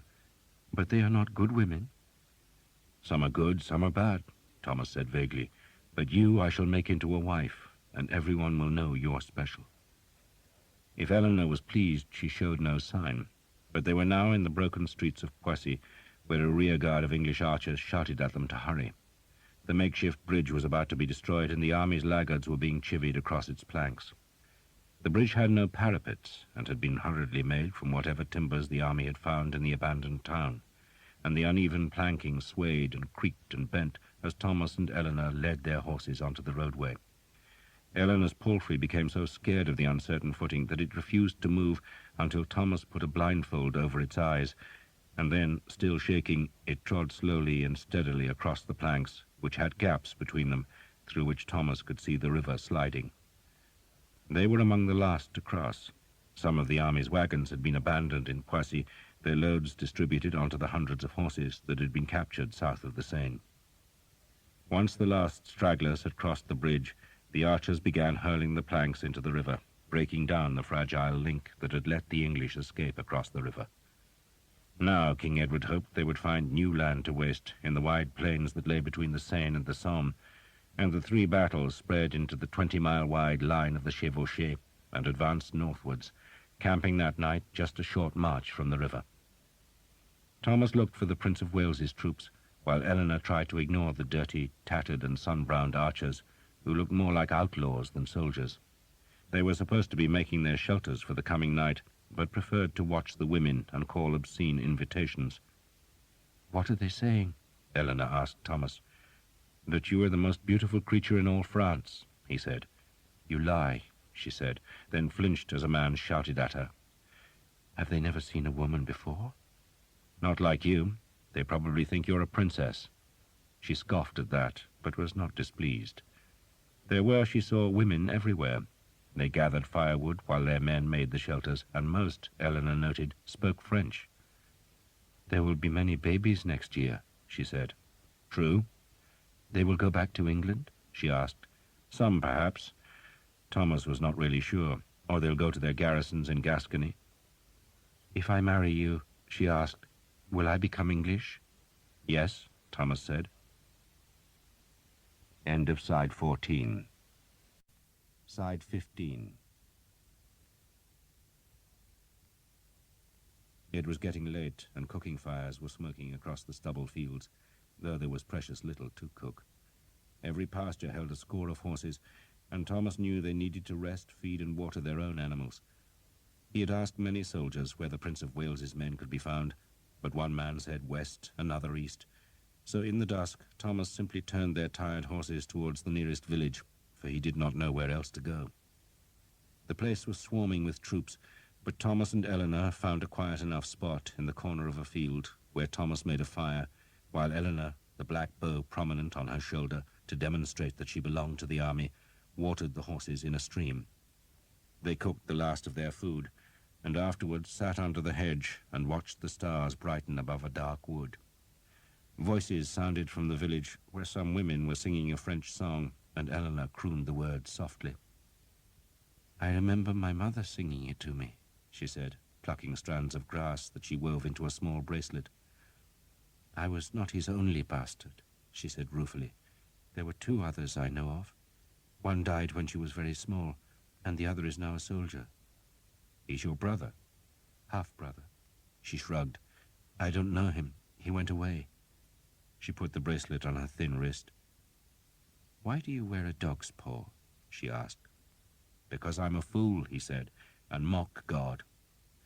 That was the truth, he thought ruefully, and he pulled the dry paw hard to break its cord, then tossed it into the field. He did not really believe in St. Guinevere. It was an affectation. A dog would not help him recover the lance, and that duty made him grimace, for the penance weighed on his conscience and soul. "Do you really mock God?" Eleanor asked, worried. "No, but we jest about the things we fear." "And you fear God?" "Of course," Thomas said, then stiffened because there had been a rustle in the hedge behind him, and a cold blade was suddenly pressed against the back of his neck. The metal felt very sharp. "What we should do," a voice said, "is hang the bastard properly and take his woman. She's pretty." "She's pretty," another man agreed, "but he ain't good for anything." "You bastards," Thomas said, turning to stare into two grinning faces. It was Jake and Sam. He did not believe it at first, just gazed for a while. "It is you! What are you doing here?" Jake slashed at the hedge with his billhook, pushed through, and gave Eleanor what he thought was a reassuring grin, though with his scarred face and crossed eyes, he looked like something from a nightmare. "Charlie Bloy got his face smacked," Jake said, "so Will brought us here to give the King of France a bloody nose. She your woman?" "She's the Queen of bloody Sheba," Thomas said. "And the Countess is humping the Prince, I hear." Jake grinned. "Will saw you earlier, only you didn't see us. Got your nose in the air. We heard you were dead." "I nearly was. Will wants to see you." The thought of Will Skeet, of Jake and Sam, came as a vast relief to Thomas, for such men lived in a world far removed from dire prophecies, stolen lances, and dark lords. He told Eleanor these men were his friends, his best friends, and that she could trust them, though she looked alarmed at the ironic cheer which greeted Thomas when they ducked into the village tavern. The archers put their hands at their throats and contorted their faces to imitate a hanged man, while Will Skeet shook his head in mock despair. "God's belly," he said, "but they can't even hang you properly." He looked at Eleanor. "Another countess." "The daughter of Sir Guillaume d'Evêque, Knight of the Sea and of the Land," Thomas said, "and she's called Eleanor." "Yours?" Skeet said. "We shall marry." "Bloody hellfire," Skeet said. "You're still daft as a carrot. You don't marry them, Tom. That's not what they're for." "Still, she ain't a bad looker, is she?" He courteously made space for Eleanor on the bench. "There wasn't much ale," he went on, "so we drank it all." He looked about the tavern. It was so bare there was not even a bunch of herbs hanging from the rafters. "Bastards cleaned up before they left," he said sourly, "and there's about as much plunder here as you'd get hairs off a bald man." "What happened in Brittany?" Thomas asked. Will shrugged. "Naught to do with us. Duke Charles led his men into our territory and trapped Tommy Dugdale on the hilltop. 3,000 of them and 300 with Tommy, and at the end of the day Duke Charles was running like a scalded hare. Arrows, boy, arrows." Thomas Dugdale had taken over the Earl of Northampton's responsibilities in Brittany, and had been travelling between the English fortresses when the Duke's army caught him, but his archers and men-at-arms, ensconced behind the thick hedge of a hilltop pasture, had cut the enemy into shreds. "All day they fought," Skeet said, "morning to night, and the bastards wouldn't learn their lesson and kept sending men up the hill. They reckoned Tommy had to run out of arrows soon enough, but he was carrying carts of spares to the fortresses, see, so he had enough to last him till doomsday. So Duke Charles lost his best men, the fortresses are safe till he gets some more, and we're up here. The Earl sent for us. Just bring 50 archers, he told me, so I did. And Father Hobb, of course. We sailed to Caen and joined the army just as it marched out. So what the hell happened to you?" Thomas told his tale. Skeet shook his head when he heard about the hanging. "Sir Simon's gone," he said. "Probably joined the French." "He's done what?" "Vanished. Your countess caught up with him and pissed all over him from what we hear." Skeet grinned. "Look of the devil you've got. God knows why I saved you this." He put a clay jar of ale on the table, then nodded at Thomas's bow that Eleanor was carrying. "Can you still shoot that thing? I mean, you've been bollocking about with the aristocracy for so long that you might have forgotten why God put you on the earth." "I can still use it." "Then you might as well ride with us," Skeet said, but confessed he knew little of what the army was doing. "No one tells me," he said scornfully, "but they say there's another river up north and we've got to cross it. Sooner the better, I reckon, as the Frenchies have skimmed this land proper. Couldn't feed a kitten up here." It was indeed a bare land. Thomas saw that for himself next day as Will Skeet's men moved slowly north across harvested fields. But the grain, instead of lying in the barns, had already been taken for the French army, just as the livestock had all been driven away. South of the Seine, the English had cut grain from abandoned fields, and their advance guards had moved swiftly enough to capture thousands of cattle, pigs, and goats. But here the land had been scraped bare by an even larger army, and so the king ordered haste. He wanted his men to cross the next river, the Somme, to where the French army might not have stripped the land, and where, at Le Crotoy, he hoped a fleet would be waiting with supplies. But despite the royal orders, the army went painfully slowly. There were fortified towns that promised food, and men insisted on trying to assault their walls. They captured some, were repulsed at others, but it all took time that the king did not have, and while he was trying to discipline an army more interested in plunder than progress, the King of France led his army back across the Seine, through Paris, and north to the Somme. A new trap was set, an even deadlier one, for the English were now penned in a land that had been stripped of food. Edward's army at last reached the Somme, but found it was blocked just as the Seine had been barred. Bridges were destroyed or guarded by grim forts with heavy garrisons that would take weeks to dislodge, and the English did not have weeks. They were weakening daily. They had marched from Normandy to the edge of Paris, then they had crossed the Seine and left a path of destruction to the Somme's southern bank, and the long journey had abraded the army. Hundreds of men were now barefoot, while others hobbled on disintegrating shoes. They had horses enough, but few spare horseshoes or nails, and so men led their animals to save their hooves. There was grass to feed horses, but little grain for men, and so the foraging parties had to travel long distances to find villages where the peasants might have hidden some of the harvest. The French were becoming bolder now, and there were frequent skirmishes at the edges of the army as the French sensed the English vulnerability. Men ate unripe fruit that soured their bellies and loosened their bowels. Some reckoned they had no choice but to march all the way back to Normandy, but others knew the army would fall apart long before they reached the safety of the Norman harbours.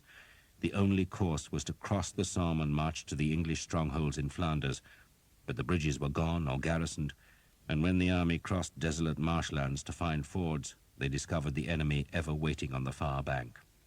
They twice tried to force a passage, but both times the French, secure on the higher, dry land, were able to cut down the archers in the river by crowding the bank with Genoese crossbows. And so the English retreated and marched westwards, getting ever nearer to the river's mouth, and every step reduced the number of possible crossing places as the river grew wider and deeper.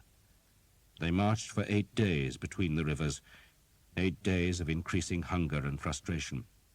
"Save your arrows," a worried Will Skeet warned his men late one afternoon.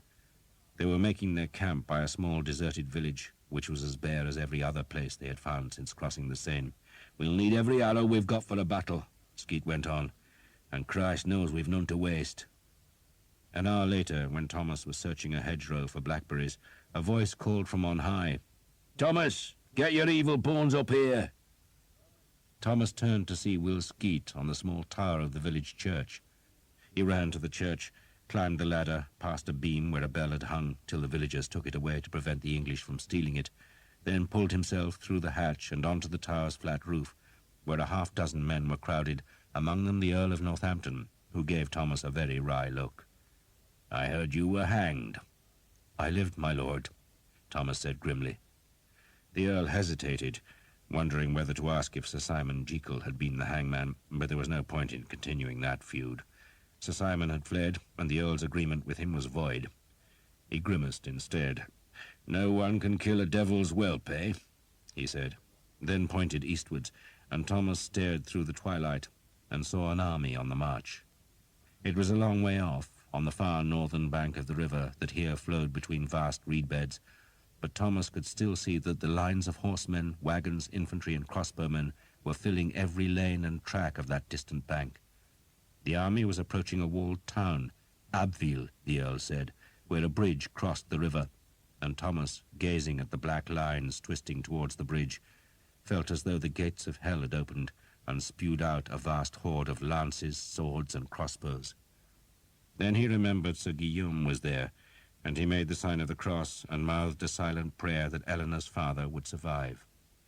"Sweet Christ," Will Skeet said, mistaking Thomas's gesture for fear, "but they want our souls bad." "They know we're tired," the Earl said, "and they know the arrows must run out in the end, and they know they have more men than we do, far more." He turned westwards, "and we can't run much further." He pointed again, and Thomas saw the flat sheen of the sea. "They've caught us," the Earl said. "They'll cross at Abbeville and attack tomorrow." "So we fight," Will Skeet growled. "On this ground, Will?" the Earl asked. The land was flat, ideal for cavalry, and with few hedgerows or coppices to protect archers. "And against so many," he added. He stared at the distant enemy. "They outnumber us, Will. They outnumber us. By God, they outnumber us." He shrugged. "Time to move on." "Move on where?" Skeet asked. "Why not find our ground and stand?" "South?" The Earl sounded unsure. "Maybe we can cross the Seine again and take ships home from Normandy. God knows we can't cross the Somme." He shaded his eyes as he stared at the river. "Christ," he blasphemed, "but why the hell isn't there a ford? We could have raced the bastards back to our fortresses in Flanders and left Philip stranded like the damned fool he is." "Not fight him?" Thomas asked, sounding shocked. The Earl shook his head. "We've hurt him, we've robbed him blind, we've marched through his kingdom and left it smouldering, so why fight him? He spent a fortune on hiring knights and crossbowmen, so why not let him waste that money? Then we come back next year and do it again." He shrugged. "Unless we can't escape him." With those grim words, he backed down through the hatch, and his entourage followed, leaving Skeet and Thomas alone. "The real reason they don't want to fight," Skeet said sourly when the Earl was safe out of earshot, "is that they're scared of being taken prisoner. A ransom can wipe out a family's fortune in the blink of an eye." He spat over the tower parapet, then drew Thomas to its northern edge. "But the real reason I brought you up here, Tom, is because your eyes are better than mine. Can you see a village over there?" He pointed northwards. It took Thomas a while, but eventually he spotted a group of low roofs amidst the reeds. "Bloody poor village," he said sourly.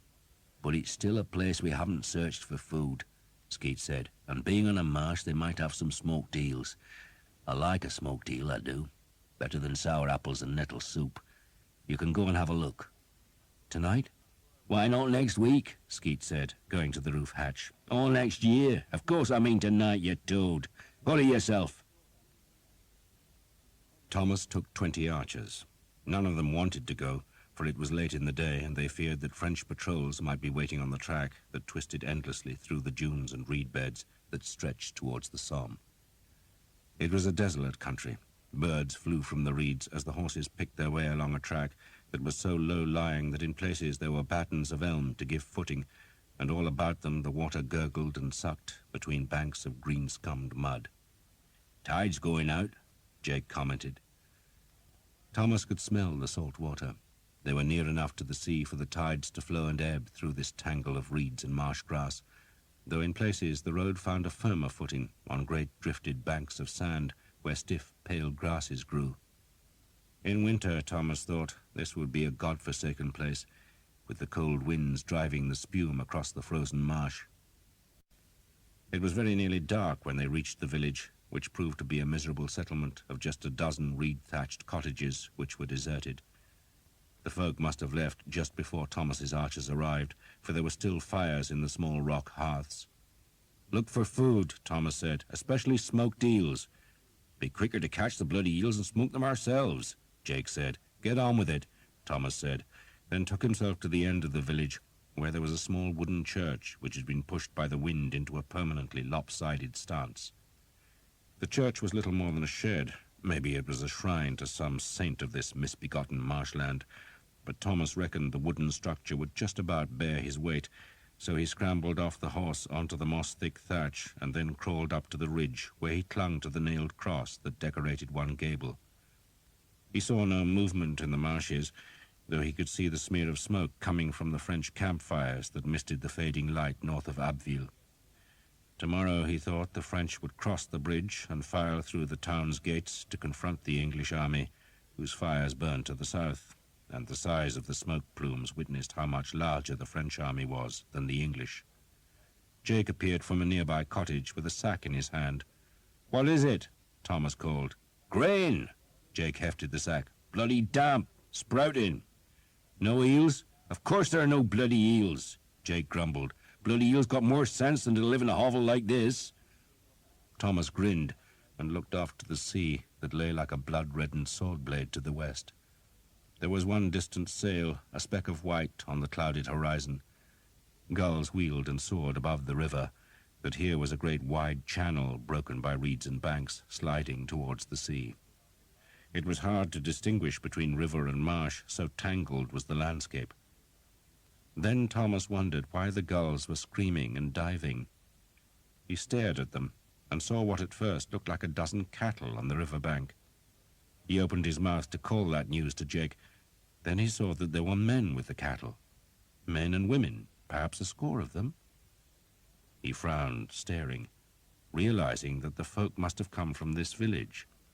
They had presumably seen the English archers approaching, and they had fled with their livestock. But to where? The marsh? That was sensible, for the wetlands probably had a score of secret paths where folk could hide. But why had they risked going onto the sand ridge where Thomas could see them? Then he saw that they were not trying to hide, but to escape, for the villagers were now wading across the wide waters towards the northern bank. Sweet Jesus, he thought, but there was a ford.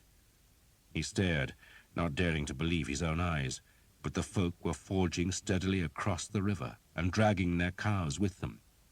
It was a deep ford, and he guessed it could only be crossed at low tide, but it was there. "Jake!" he shouted. "Jake!" Jake ran across to the church, and Thomas leaned far down and hauled him onto the rotting thatch. The building swayed perilously under their weight as Jake scrambled to the ridge, took hold of the sun-bleached wooden cross, and looked where Thomas was pointing. "God's arse," he said. "There's a bloody ford." "And they're a bloody Frenchman," Thomas said, for on the river's far bank, where firmer land rose from the tangle of marsh and water, there were now men in grey mail. They were newly arrived, or else Thomas would have seen them earlier, and their first cooking fires pricked the dark stand of trees where they camped. Their presence showed that the French knew of the ford's existence and wanted to stop the English crossing, but that was none of Thomas's business.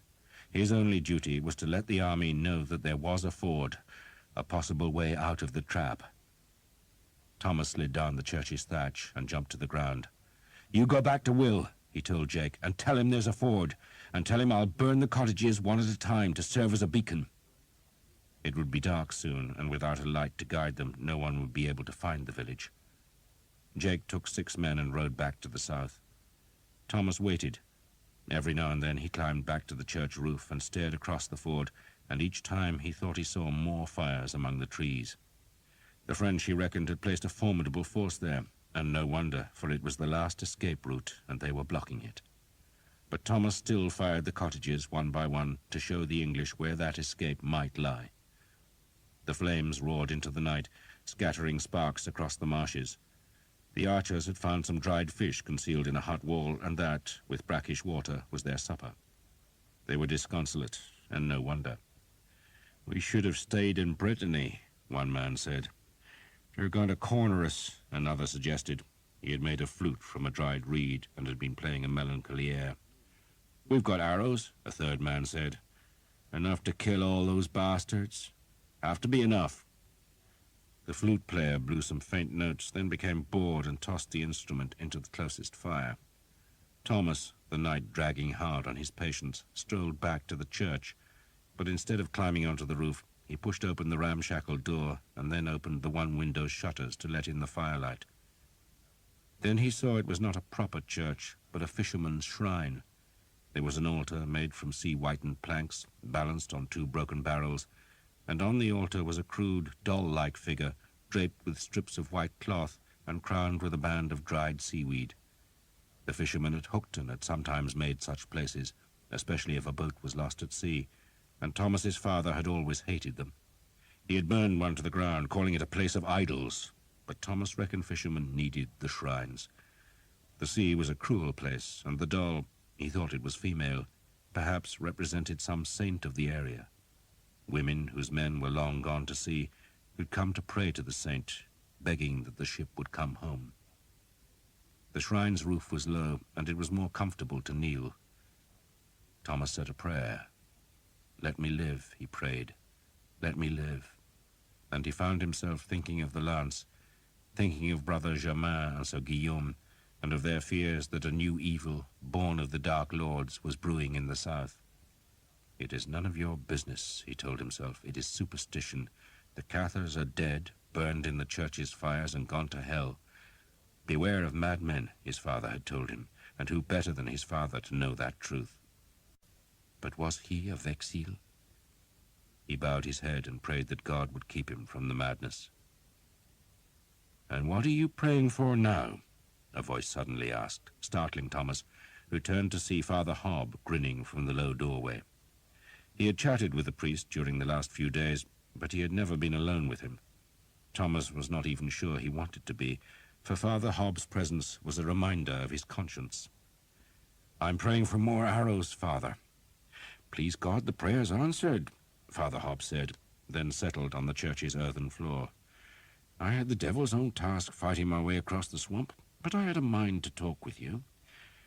I have this feeling you've been avoiding me." "Father," Thomas said chidingly. "So here you are, and with a beautiful girl as well. I tell you, Thomas, if they forced you to lick a leper's arse, you'd taste nothing but sweetness. Charmed you are. They can't even hang you." "They can," Thomas said, "but not properly."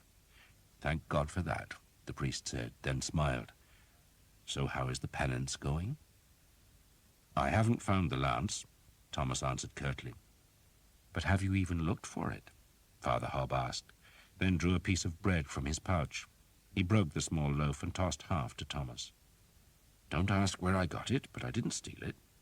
Remember, Thomas, you can fail in a penance and still have absolution if you have made a sincere effort." Thomas grimaced, not at Father Hobb's words, but because he had bitten down on a scrap of millstone grit caught in the bread. He spat it out. "My soul isn't so black as you make it sound, Father." "How would you know? All our souls are black."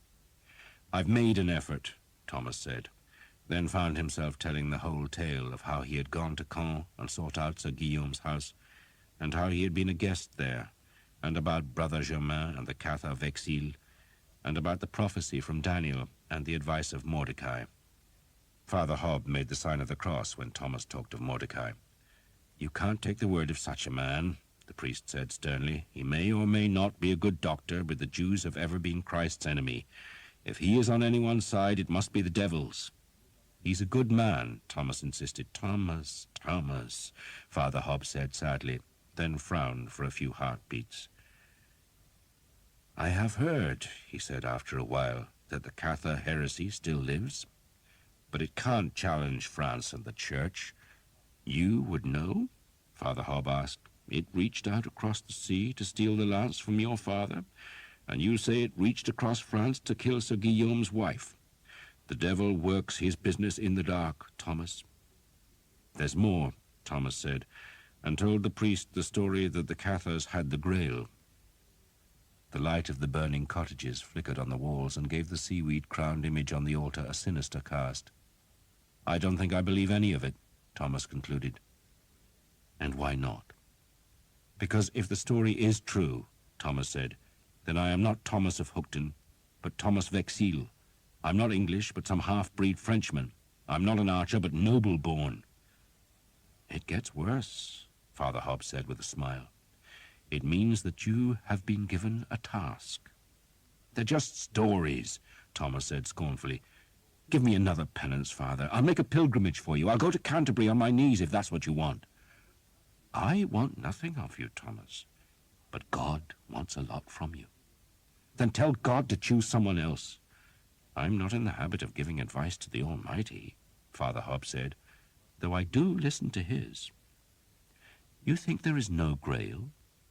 "Men have sought it for 1,000 years," Thomas said, "and no one has found it, unless the thing in Genoa is real." Father Hobb leaned his head against the wattle wall. "I have heard," he said quietly, "that the real Grail is made of common clay. A simple peasant dish like the one my mother treasured. God rest her soul, for she could only afford the one good dish, and then, clumsy fool that I am, I broke it one day. But the Grail, I am told, cannot be broken.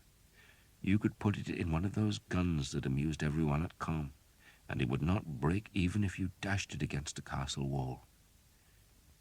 And when you place the bread and wine, the blood and flesh of the Mass, in that common piece of clay, Thomas, it turns to gold, pure, shining gold. That is the Grail, and, God help me, it does exist." "So you would have me wander the earth looking for a peasant's dish?" Thomas asked. "God would," Father Hobb said, "and for good reason." He looked saddened. "There is heresy everywhere, Thomas. The church is besieged. The bishops and the cardinals and the abbots are corrupted by wealth. The village priests stew in ignorance, and the devil is brewing his evil. Yet there are some of us, a few, who believe that the church can be refreshed, that it can glow with God's glory again. I think the Grail could do that. I think God has chosen you, Father, and perhaps me, Father Hobbs said, ignoring Thomas's protest. When this is all over, he waved a hand to encompass the army and its plight, I think I may join you. We shall seek your family together. You? Thomas asked. Why? Because God calls, Father Hobbs said simply, then jerked his head. You must go, Thomas, you must go. I shall pray for you. Thomas had to go, because the night had been disturbed by the sound of horses' hooves and the strident voices of men. Thomas seized his bow and ducked out of the church to find that a score of men-at-arms were now in the village. Their shields carried the lions and stars of the Earl of Northampton, and their commander was demanding to know who was in charge of the archers. I am, Thomas said. Where's this ford? Thomas made himself a torch from a sheaf of thatch lashed to a pole, and, while its flame lasted, he led them across the marsh towards the distant ford. The flames flickered out after a while, but he was close enough to find his way to where he had seen the cattle. The tide had risen again, and black water seeped and flooded all about the horsemen, who huddled on a shrinking ridge of sand. You can see where the other side is, Thomas told the men-at-arms, pointing to the fires of the French, which looked to be about a mile away. Bastards are waiting for us. Plenty of them, too. We're crossing anyway, the leading man-at-arms said. The king has decided it, and we're doing it when the tide falls. He turned to his men. Off your horses, find the path, mark it. He pointed to some pollarded willows. Cut staves off them, use them as markers. Thomas groped his way back to the village, sometimes wading through water up to his waist. A thin mist was seeping from the flooding tide, and had it not been for the blazing huts in the village, he could easily have got lost. The village, built on the highest piece of land in all the marsh, had attracted a crowd of horsemen by the time Thomas returned.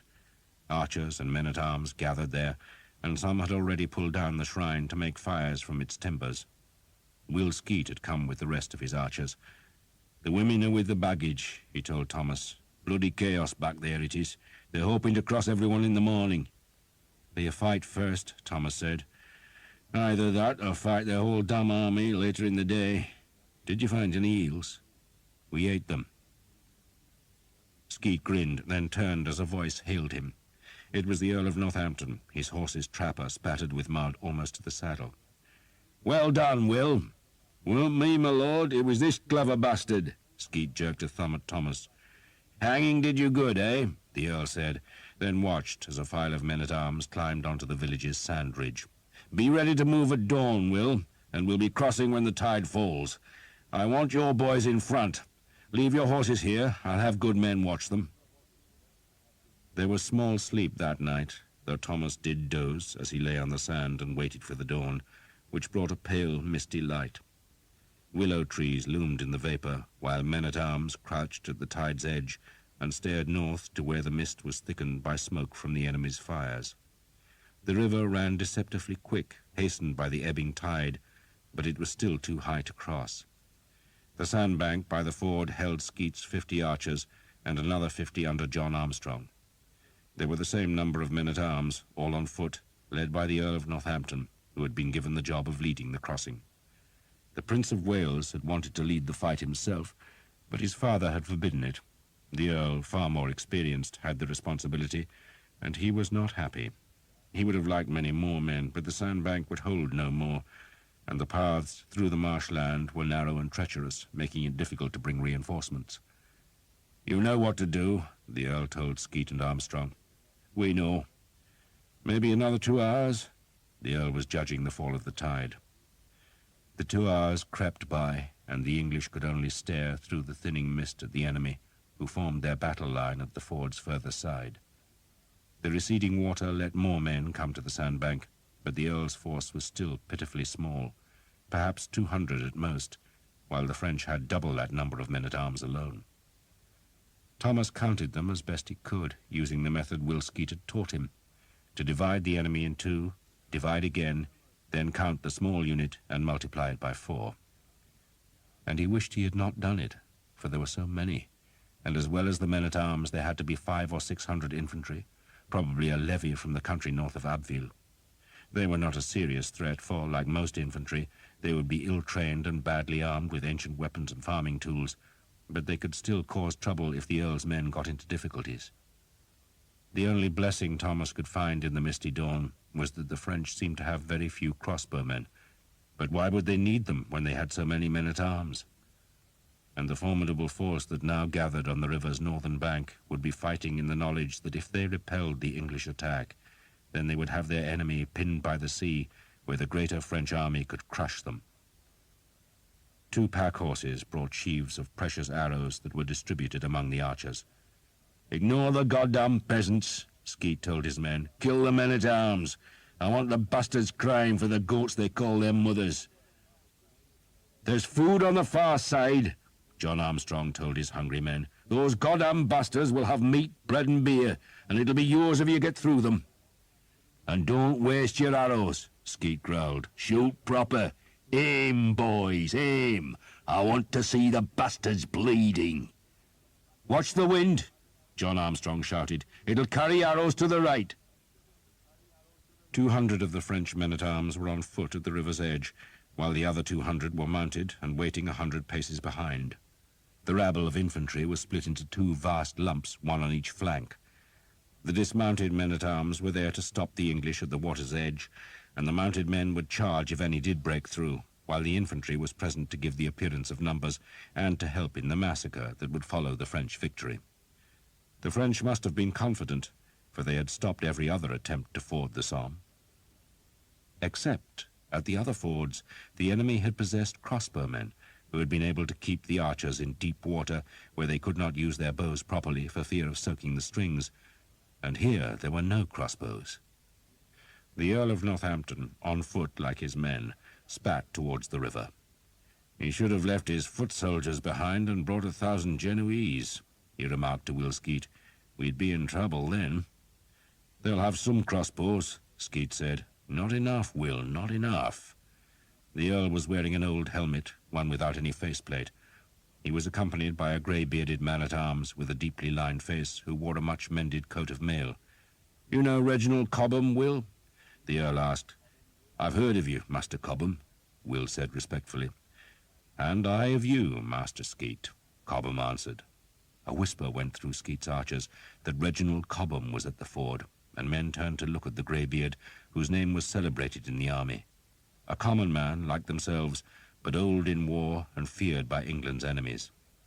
The Earl looked at a pole which marked one edge of the ford. "Reckon the water's low enough," he said, then patted Skeet's shoulder. "Go and kill some, Will." Thomas took one glance behind and saw that every dry spot of the marsh was now crowded with soldiers, horses and women. The English army had come into the lowlands, depending on the Earl to force the crossing. Off to the east, though none at the ford knew it, the main French army was filing across the bridge at Abbeville, ready to fall on the English rear. There was a brisk wind coming from the sea, bringing a morning chill and the smell of salt. Gulls called forlorn above the pale reeds. The river's main channel was a half-mile wide, and the 100 archers looked a puny force as they spread into a line and waded into the tide. Armstrong's men were on the left, Skeet's on the right, while behind them came the first of the Earl's men-at-arms. Those men-at-arms were all on foot, and their job was to wait till the arrows had weakened the enemy, then charge into the French with swords, axes, and falchions. The enemy had 2 drummers who began thumping their goatskins. Then a trumpeter startled birds from the trees where the French had camped. "Not the wind!" Skeet shouted at his men. "Gusting hard she is, gusting hard!" The wind was blowing against the ebbing tide, forcing the river into small waves that whipped white at their tops. The French infantry were shouting. Grey clouds scudded above the green land. The drummers kept up a threatening rhythm. Banners flew above the waiting men-at-arms, and Thomas was relieved that none of them showed yellow hawks on a blue field.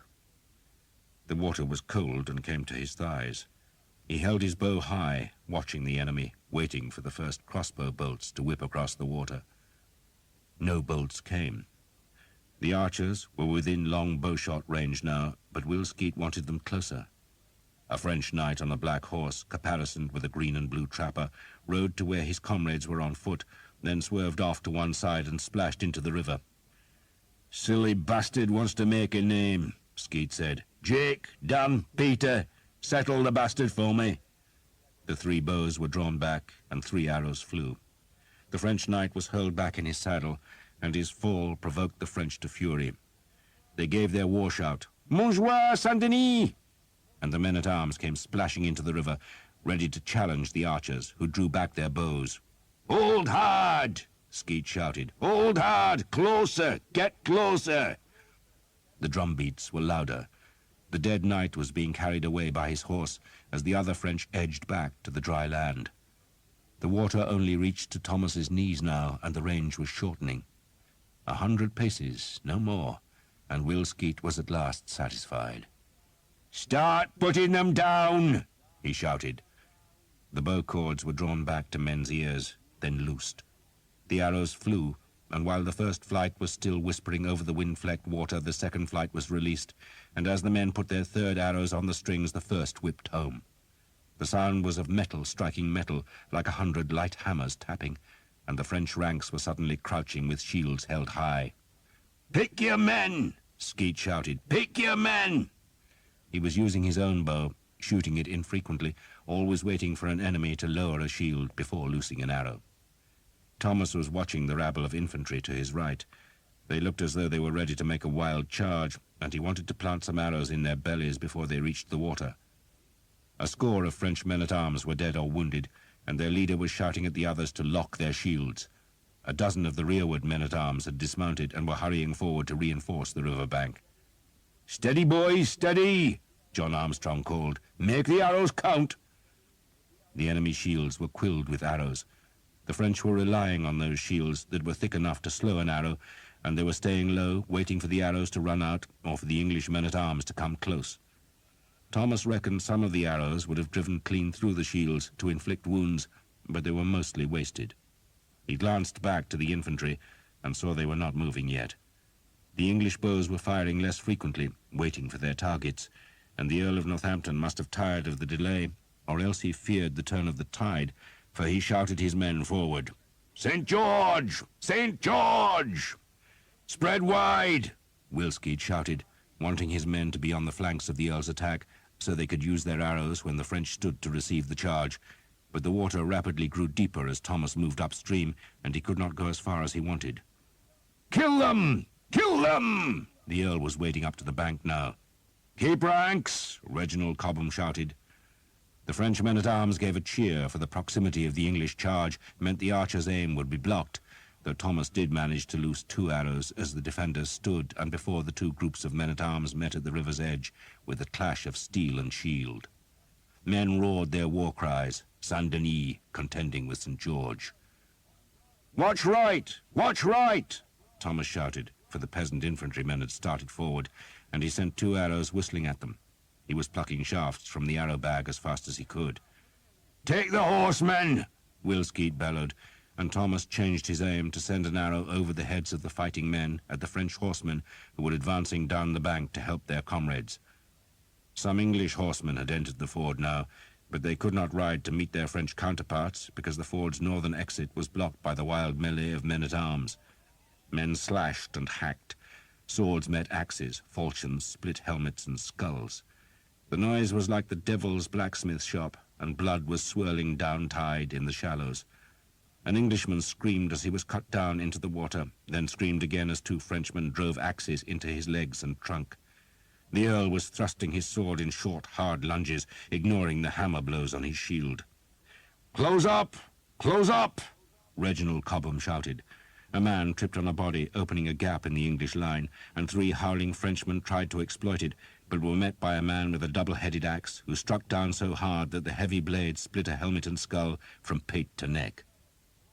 "Flank them! Flank them!" Skeet bellowed, and his archers waded closer to the shore to drive their arrows into the sides of the French formation. 200 French knights were fighting 80 or 90 English men-at-arms, a brawl of swords and shields and monstrous clangor. Men grunted as they swung. The two front ranks were locked together now, shields against shields, and it was the men behind who did the killing, swinging their blades over the front rank to kill the men beyond. Most of the archers were pouring arrows into the French flanks, while a few, led by John Armstrong, had closed up behind the men-at-arms to shoot into the enemy's faces. The French infantry, thinking the English charge stalled, gave a cheer and began to advance. "Kill them! Kill them!" Thomas shouted. He had used a whole sheaf of arrows, 24 shafts, and had only one sheaf more. He drew the bow back, released, drew again.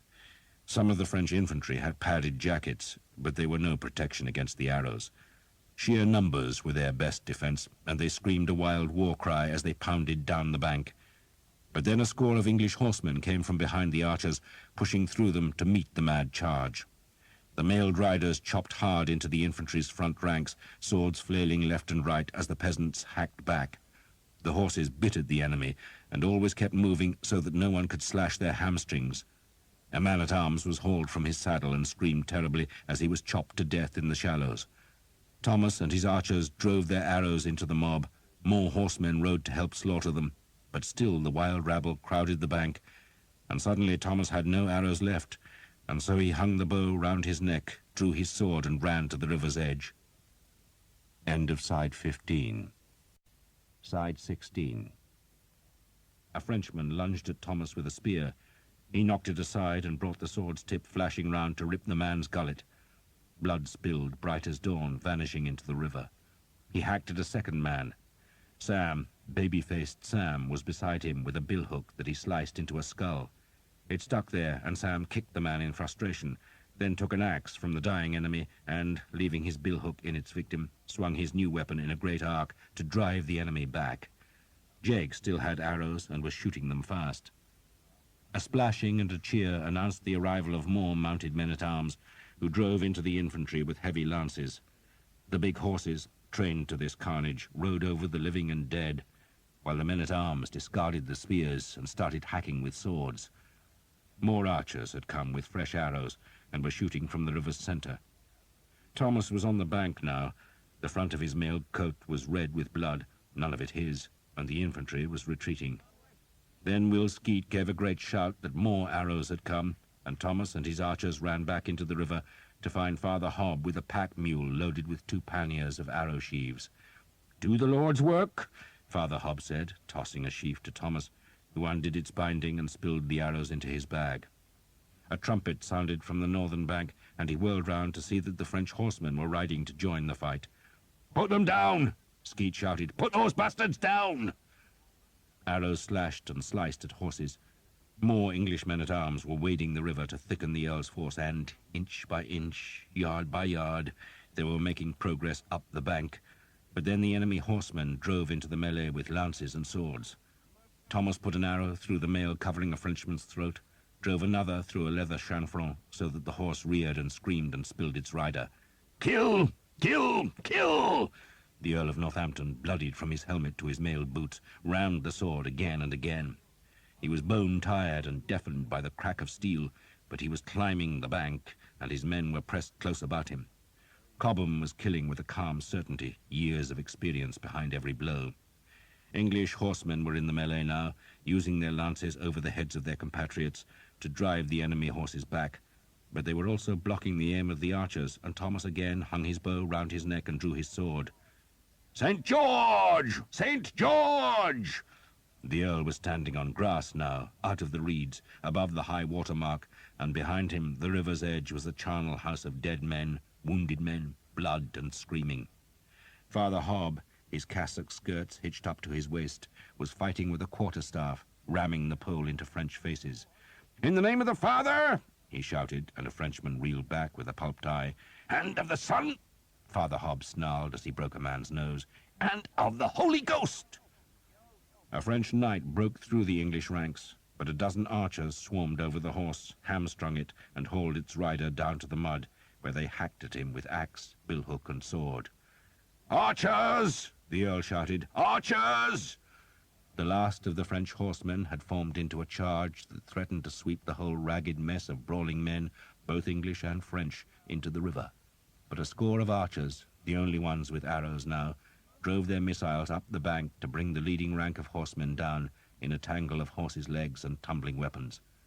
Another trumpet sounded, this one from the English side, and reinforcements were suddenly streaming over the ford and spurring up onto the higher ground. "They're breaking! They're breaking!" Thomas did not know who shouted that news, but it was true. The French were shuffling backwards. The infantry, their stomach for battle slaked by the deaths they had suffered, had already retreated. But now the French knights, the men-at-arms, were backing away from the fury of the English assault. "Just kill them! Kill them! No prisoners! No prisoners!" The Earl of Northampton shouted in French, and his men-at-arms, bloody and wet and tired and angry, shoved up the bank and hacked again at the French, who stepped another pace back. And then the enemy did break. It was sudden. One moment the two forces were locked in grunting, shoving, hacking battle, and then the French were running, and the ford was streaming with mounted men-at-arms, who crossed from the southern bank to pursue the broken enemy. "Jesus," Will Skeet said, and dropped to his knees and made the sign of the cross.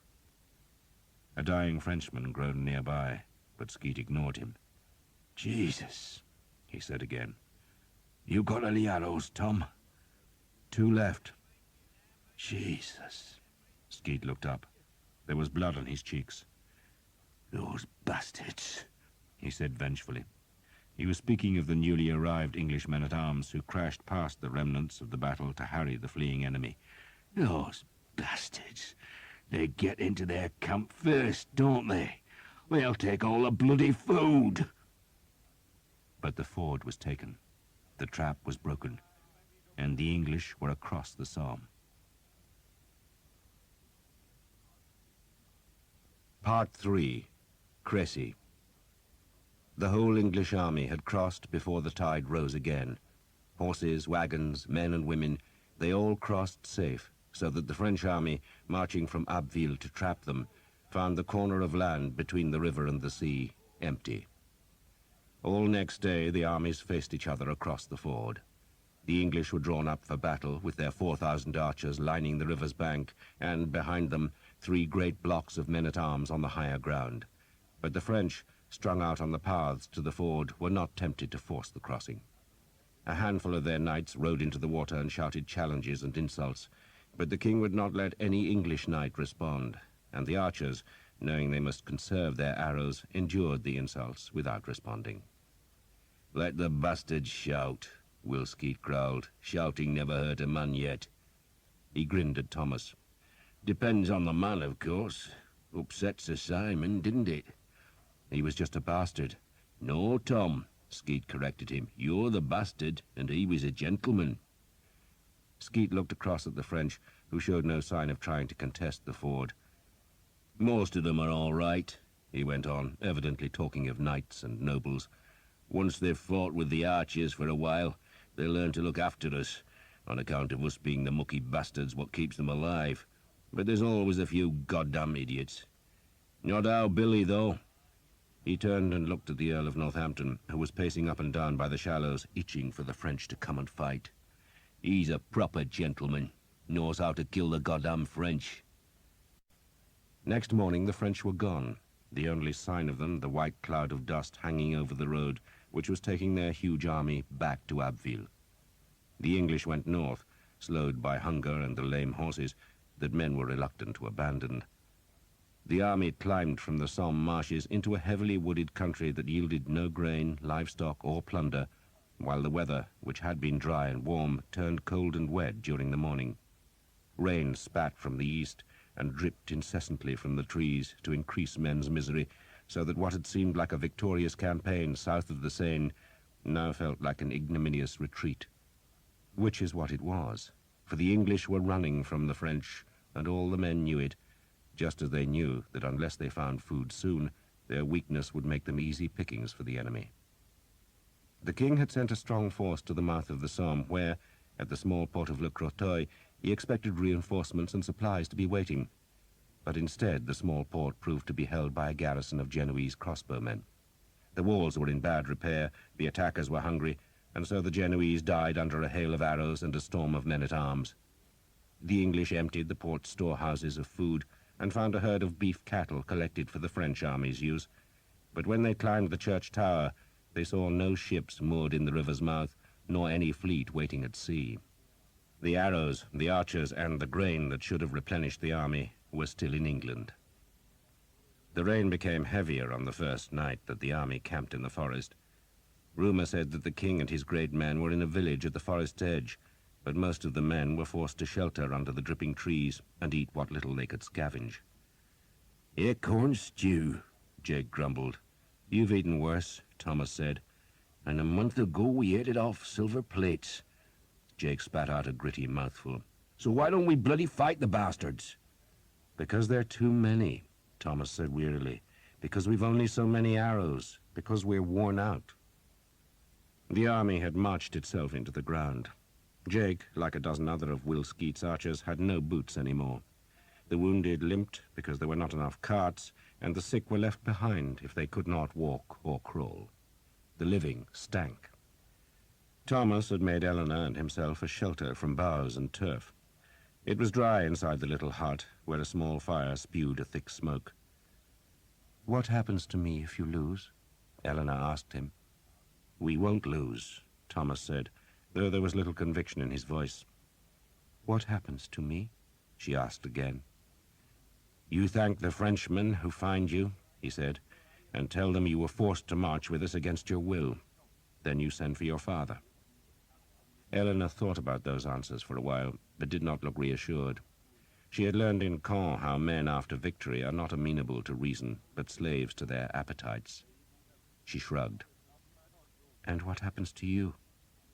"If I live," Thomas shook his head, "I'll be a prisoner. They send us to the galleys in the south, I hear, if they let us live." "Why shouldn't they?" "They don't like archers. They hate archers." He pushed a pile of wet bracken closer to the fire, trying to dry the fronds before they became their bed. "Maybe there won't be a battle," he said, "because we've stolen a day's march on them." The French were said to have gone back to Abbeville and to be crossing the river there, which meant that the hunters were coming, but the English were still a day ahead and could, perhaps, reach their fortresses in Flanders. Perhaps. Eleanor blinked from the smoke. "Have you seen any knight carrying the lance?" Thomas shook his head. "I haven't even looked," he confessed. The last thing on his mind this night was the mysterious Vexil. Nor indeed did he expect to see the lance. That was Sir Guillaume's fancy, and now Father Hobbs' enthusiasm, but it was not Thomas's obsession. Staying alive and finding enough to eat were what consumed him. "Thomas!" Will Skeet called from outside. Thomas pushed his head through the hut opening to see a cloaked figure was standing next to Skeet. "I'm here," he said. "You've got company," Skeet said sourly, turning away. The cloaked figure stooped to enter the hut, and, to Thomas's surprise, it was Jeanette. "I shouldn't be here," she greeted him, pushing into the smoky interior, where, throwing the hood from her hair, she stared at Eleanor. "Who's that?" "My woman," Thomas spoke in English. "Tell her to go," Jeanette said in French. "Stay here," Thomas told Eleanor. "This is the Countess of Armorica." Jeanette bridled when Thomas contradicted her, but did not insist that Eleanor left. Instead, she pushed a bag at Thomas that proved to contain a leg of lamb, a loaf of bread, and a stone bottle of wine. The bread, Thomas saw, was the fine white bread that only the rich could afford, while the ham was studded with cloves and sticky with honey. He handed the bag to Eleanor. "Food fit for a prince," he told her. "I should take it to Will?" Eleanor asked, for the archers had agreed to share all their food. "Yes, but it can wait," Thomas said. "I shall take it now," Eleanor said, and pulled a cloak over her head before vanishing into the wet darkness. "She's pretty enough," Jeanette said in French. "All my women are pretty," Thomas said. "Fit for princes, they are." Jeanette looked angry, or perhaps it was just the smoke from the small fire irritating her. She prodded the hut's side. "This reminds me of our journey." "It wasn't cold or wet," Thomas said. "And you were mad," he wanted to add.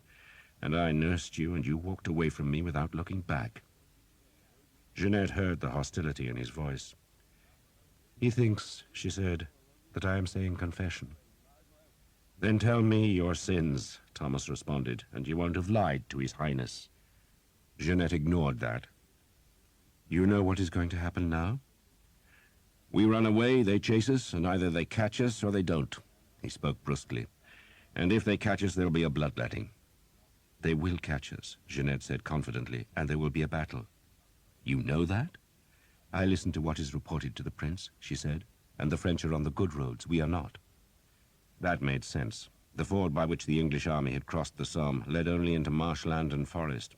It was a link between villages. It lay on no great trading route, and so no good roads led from its banks. But the French had crossed the river at Abbeville, a city of merchants, and so the enemy army would have wide roads to hasten their march into Picardy. They were well fed, they were fresh, and now they had the good roads to speed them. "So there'll be a battle," Thomas said, touching his black bow. "There is to be a battle," Jeanette confirmed. "It's been decided. Probably tomorrow or the next day. The king says there is a hill just outside the forest where we can fight. Better that, he says, than letting the French get ahead and block our road. But either way," she paused, "they will win." "Maybe," Thomas allowed. "They will win," Jeanette insisted. "I listen to the conversations, Thomas. They are too many." Thomas made the sign of the cross. If Jeanette was right, and he had no reason to think she was deceiving him, then the army's leaders had already given up hope. But that did not mean he had to despair. "They have to beat us first," he said stubbornly. "They will," Jeanette said brutally. "And what happens to me then?" "What happens to you?" Thomas asked in surprise. He leaned cautiously against the fragile wall of his shelter. He sensed that Eleanor had already delivered the food and hurried back to eavesdrop. "Why should I care?" he asked loudly. "What happens to you?" Jeanette shot him a vicious look. "You once swore to me," she said, "that you would help restore my son to me." Thomas made the sign of the cross again. "I did, my lady," he admitted, reflecting that he made his oaths too easily. One oath was enough for a lifetime, and he had made more than he could recall or keep. "Then help me do that," Jeanette demanded. Thomas smiled. "There's a battle to be won first, my lady." Jeanette scowled at the smoke that churned in the small shelter. "If I am found in the English camp after the battle, Thomas, then I will never see Charles again. Never." "Why not?" Thomas demanded. "It's not as if you'll be in danger, my lady. You're not a common woman. There might not be much chivalry when armies meet, but it just about reaches into the tents of royalty." Jeanette shook her head impatiently. "If the English win," she said, "then I might see Charles again, because the Duke will want to curry favor with the king. But if they lose, then he will have no need to make any gesture, and if they lose, Thomas, then I lose everything." That, Thomas reckoned, was closer to the nub. If the English lost, then Jeanette risked losing whatever wealth she had accumulated in the last weeks, wealth that came from the gifts of a prince. He could see a necklace of what looked like rubies half hidden by her swathing cloak, and doubtless she had dozens of other precious stones set in gold. "So what do you want of me?" he asked. She leaned forward and lowered her voice. "You," she said, "and a handful of men. Take me south. I can hire a ship at Le Crotoy and sail to Brittany. I have money now. I can pay my debts in La Roche-Derrien, and I can deal with that evil lawyer. No one need know I was even here." "The prince will know," Thomas said. She bridled at that. "You think he will want me forever?" "What do I know of him?" "He will tire of me," Jeanette said. "He's a prince. He takes what he wants, and when he is tired of it, he moves on. But he has been good to me, so I cannot complain." Thomas said nothing for a while. She had not been this hard, he reflected, in those lazy summer days when they had lived as vagabonds. "And your son?" he asked. "How will you get him back? Pay for him?" "I will find a way," she said evasively. Probably, Thomas thought, she would try to kidnap the boy. And why not? If she could raise some men, then it would be possible. Maybe she would expect Thomas himself to do it. And as that thought occurred to him, so Jeanette looked into his eyes. "Help me," she said. "Please." "No," Thomas said. "Not now." He held up a hand to ward off her protests. "One day, God willing, he went on. "I'll help find your son, but I'll not leave this army now. If there's to be a battle, my lady, then I'm in it with the rest." "I am begging you," she said. "No." "Then damn you!" She spat, pulled the hood over her black hair, and went out into the darkness. There was a short pause. Then Eleanor came through the entrance. "So what did you think?" Thomas asked. "I think she is pretty," Eleanor said evasively. Then she frowned at him. "And I think that in battle tomorrow a man could seize you by the hair. I think you should cut it." Thomas seemed to flinch. "You want to go south? Escape battle?" Eleanor gave him a reproachful look. "I am an archer's woman," she said, "and you will not go south. Will says you are a goddamn fool," she said the last two words in clumsy English, "to give up such good food, but thanks you anyway. And Father Hobb tells you that he is saying Mass tomorrow morning and expects you to be there." Thomas drew his knife and gave it to her, then bent his head. She sawed at his pigtail, then at handfuls of black hair that she tossed onto the fire. Thomas said nothing as she cut, but just thought about Father Hobb's Mass. A Mass for the dead, he thought, or for those about to die. For in the wet dark, beyond the forest, the might of France was drawing close. The English had escaped the enemy twice, crossing rivers that were supposed to be impassable, but they could not escape a third time. The French had caught them at last. The village lay only a short walk north of the forest edge, from which it was separated by a small river that twisted through placid water meadows.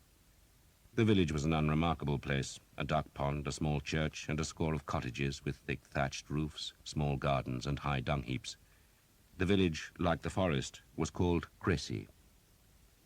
The fields north of the village rose to a long hill that ran north and south.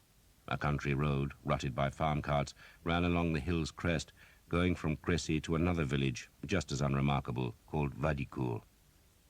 If an army had marched from Abbeville and skirted the forest of Crécy, it would come westwards in search of the English, and after a while they would see the hill between Crécy and Vadicourt rearing in front of them.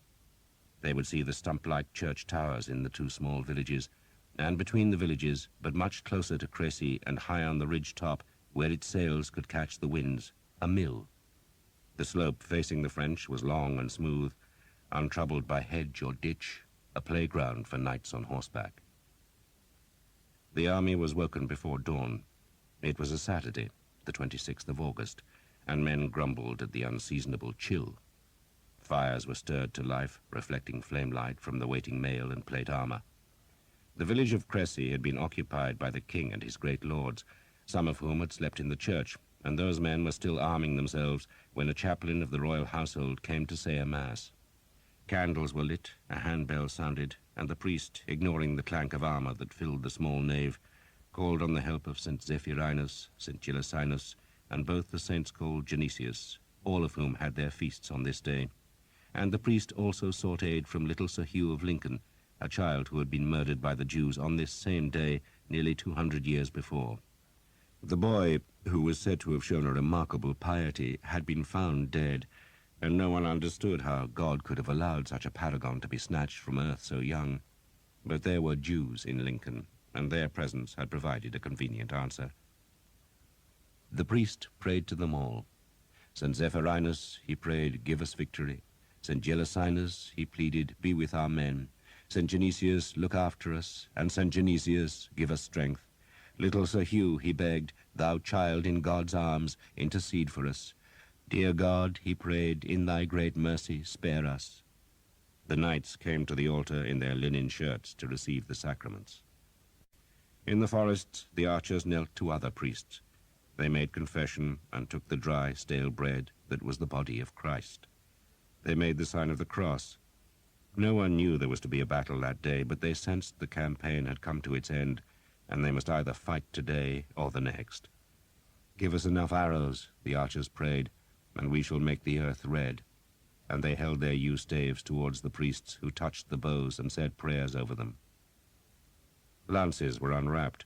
They had been carried on pack horses or wagons, and had hardly been used in the campaign, but the knights all dreamed of a proper battle of swirling horsemen, punctuated by the shock of lances striking shields.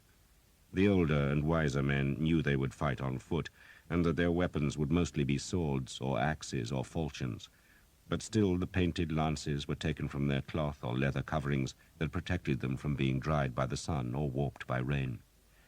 "We can use them as pikes," the Earl of Northampton suggested. Squires and pages armed their knights, helping them with the heavy coats of leather, mail, and plate. Straps were buckled tight. Destriers were brushed with straw, while the smiths dragged sharpening stones down the sword's long blades. The king, who had begun arming himself at 4 in the morning, knelt and kissed a reliquary which contained a feather from the wing of the angel Gabriel, and, when he had crossed himself, told the priest to carry the reliquary to his son. Then, with a golden crown surrounding his helmet, he was helped up onto a grey mare and rode north from the village. It was dawn, and the ridge between the two villages was empty. The mill, its linen sails neatly furled and tethered, creaked in the wind that stirred the long grasses where hares grazed, but now cocked their ears and raced away as the horsemen climbed the track to the mill. The king led, mounted on the mare, that was swathed in a trapper bright with the royal arms. The scabbard of his sword was red velvet and encrusted with golden fleur-de-lis, while the hilt was decorated with 12 great rubies. He carried a long white staff and had brought 12 companions and a score of knights as escorts, but as his companions were all great lords, then they were duly followed by their entourages, so that close to 300 men trailed up the winding track. The higher a man's rank, the closer he rode to the king, while the pages and squires were at the back, where they tried to hear the conversation of their betters. A man-at-arms dismounted and went into the mill. He climbed the ladders, opened the small door that gave access to the sails, and there straddled the axle as he peered eastwards. "See anything?" the king called up cheerfully, but the man was so overcome by being addressed by his king that he could only shake his head dumbly. The sky was half covered in clouds, and the country looked dark. From the mill's height, the man-at-arms could see down the long slope to the small fields at its foot, then up another slope to a wood. An empty road ran eastwards beyond the wood. The river, filled with English horses being watered, twisted grey on the right to mark the forest's edge. The king, his visor jammed up against the crown's frontal, stared at the same view. A local man, discovered hiding in the forest, had confirmed that the road from Abbeville came from the east, which meant that the French must cross the small fields at the foot of the slope if they were to make a frontal attack on the hill.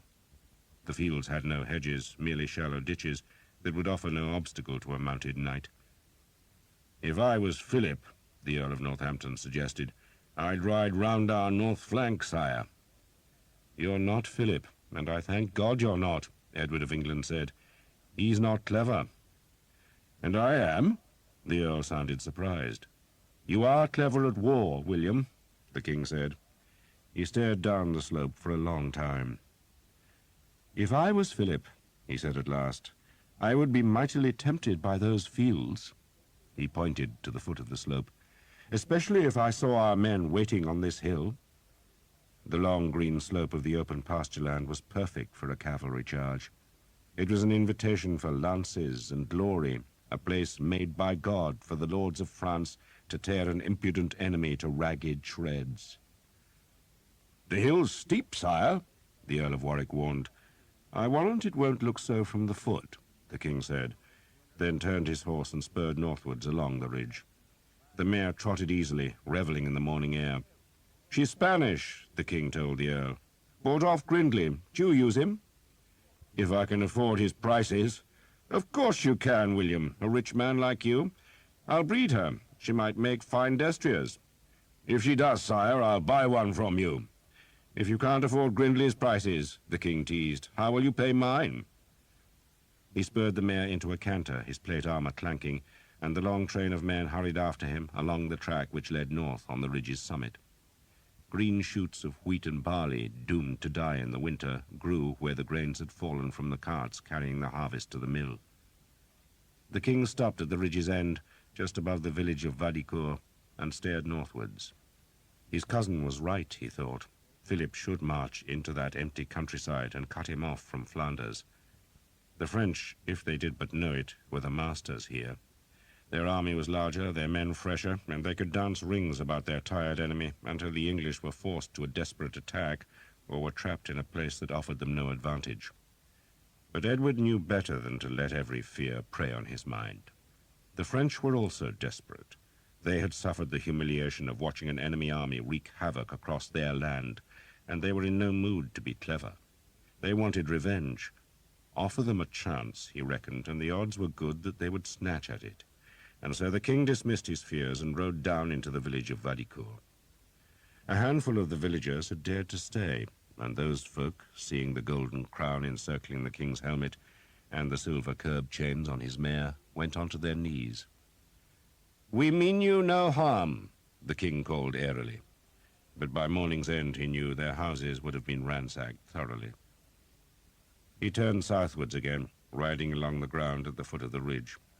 The valley's turf was soft, but not treacherous. A horse would not flounder here. A charge would be possible, and, better still, just as he had reckoned, the hill did not look so steep from this angle.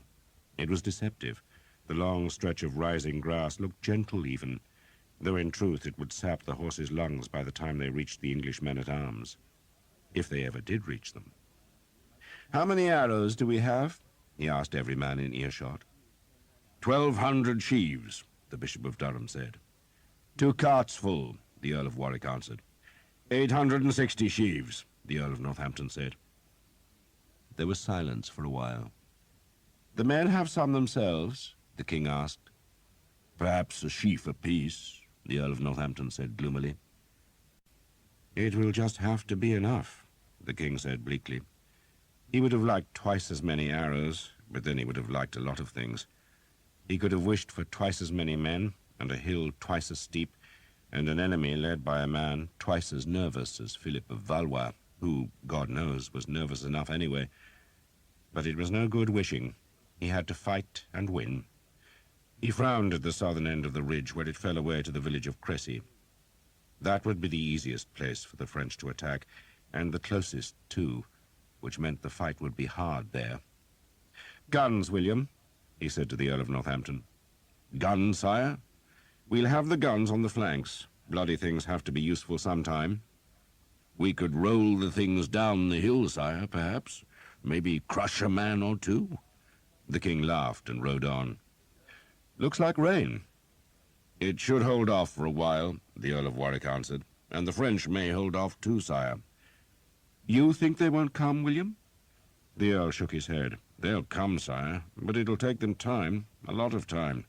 We might see their vanguard by noon, but their rear guard will still be crossing the bridge in Abbeville. I'll wager they'll wait till tomorrow morning to make a fight." "Today or tomorrow," the king said carelessly. "It's all the same." "We could march on," the Earl of Warwick suggested. "And find a better hill?" The king smiled. He was younger and less experienced than many of the earls, but he was also the king, and so the decision must rest with him. He was, in truth, filled with doubts, but knew that he must look confident. He would fight here. He said as much, and said it firmly. "We fight here," the king said again, staring up the slope. He was imagining his army there, seeing it as the French would see it, and he knew his suspicion was right, that the lowest part of the ridge, close to Cressy, would be the dangerous ground. That would be his right flank, close under the mill. "My son will command on the right," he said, pointing, "and you, William, will be with him." "I will, sire," the Earl of Northampton agreed. "And you, my lord, on the left," the king said to the Earl of Warwick. "We shall make our line 2/3 of the way up the hill, with archers in front and on the flanks." "And you, sire?" the Earl of Warwick asked. "I shall be at the mill," the king said, then urged his horse up the hill. He dismounted 2/3 of the way up the slope and waited for a squire to take the mare's reins. Then he began the morning's real work. He paced along the hill, marking places by prodding the turf with his white staff and instructing the lords who accompanied him that their men would be here or there, and those lords sent men to summon their commanders so that when the army marched to the long green slope, they would know where to go. "Bring the banners here," the king ordered, "and place them where the men are to assemble." He kept his army in the 3 battles that had marched all the way from Normandy. 2, the largest, would make a long, thick line of men-at-arms, stretching across the upper reaches of the slope. "They'll fight on foot," the king ordered, confirming what every man had expected, though one or two of the younger lords still groaned, for there was more honor to be gained by fighting from horseback. But Edward cared more about victory than honor. He knew only too well that if his men-at-arms were mounted, then the fools would make a charge as soon as the French attacked, and his battle would degenerate into a brawl at the hill's foot that the French must win because they had the advantage of numbers. But if his men were on foot, then they could not make a crazed charge against horsemen, but must wait behind their shields to be attacked. "The horses are to be kept at the rear beyond the ridge," he commanded. He himself would command the third and smallest battle on the ridge's summit, where it would be a reserve. "You will stay with me, my Lord Bishop," the king told the Bishop of Durham. The bishop, armored from nape to toes and carrying a massive spiked mace, bridled. "You'll deny me a chance to break French heads, sire?" "I shall let you weary God with your prayers instead," the king said, and his lords laughed. "And our archers," the king went on, "will be here, and here, and here." He was pacing the turf and ramming the white staff into the grass every few paces. He would cover his line with archers and mass more at the two flanks. The archers, Edward knew, were his one advantage. Their long, white-fledged arrows would do murder in this place that invited the enemy horsemen into the glorious charge. "Here," he stepped on and gouged the turf again, "and here." "You want pits, sire?" the Earl of Northampton asked. "As many as you like, William," the king said. The archers, once they were gathered in their groups all along the face of the line, would be told to dig pits in the turf some yards down the slope. The pits did not have to be large, just big enough to break a horse's leg if it did not see the hole. Make enough pits, and the charge must be slowed and thrown into disarray. "And here," the king had reached the southern end of the ridge, "we'll park some empty wagons. Put half the guns here and the other half at the other end. And I want more archers here." "If we've any left," the Earl of Warwick grumbled. "Wagons?" the Earl of Northampton asked. "Can't charge a horse across a line of wagons, William," the king said cheerfully, then beckoned his horse forward, and because his plate armor was so heavy, two pages had to half lift and half push him into the saddle. It meant an undignified scramble, but once he was settled in the saddle, he looked back along the ridge that was no longer empty, but was dotted with the first banners showing where men would assemble. In an hour or two, he thought, his whole army would be here to lure the French into the archers' arrows. He wiped the earth from the butt of the staff, then spurred his horse towards Cressy. "Let's see if there's any food," he said. The first flags fluttered on the empty ridge. The sky pressed grey across distant fields and woods. Rain fell to the north, and the wind felt cold. The eastern road, along which the French must come, was deserted still. The priests prayed. "Take pity on us, O Lord, in thy great mercy. Take pity on us."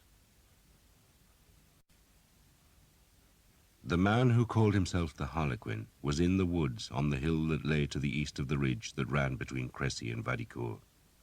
He had left Abbeville in the middle of the night, forcing the sentries to open the northern gate, and he had led his men through the dark with the help of an Abbeville priest who knew the local roads. Then, hidden by beeches, he had watched the King of England ride and walk the far ridge.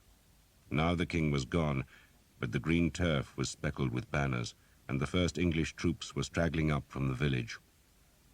"They expect us to fight here," he remarked. "It's as good a place as any," Sir Simon Jekyll observed grumpily.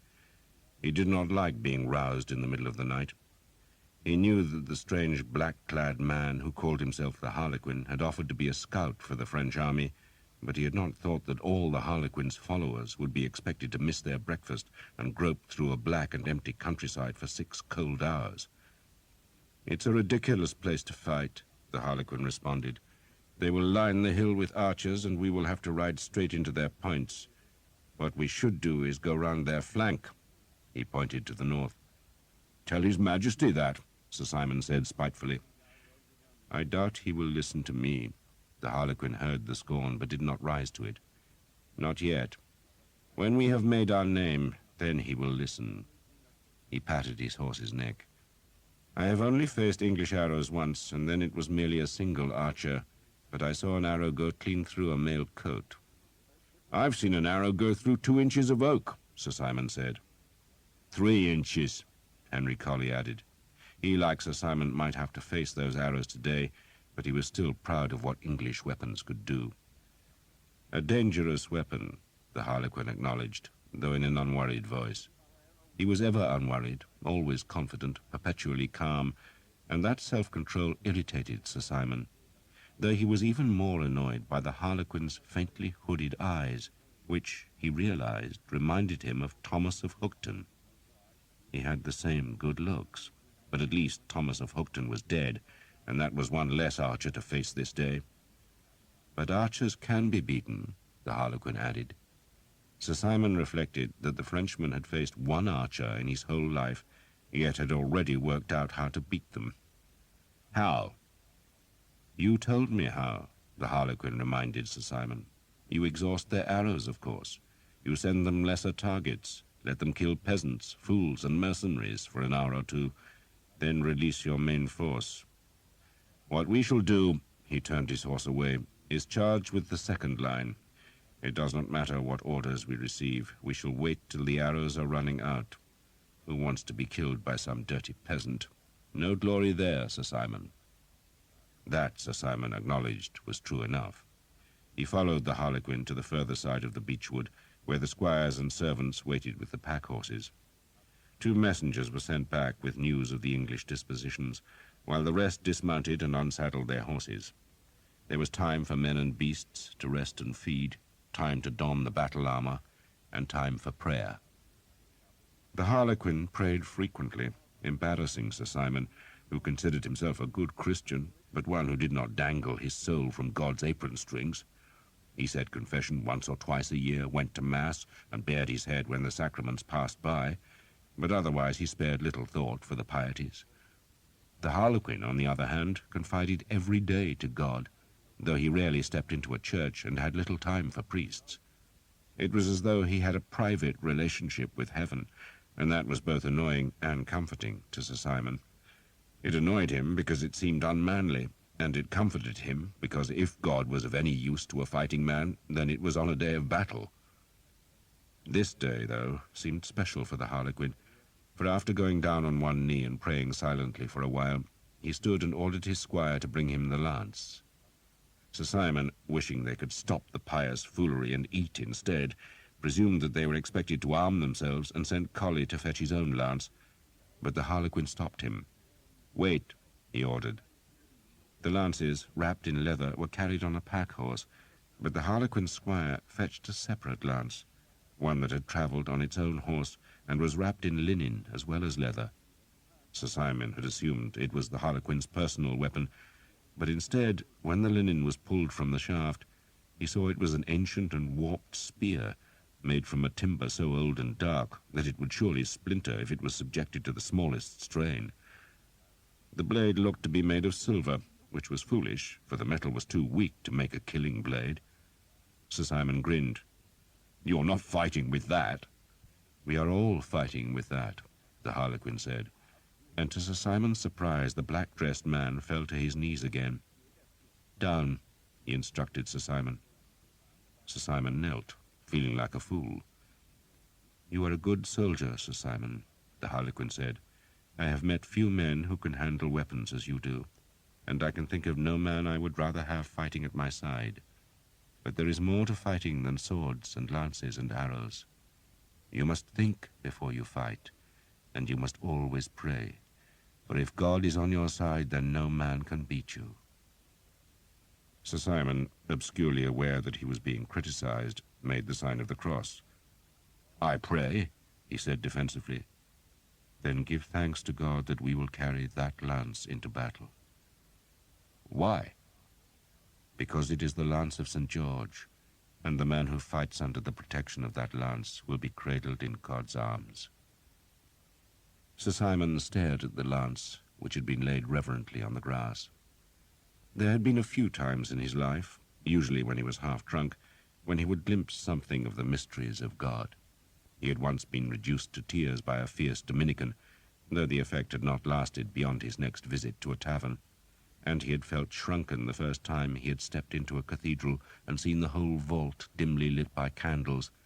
But such moments were few, infrequent, and unwelcome. Yet now, suddenly, the mystery of Christ reached down to touch his heart. He stared at the lance and did not see a tawdry old weapon tricked with an impractical silver blade, but a thing of God-given power. It had been given by heaven to make men on earth invincible, and Sir Simon was astonished to feel tears prick at his eyes. End of Side 16. Side 17. My family brought it from the Holy Land, the Harlequin said, and they claimed that men who fought under the lance's protection could not be defeated. But that was not true. They were beaten, but when all their allies died, when the very fires of hell were lit to burn their followers to death, they lived. They left France and took the lance with them, but my uncle stole it and concealed it from us. Then I found it, and now it will give its blessings to our battle. Sir Simon said nothing. He just gazed at the weapon with a look close to awe. Henry Colley, untouched by the moment's fervor, picked his nose. The world, the Harlequin said, is rotting. The church is corrupt and kings are weak.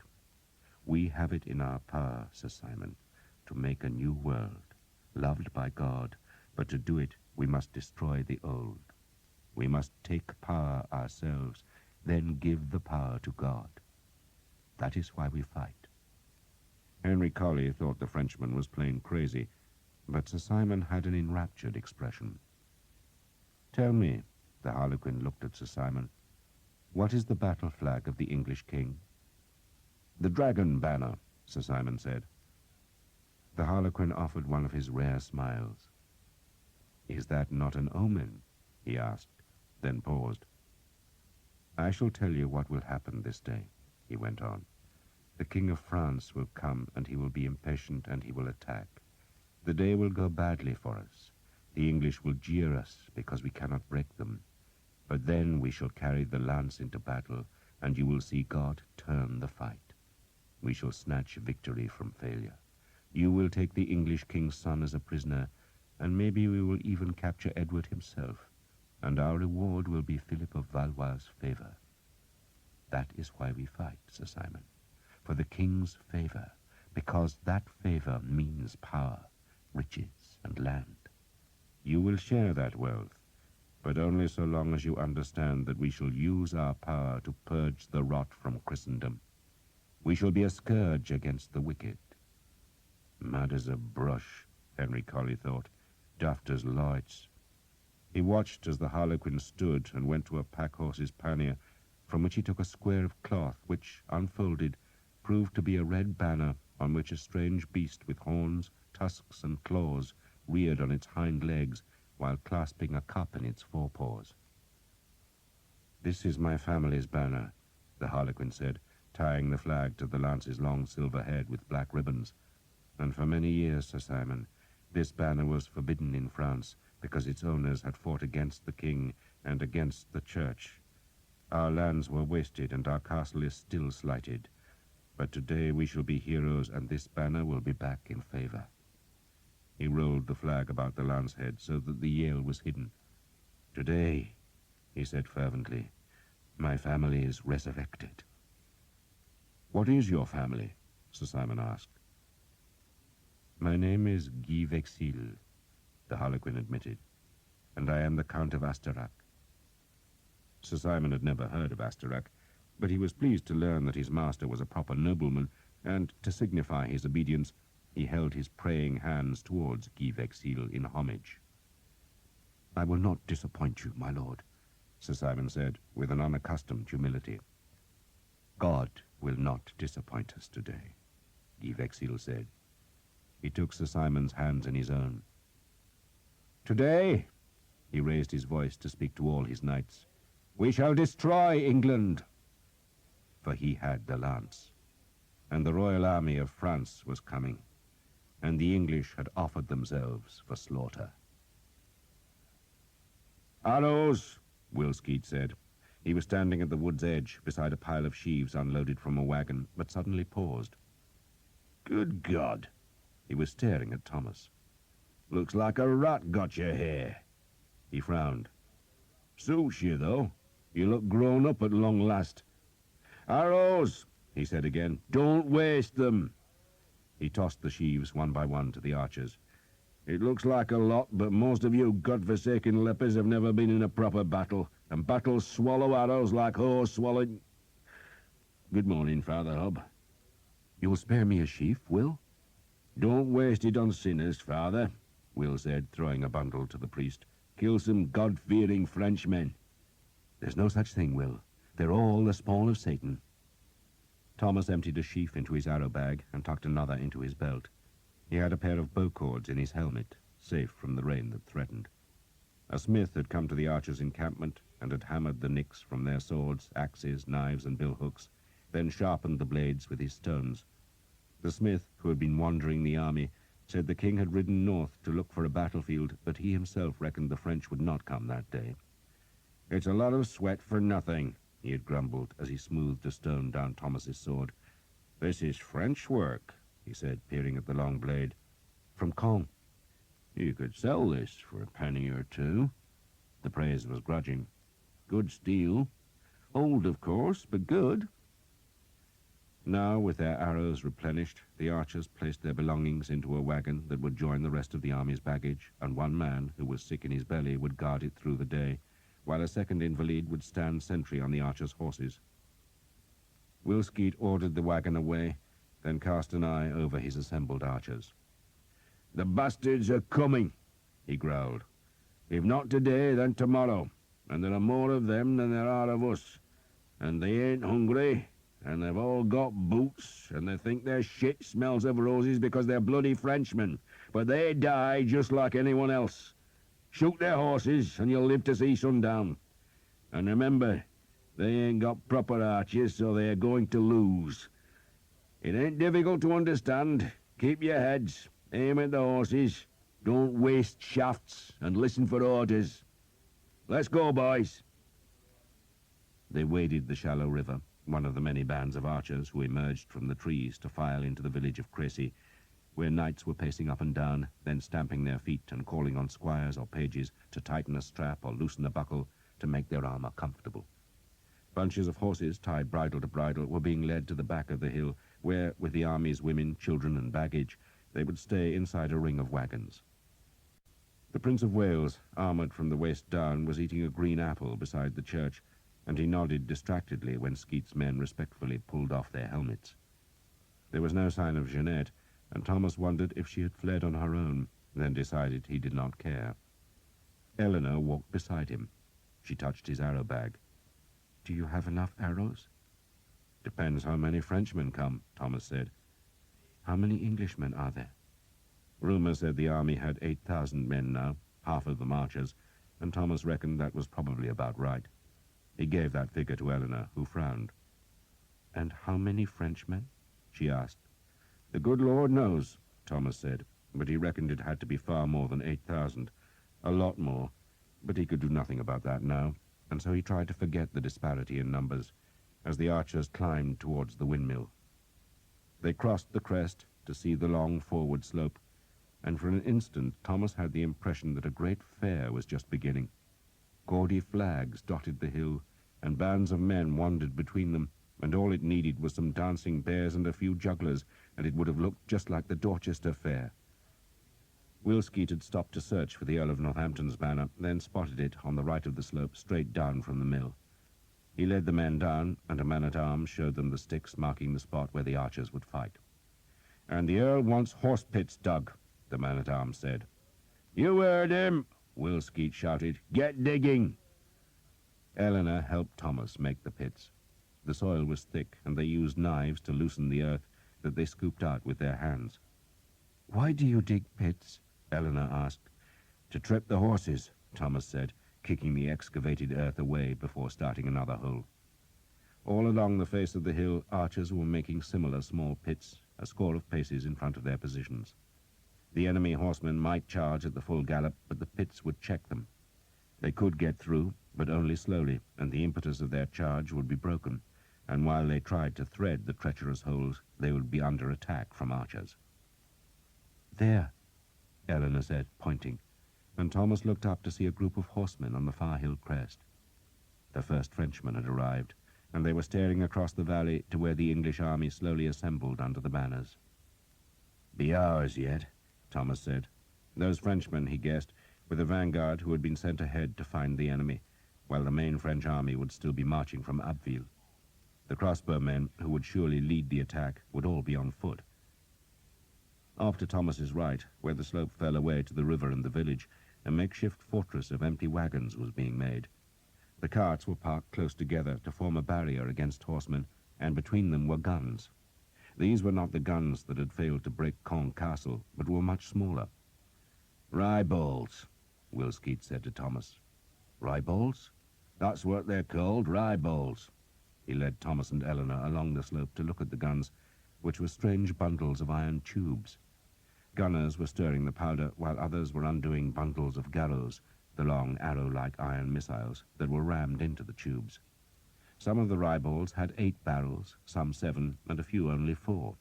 "Useless bloody things," Skeet spat, "but they might frighten the horses." He nodded a greeting to the archers who were digging pits ahead of the ryeballs. The guns were thick here. Thomas counted 34, and others were being dragged into place, but they still needed the protection of bowmen. Skeet leaned on a wagon and stared at the far hill. It was not warm, but he was sweating. "Are you ill?" Thomas asked. "Guts are churning a bit," Skeet admitted, "but nothing to make a song and dance about." There were about 400 French horsemen on the far hill now, and others were appearing from the trees. "It might not happen," Skeet said quietly. "The battle?" "Philip of France is jumpy," Skeet said. "He's got a knack of marching up to battle, then deciding he'd rather be frolicking at home. That's what I hear. Nervous bastard." He shrugged. "But if he thinks he's got a chance today, Tom, it's going to be nasty." Thomas smiled. "The pits? The archers?" "Don't be a bloody fool, boy," Skeet retorted. "Not every pit breaks a leg, and not every arrow strikes true. We might stop the first charge, and maybe the second, but they'll still keep coming, and in the end they'll get through. There's just too many of the bastards. They'll be on top of us, Tom, and it'll be up to the men-at-arms to give them a hammering. Just keep your head, boy, and remember it's the men-at-arms who do the close-quarter work. If the bastards get past the pits, then take your bow back, wait for a target, and stay alive. And if we lose," he shrugged, "levy for the forest and hide there." What is he saying? Eleanor asked. "But it should be easy work today. You were a bad liar, Thomas." "Just too many of them," Skeet said almost to himself. "Tommy Dugdale faced worse odds down in Brittany, Tom, but he had plenty of arrows. We're short." "We're going to be all right, Will." Well, maybe." Skeet pushed himself off the wagon. "You two go ahead. I need a quiet place for a second." Thomas and Eleanor walked back north. The English line was forming now, the scattered flags being swamped by men-at-arms who were forming into blocks. Archers stood ahead of each formation, while marshals, armed with white staffs, made sure there were gaps in the line through which the archers could escape if the horsemen came too close. Bundles of lances had been fetched from the village and were being issued to the men-at-arms in the front rank, for if the French did get past the pits and the arrows, the lances would have to be used as pikes. By mid-morning, the whole army was assembled on the hill. It looked far bigger than it really was, because so many women had stayed with their men and now sat on the grass or else lay and slept. A fitful sun came and went, racing shadows across the valley. The pits were dug and the guns loaded. Perhaps 1,000 Frenchmen watched from the far hill, but none ventured down the slope. "At least it's better than marching," Jake said. "Gives us a chance for a rest, eh?" "Be an easy day," Sam reckoned. He nodded at the far hill. "Not many of the bastards, eh?" "That's only the vanguard, you daft bastard," Jake said. "There are more coming?" Sam sounded genuinely surprised. "Every goddamn bastard in France is coming," Jake said. Thomas kept quiet. He was imagining the French army strung along the Abbeville road. They would all know the English had stopped running, that they were waiting, and doubtless the French were hurrying in case they missed the battle. They had to be confident. He made the sign of the cross, and Eleanor, sensing his fear, touched his arm. "You will be all right," she said. "You too, my love." "You remember your promise to my father?" she asked. Thomas nodded, but he could not persuade himself that he would see the lance of St. George this day. This day was real, while the lance belonged to some mysterious world of which Thomas really wanted no part. Everyone else, he thought, cared passionately about the relic, and only he, who had as good a reason as any to discover the truth, was indifferent. He wished he had never seen the lance. He wished that the man who called himself the Harlequin had never come to Hookton. But if the French had not landed, he thought, then he would not be carrying the black bow, and would not be on this green hillside, and would not have met Eleanor. "You cannot turn your back on God," he told himself. "If I see the lance," he promised Eleanor, "I shall fight for it." That was his penance, though he still hoped he would not have to serve it. They ate mouldy bread for their midday meal. The French were a dark mass on the far hill, too many to count now, and the first of their infantry had arrived. A spit of rain made those archers who had their strings dangling from a bow tip hurry to coil the cords and shelter them under helmets or hats. But the small rain passed. A wind stirred the grass. And still the French came to the far hill. They were a horde. They had come to Crécy, and they had come for revenge. The English waited. Two of Skeet's archers played straw flutes, while the hobblars, who were helping to protect the guns on the army's flanks, sang songs of green woods and running streams. Some men danced the steps they would have used on a village green back home. Others slept. Many played dice, and all but the sleepers continually looked across the valley to the far hill crest that was thickening with men. Jake had a linen-wrapped lump of beeswax that he handed round the archers so they could coat their bows. It was not necessary, just something to do. "Where did you get the wax?" Thomas asked him. "Stole it, of course, off some daft man-at-arms. Saddle polish, I reckon." An argument developed over which wood made the best arrows. It was an old discussion, but it passed the time. Everyone knew ash made the best shafts, but some men liked to claim that birch or hornbeam, even oak, flew just as well. Alder, though heavy, was good for killing deer, but needed a heavy head and did not have the distance for battle. Sam took one of his new arrows from his bag and showed everyone how warped the shaft was. "Must be made of bloody blackthorn," he complained bitterly. "You could shoot that round a corner." "They don't make arrows like they used to," Will Skeet said, and his archers jeered, for it was an old complaint. "It's true," Skeet said. "It's all hurry up and no craftsmanship these days. Who cares? The bastards get paid by the sheaf, and the sheaves are sent to London, and no one looks at them till they reach us. And what are we going to do? Just look at it." He took the arrow from Sam and twisted it in his fingers. "That's not a bloody goose feather. It's a goddamn sparrow feather. No bloody use for anything except scratching your ass." He tossed the arrow back to Sam. "No, a proper archer makes his own arrows." "I used to," Thomas said. "But you're a lazy bastard now, eh, Tom?" Skeet grinned, but the grin faded as he stared across the valley.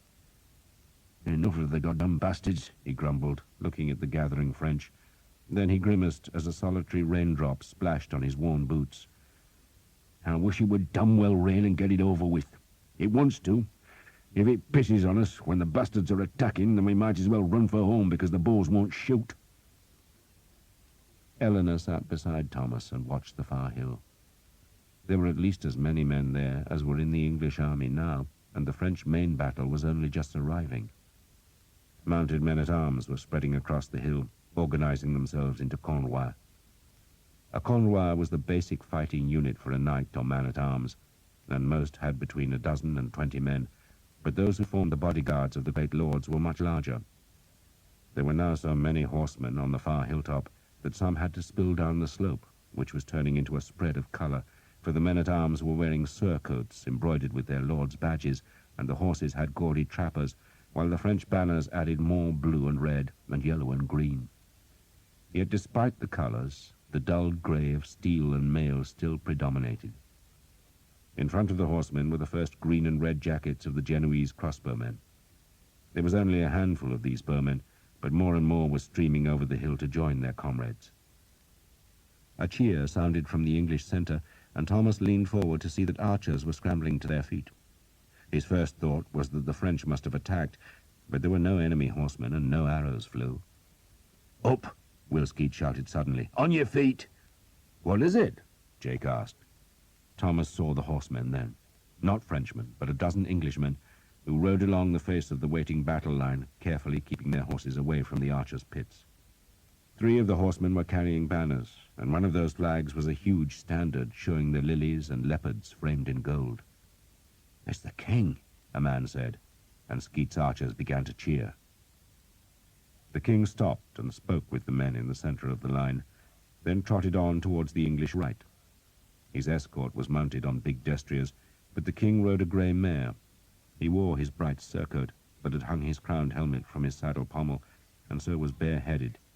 His royal standard, all red, gold and blue, led the flags, while behind it was the king's personal badge of the flaming sun rising, while the third, which provoked the loudest cheer, was an extravagantly long pennant which showed the fire-spewing dragon of Wessex.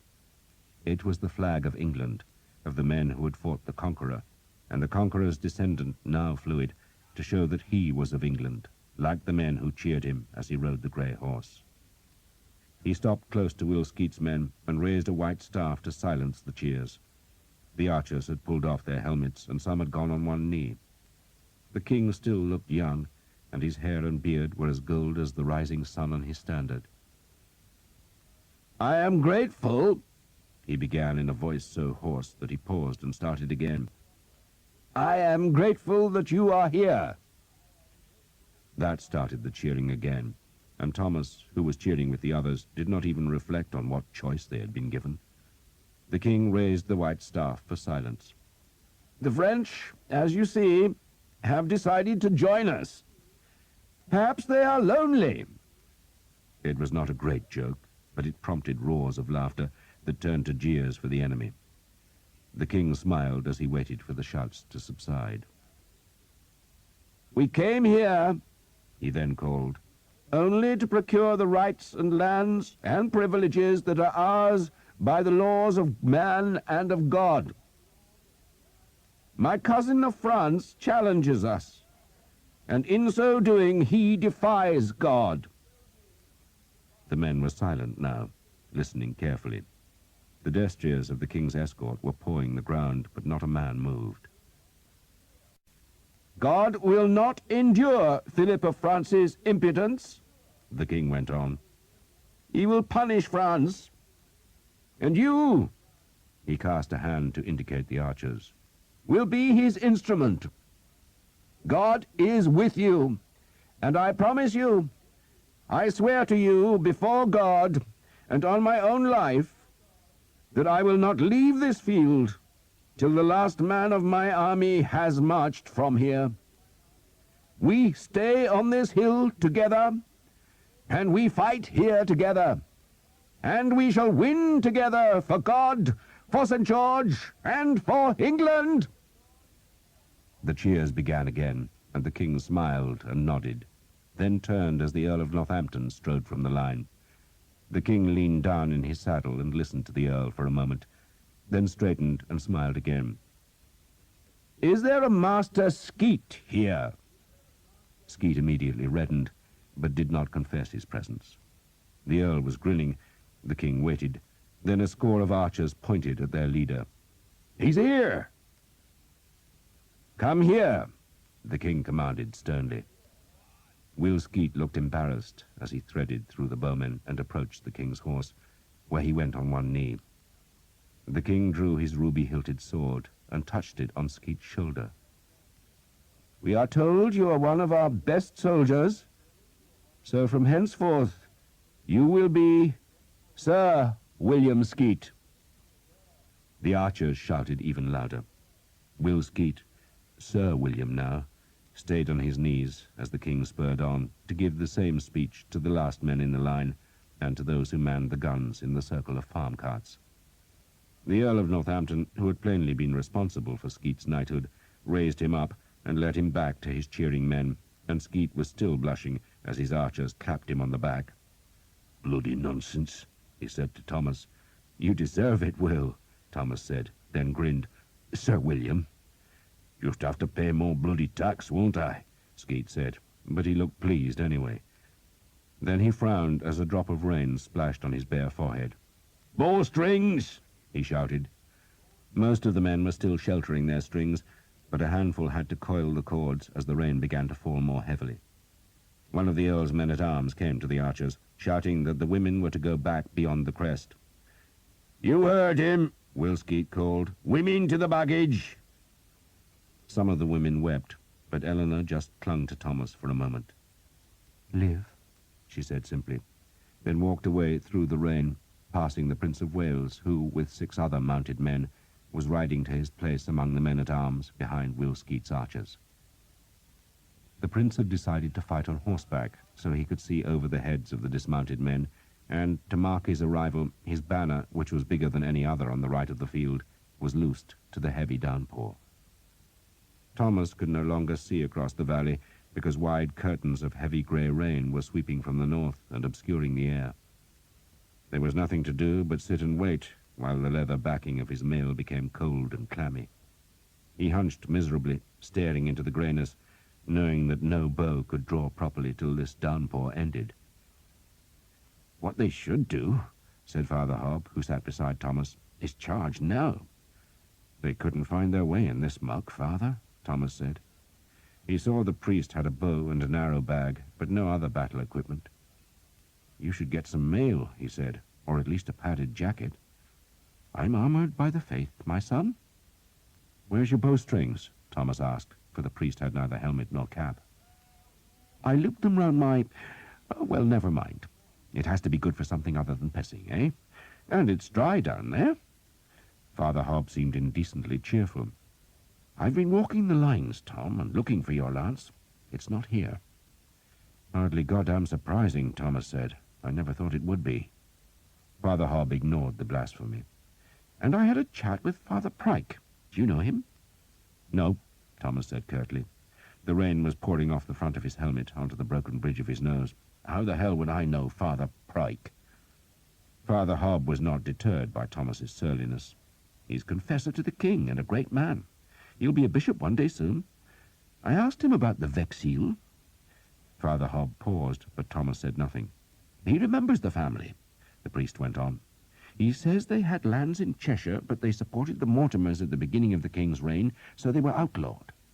He said something else. They were always reckoned pious, but their bishop suspected they had strange ideas.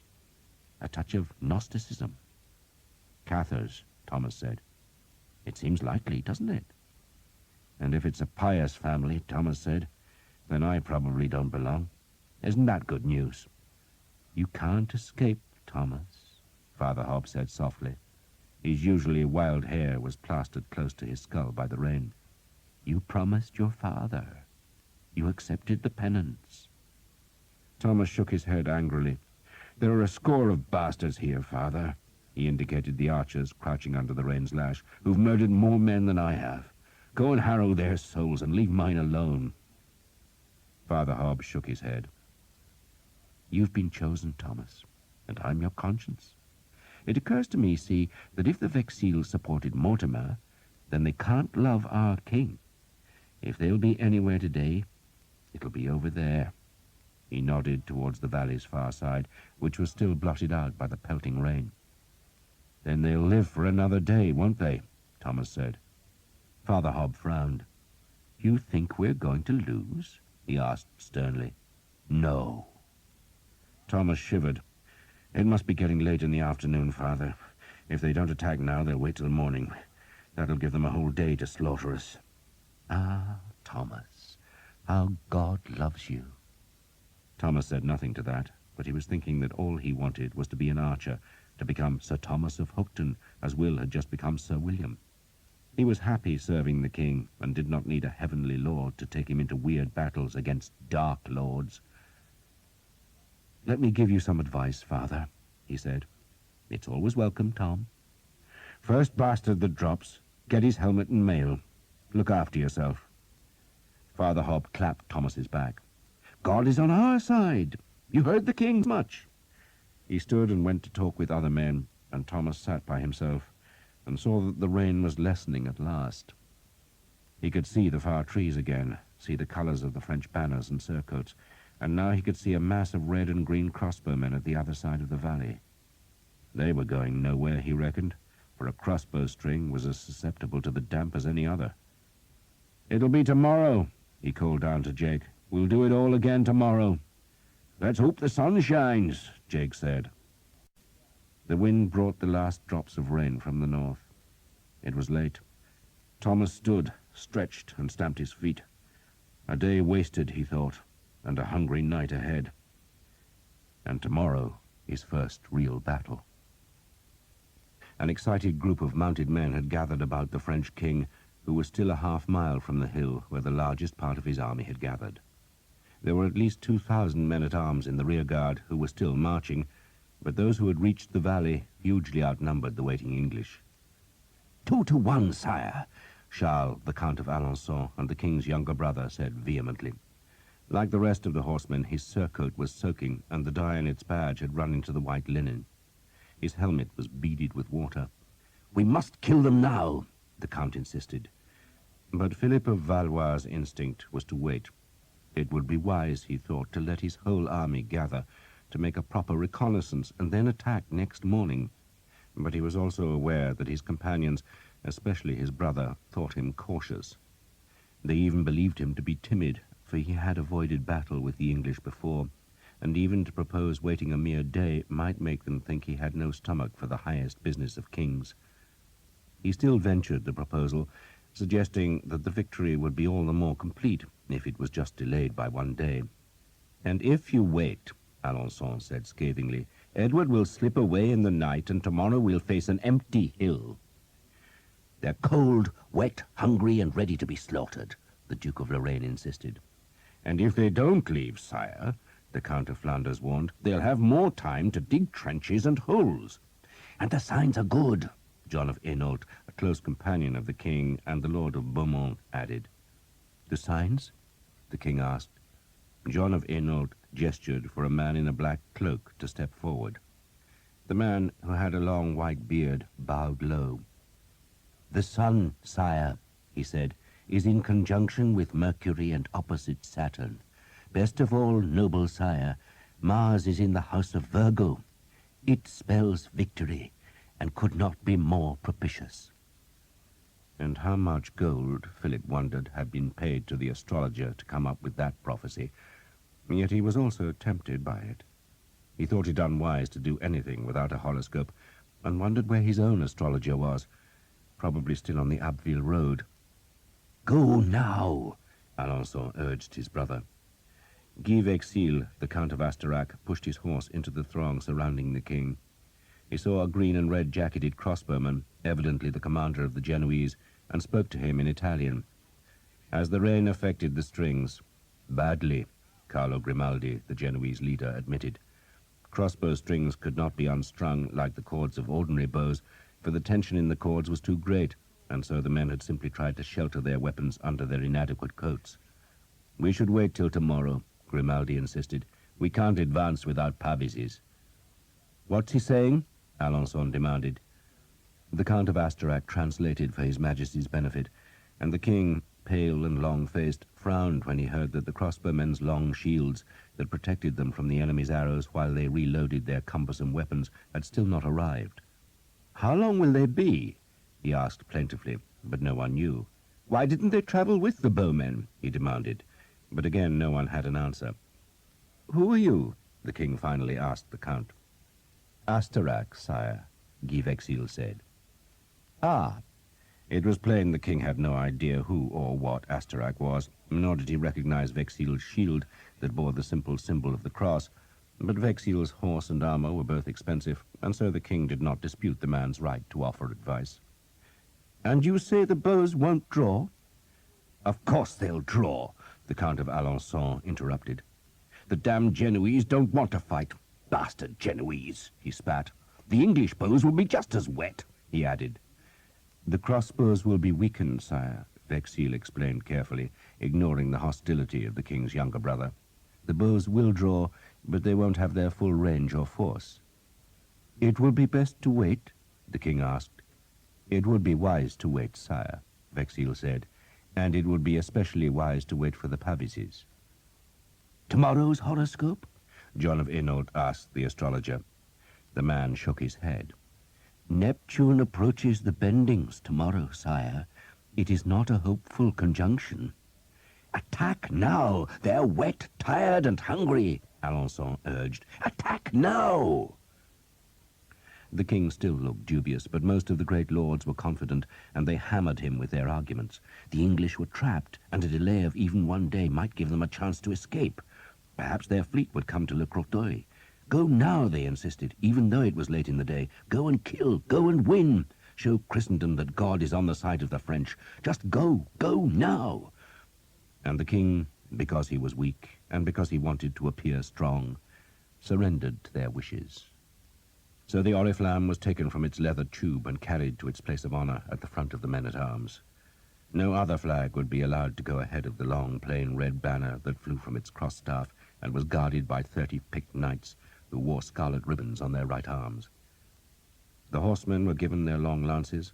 Then the Cornwell closed together, so the knights and men-at-arms were knee to knee. Drummers took the rain covers from their instruments, and Grimaldi, the Genoese commander, was peremptorily told to advance and kill the English archers. The king crossed himself, while a score of priests fell to their knees in the wet grass and began to pray. The lords of France rode to the hill crest where their mailed horsemen waited. By nightfall, they would all have wet swords and prisoners enough to break England forever. For the Oriflamme was going into battle. God's teeth! Will Skeet sounded astonished as he scrambled to his feet. The bastards are coming! His surprise was justified, for it was late in the afternoon, the time when laborers would think of going home from the fields. The archers stood and stared. The enemy was not yet advancing, but a horde of crossbowmen was spreading across the valley bottom, while above them the French knights and men-at-arms were arming themselves with lances. Thomas thought it had to be a feint. It would be dark in another 3 or 4 hours, yet perhaps the French were confident they could do their business quickly. The crossbowmen were at last starting forward. Thomas took off his helmet to find a bowstring, looped one end over a horn tip, then flexed the shaft to fix the other loop in its nock.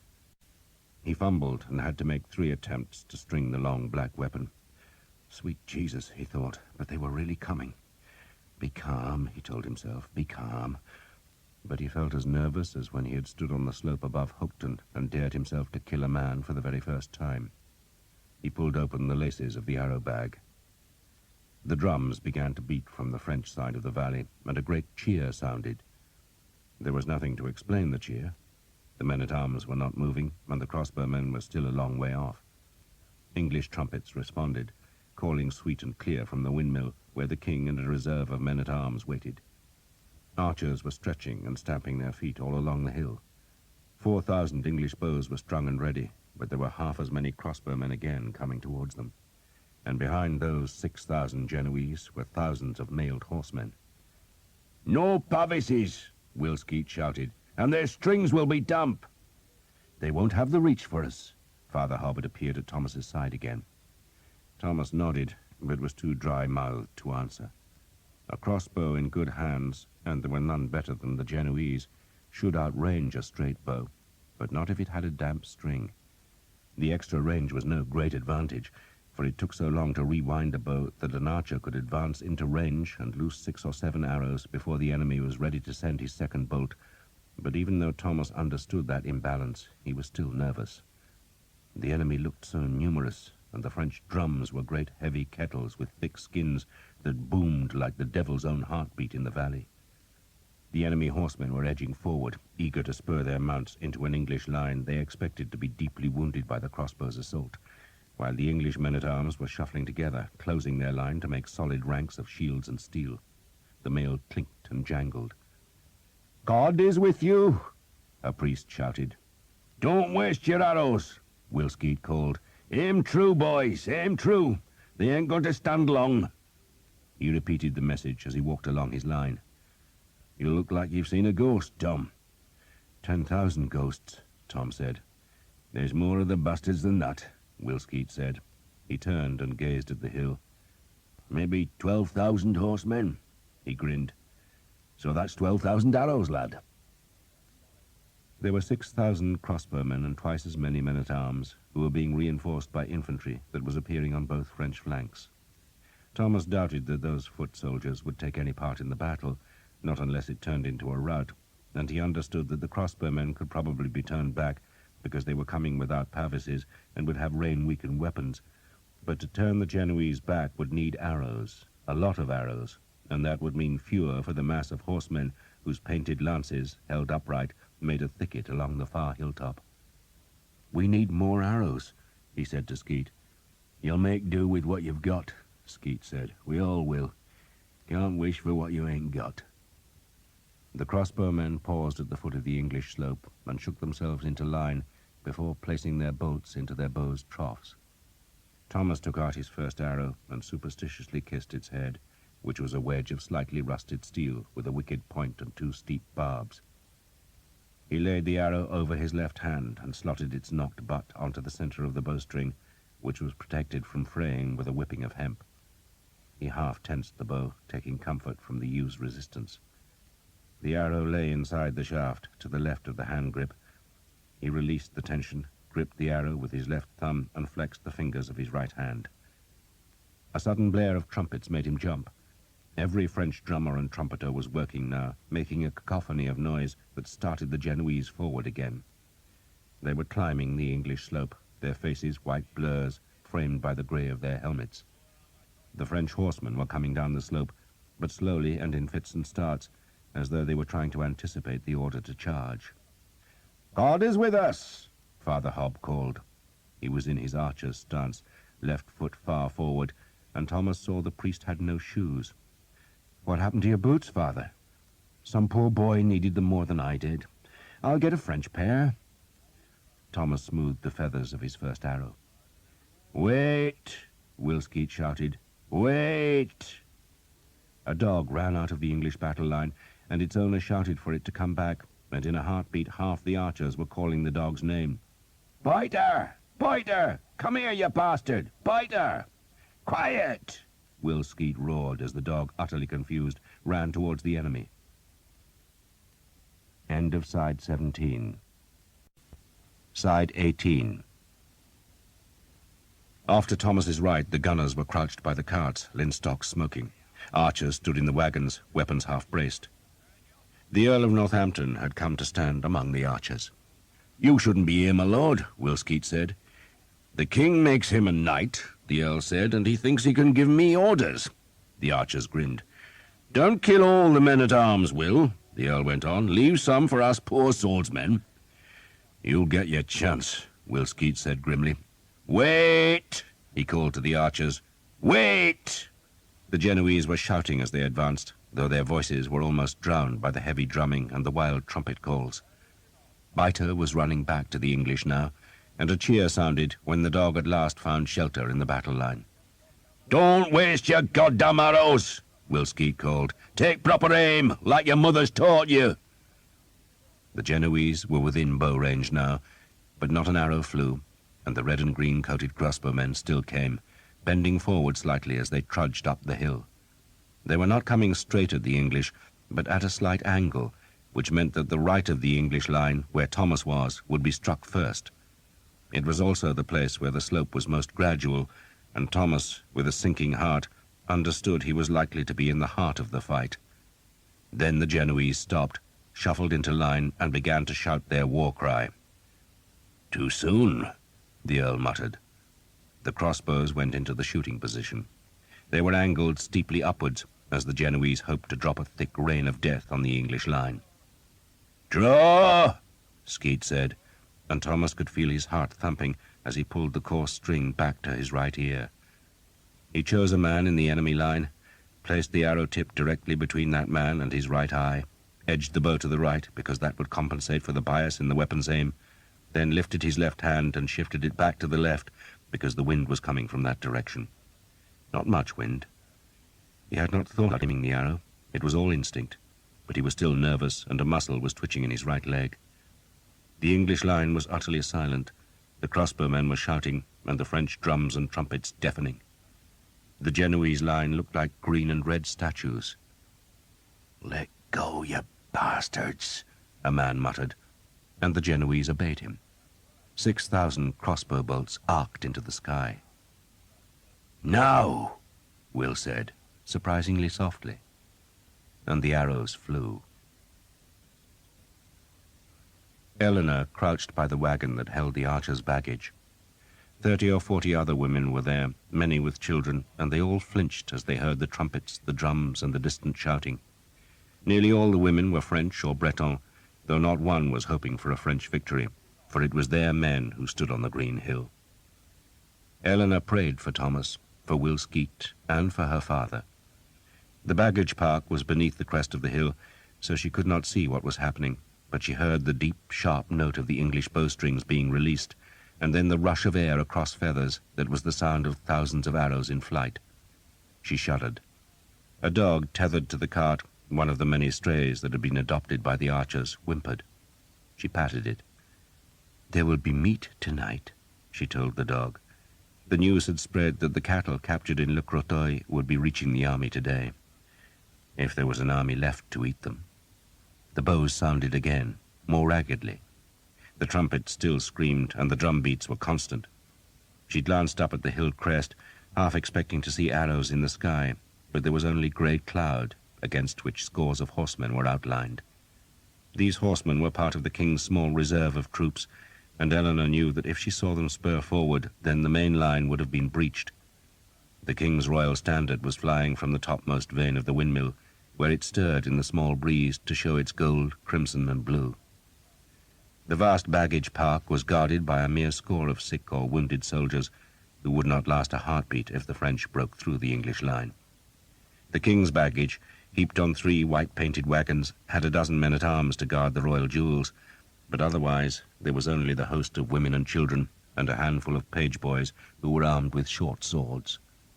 The army's thousands of horses were also there, picketed close to the forest and watched by a few crippled men.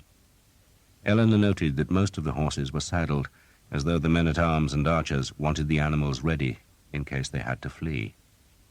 A priest had been with the royal baggage, but when the bows sounded, he had hurried to the crest, and Eleanor was tempted to follow. Better to see what was going on, she thought, than wait here beside the forest and fear what might be happening. She patted the dog and stood, intending to walk to the crest, but just then she saw the woman who had come to Thomas in the damp night in the forest of Crécy. The Countess of Armorica, beautifully dressed in a red gown and with her hair netted in a silver mesh, was riding a small white mare up and down beside the prince's wagons. She paused every now and then to gaze at the crest, and then she would stare towards the forest of Crécy-Grange that lay to the west. A crash startled Eleanor and made her turn to the crest. Nothing explained the terrible noise that had sounded uncannily like a close clap of thunder, but there was no lightning and no rain, and the mill stood unharmed. Then a seep of grey-white smoke showed above the mill's furled sails, and Eleanor understood that the guns had fired.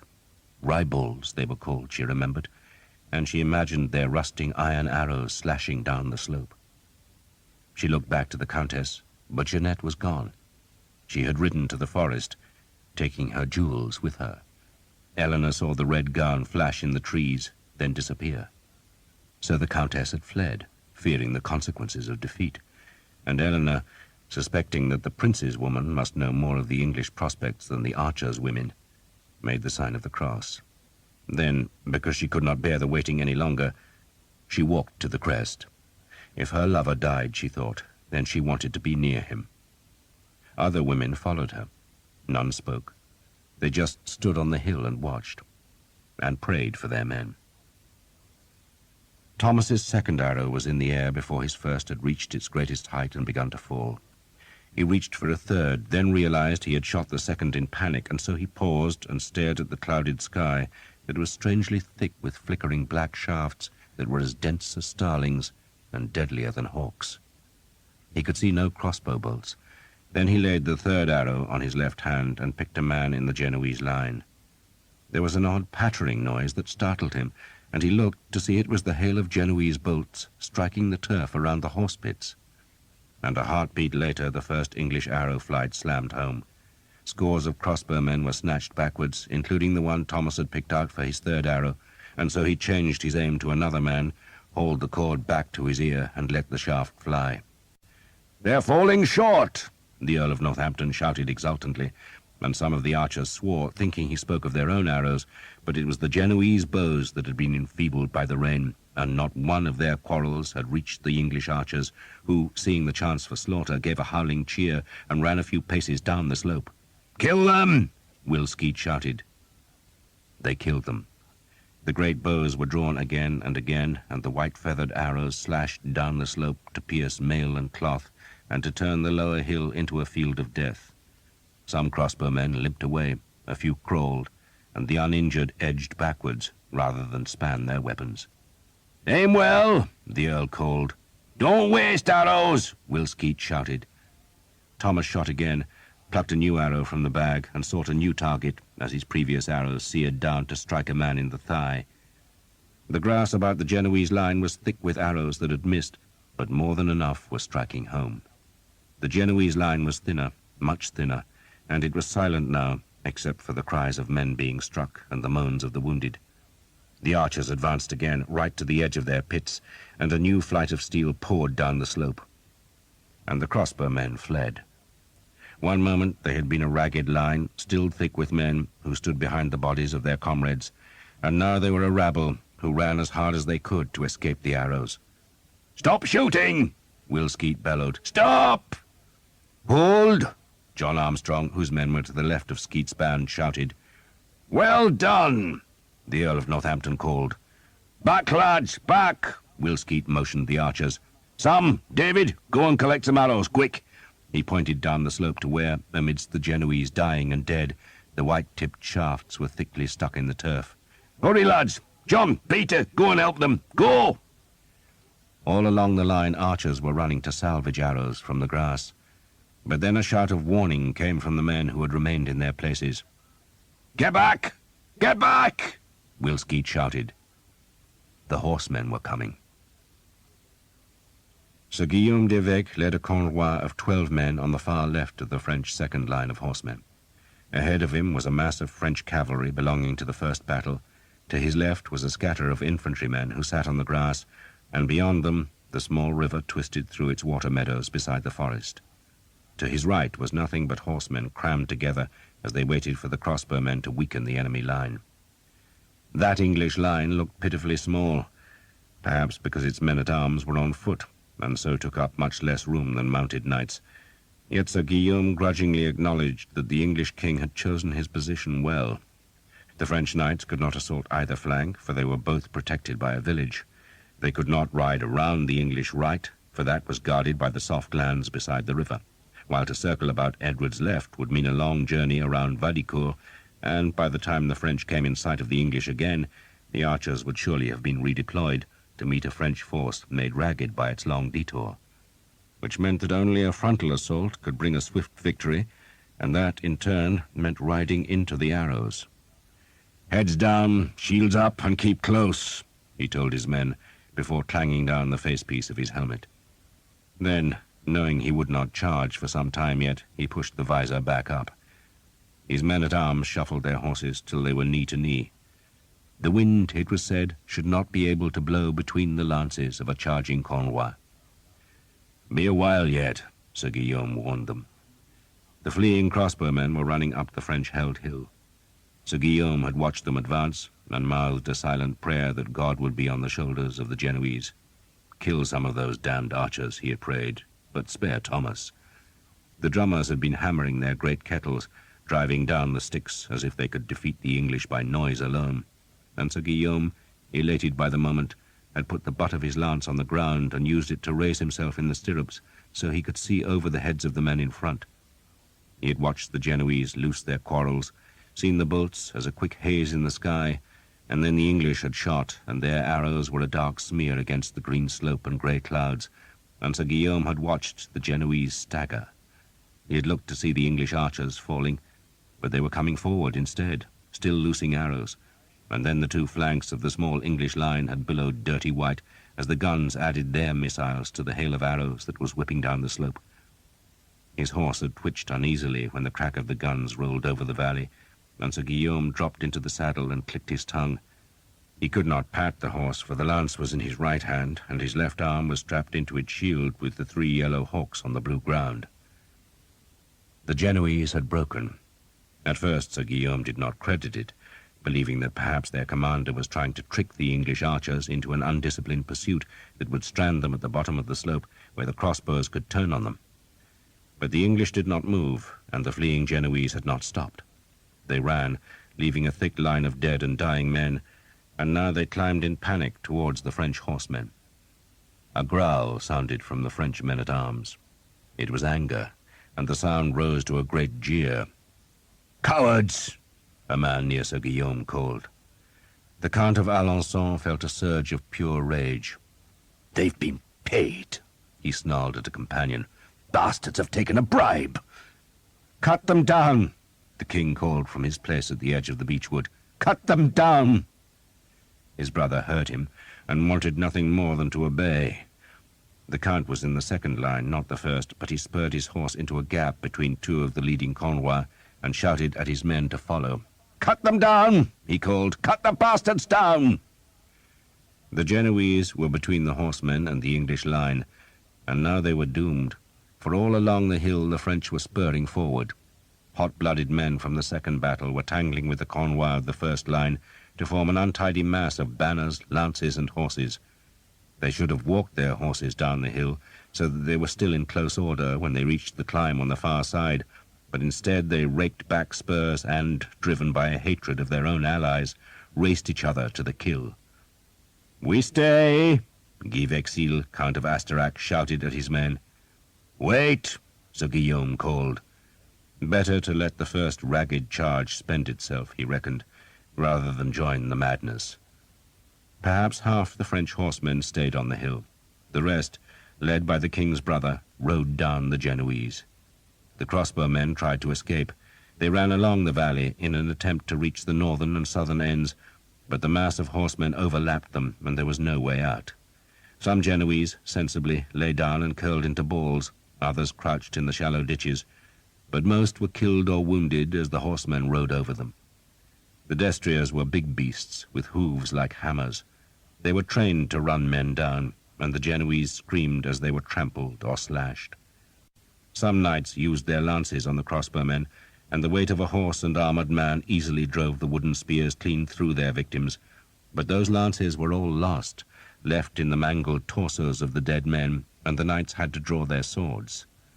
For a moment there was chaos in the valley bottom as the horsemen drove 1,000 paths through the scattered crossbowmen. Then there were only the mangled remnants of the Genoese mercenaries, their red and green jackets soaked with blood, and their weapons lying broken in the mud. The horsemen, one easy victory under their belt, cheered themselves. "Montjoie Saint-Denis!" they shouted. "Montjoie Saint-Denis!" Hundreds of flags were being taken forward with the horsemen, threatening to overtake the Oriflamme, but the red-ribboned knights guarding the sacred flag spurred ahead of the charge, shouting their challenge as they started up the slope towards the English, and so climbed from a valley floor that was now thick with charging horsemen.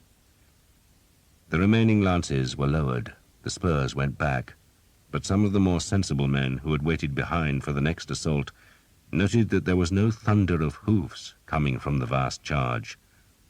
"It's turned to mud," Sir Guillaume said to no one in particular.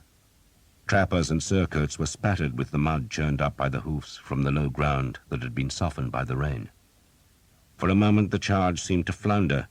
Then the leading horsemen broke out of the wet valley bottom to find better footing on the English hill. God was with them after all, and they screamed their war cry. "Montjoie Saint-Denis!" The drums were beating faster than ever, and the trumpets screamed to the sky as the horses climbed towards the mill. "Fools," Guy Vexil said. Poor souls, Sir Guillaume said. What's happening? The king asked, wondering why his careful ordering of the battle lines had broken even before the fight proper had begun. But no one answered him. They just watched. Jesus, Mary, and Joseph, Father Hobbs said, for it seemed as if half the horsemen of Christendom were coming up the hill. Into line, Wilskeed shouted. God be with you, the Earl of Northampton called, then went back to join his men-at-arms. Aim for the horses, John Armstrong ordered his men. Bastards rode down their own bowmen, Jake said in wonderment.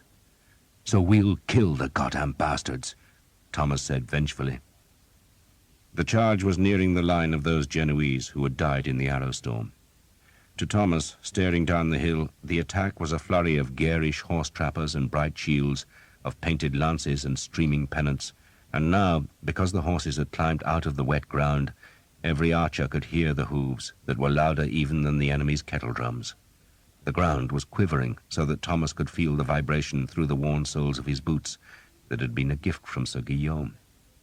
He looked for the three hawks, but could not see them, then forgot Sir Guillaume as his left leg went forward and his right arm hauled back. The arrow's feathers were beside his mouth, and he kissed them, then fixed his gaze on a man who carried a black and yellow shield. Now! Wilskeed shouted. The arrows climbed away, hissing as they went. Thomas put a second on his string, hauled and loosed, a third, this time picking out a man with a pig-snout helmet decorated with red ribbons. He was aiming at the horses each time, hoping to drive the wicked-edged blades through the padded trappers and deep into the animals' chests. A fourth arrow. He could see clods of grass and soil being thrown up behind the leading horses. The first arrow was still flying as he hauled back the fourth and looked for another target. He fixed on a man without a surcoat in polished plate armor. He loosed, and just then the man in the plate armor tumbled forward as his horse was struck by another arrow, and all along the slope there were screaming horses, flailing hoofs, and falling men as the English arrows drove home. A lance cartwheeled up the slope. A cry sounded above the beating hoofbeats. A horse ran into a dying animal and broke its leg, and knights were thumping their knees against their horses to make them swerve about the stricken beasts. A fifth arrow, a sixth, and to the men-at-arms behind the line of archers it seemed as though the sky was filled with a never-ending stream of arrows that were dark against the darkening clouds, white-tipped and rising above the slope to plunge into the churning men-at-arms. Scores of horses had fallen. Their riders were trapped in their high saddles and ridden over as they lay helpless, yet still the horsemen came on, and the men at the back could see far enough ahead to find gaps between the twitching piles of dead and dying. Montjoie Saint-Denis! Montjoie Saint-Denis! Spurs raked back to draw blood. To Thomas, the slope looked a nightmare of heaving horses with yellow teeth and white eyes, of long lances and arrow-stuck shields, of flying mud, wild banners, and grey helmets with slits for eyes and snouts for noses. The banners flew, led by a ribbon-like red streamer. He shot again and again, pouring arrows into the madness. Yet for every horse that fell, there was another to take its place, and another beast behind that. Arrows protruded from trappers, from horses, from men, even from lances, the white feathers bobbing as the charge thundered close. And then the French front rank was among the pits, and a stallion's leg bone cracked, and the beast's scream soared above the drums, trumpets, clang of mail, and the beating of hoofs. Some men rode clean through the pits, but others fell and brought down the horses behind.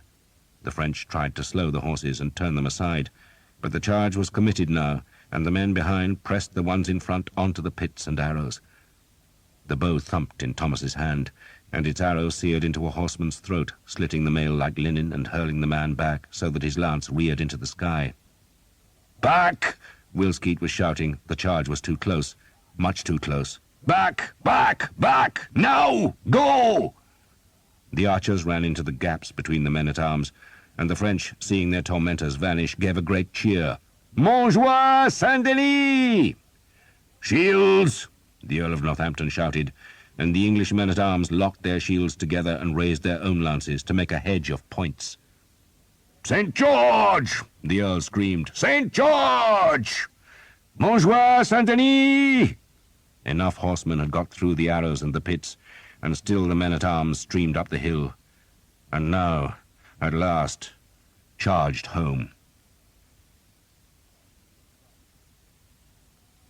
If a plum was thrown at a Cornwell, the experts said it should be impaled on a lance. That was how close the horsemen were supposed to be in a charge, because that way they stood a chance of living. But if the Cornwell scattered, then each man would end up surrounded by enemies. Your neighbor in a cavalry charge, the experienced men told the younger, should be closer to you than your wife, closer even than your whore. But the first French charge was a crazed gallop, and the men first became scattered when they slaughtered the Genoese, and the disarray became worse as they raced uphill to close on the enemy. The charge was not supposed to be a crazed gallop, but an ordered, dreadful, and disciplined assault. The men, lined knee to knee, should have started slowly and stayed close until, and only at the very last minute, they spurred into a gallop to crash their tight-bunched lances home in unison. That was how the men were trained to charge, and their destriers were trained just as hard. A horse's instinct, on facing a packed line of men or cavalry, was to shy away, but the big stallions were ruthlessly schooled to keep running and so crash into the packed enemy, and there to keep moving, stamping, biting, and rearing. A charge of knights was supposed to be thundering death on hooves, a flail of metal driven by the ponderous weight of men, horses, and armor, and properly done it was a mass maker of widows. But the men of Philip's army, who had dreamed of breaking the enemy into ribbons and slaughtering the dazed survivors, had reckoned without archers and pits. By the time the undisciplined first French charge reached the English men-at-arms, it had broken itself into scraps and then been slowed to a walk, because the long, smooth, and inviting slope turned out to be an obstacle course of dead horses, unsaddled knights, hissing arrows, and leg-cracking pits concealed in the grass. Only a handful of men reached the enemy. That handful spurred over the last few yards and aimed their lances at the dismounted English men-at-arms, but the horsemen were met by more lances that were braced against the ground and tilted up to pierce their horses' breasts. The stallions ran onto the lances, twisted away, and the Frenchmen were falling. The English men-at-arms stepped forward with axes and swords to finish them off. "Stay in line!" the Earl of Northampton shouted. More horses were threading through the pits, and there were no archers in front to slow them now. These were the third and fourth ranks of the French charge. They had suffered less damage from arrows, and they came to help the men hacking at the English line that still bristled with lances.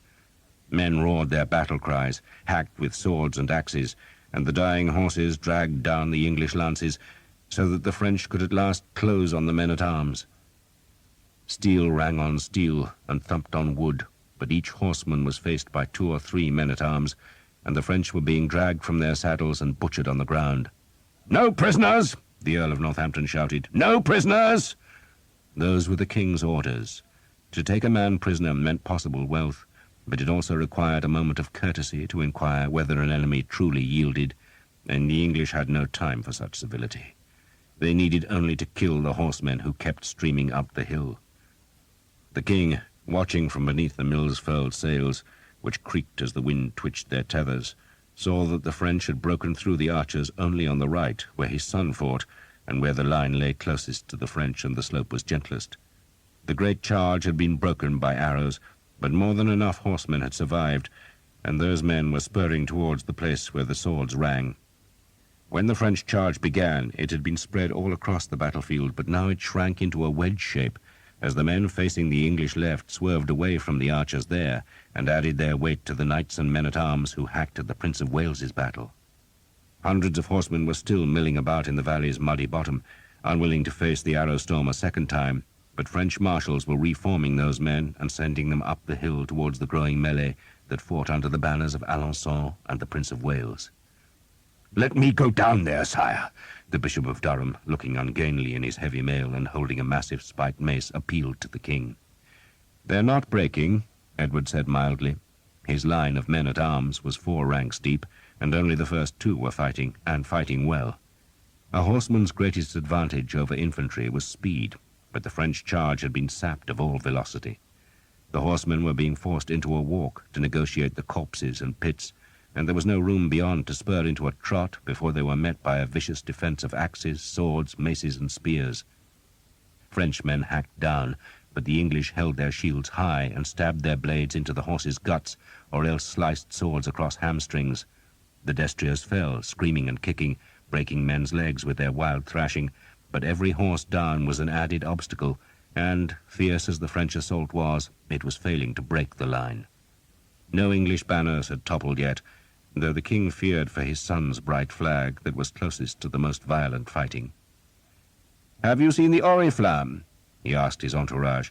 "It fell, sire," a household knight answered. The man pointed down the slope to where a heap of dead horses and broken men were the remnants of the first French attack. "Somewhere there, sir. Arrows." "God bless arrows," the king said. A convoi of 14 Frenchmen managed to negotiate the pits without harm. "Montjoie Saint-Denis!" they shouted, and couched their lances as they spurred into the melee, where they were met by the Earl of Northampton and a dozen of his men. The Earl was using a broken lance as a pike, and he rammed the splintered shaft into a horse's chest, felt the lance slide off the armour concealed by the trapper, and instinctively lifted his shield. A mace cracked on it, driving one spike clean through the leather and willow, but the Earl had his sword dangling by a strap, and he dropped the lance, gripped the sword's hilt, and stabbed into the horse's fetlock, making the beast twist away. He dragged the shield clear of the mace's spikes, swung the sword at the knight, was parried, then a man-at-arms seized the Frenchman's weapon and tugged. The Frenchman pulled back, but the Earl helped, and the Frenchman shouted as he was tumbled down to the English feet. A sword ran into the armour gap at his groin, and he doubled over. Then a mace crushed his helmet, and he was left twitching as the Earl and his men climbed over his body and hacked at the next horse and man. The Prince of Wales spurred into the melee, made conspicuous by a fillet of gold that circled his black helmet. He was only 16, well-built, strong, tall, and superbly trained. He fended an axe away with his shield and rammed his sword through another horseman's mail. "Off the bloody horse!" the Earl of Northampton shouted at the prince. "Get off the bloody horse!" He ran to the prince, seized the bridle, and tugged the horse away from the fight. A Frenchman spurred in, trying to spear the prince's back, but a man-at-arms in the prince's green and white livery slammed his shield into the destrier's mouth, and the animal twitched away. The Earl dragged the prince back. "They see a man on horseback, sire," he shouted up, "and they think he's French." The prince nodded. His own household knights had reached him now, and they helped him down from the saddle. He said nothing. If he had been offended by the Earl, he hid it behind his facepiece as he went back to the melee. "St. George! St. George!" The prince's standard-bearer struggled to stay with his master, and the sight of the richly embroidered flag attracted still more screaming Frenchmen. "In line!" the Earl shouted. "In line!" But the dead horses and butchered men made obstacles that neither the French nor English could cross, and so the men-at-arms, led by the prince, were scrambling over the bodies to reach more enemies. A disemboweled horse trailed its guts towards the English, then sank onto its forelegs to pitch its rider towards the prince, who rammed the sword into the man's helmet, mangling the visor and starting blood from the eye-holes. "St. George!" The prince was exultant, and his black armour was streaked with enemy blood. He was fighting with his visor raised, for else he could not see properly, and he was loving the moment. The hours and hours of weapons practice, the sweating days when sergeants had drilled him and beat at his shield and cursed him for not keeping his sword point high, were all proving their worth, and he could have asked for nothing more in this life. A woman in the camp, and an enemy coming in their hundreds to be killed. The French wedge was widening as more men climbed the hill. They had not broken through the line, but they had drawn the two front English ranks across the tide line of dead and wounded, and thus scattered them into groups of men who defended themselves against a welter of horsemen. The prince was among them. Some Frenchmen, unhorsed but unwounded, were fighting on foot. "Forward!" the Earl of Northampton shouted at the third rank. It was no longer possible to hold the shield wall tight. Now he had to wade into the horror to protect the prince, and his men followed him into the maelstrom of horses, blades, and carnage. They scrambled over dead horses, tried to avoid the beating hooves of dying horses, and drove their blades into living horses to bring the riders down to where they could be savaged. Each Frenchman had 2 or 3 English footmen to contend against, and though the horses snapped their teeth, reared, and lashed their hooves, and though the riders beat left and right with their swords, the unmounted English invariably crippled the destriers in the end, and more French knights were pitched onto the hoof-scarred grass to be bludgeoned or stabbed to death. Some Frenchmen, recognizing the futility, spurred back across the pits to make new convois among the survivors. Squires brought them spare lances, and the knights, rearmed and wanting revenge, came back to the fight, and always they rode towards the prince's bright flag. The Earl of Northampton was close to the flag now. He hammered his shield into a horse's face, cut at its legs, and stabbed at the rider's thigh. Another Cornwell came from the right, 3 of its men still holding lances and the others with swords held far forward. They slammed against the shields of the prince's bodyguard, driving those men back, but other men in green and white came to their help, and the prince pushed 2 of them out of the way so he could hack at a destrier's neck. The Cornwell wheeled away, leaving 2 of its knights dead. "Form line!" the earl shouted. "Form line!" There was a lull in the fighting about the prince's standard, for the French were regrouping. And just then the second French battle, as large as the first, started down their hill. They came at a walk, knee to booted knee, lances held so close that a wind could not have passed between them.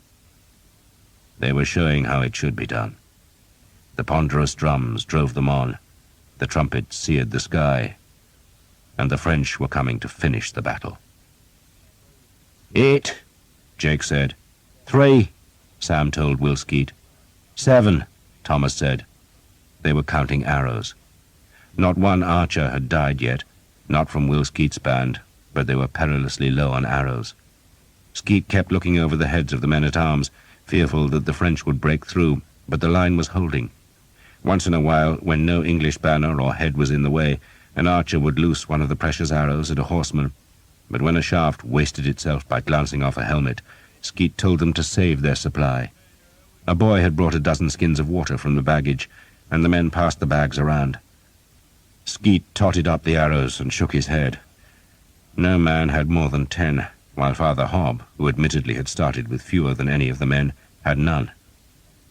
"Go up the hill, Father," Skeet told the priest, "and see if they're keeping any shafts back. The king's archers might spare some. Their captain is called Hal Crowley, and he knows me. Ask him anyway." He did not sound hopeful.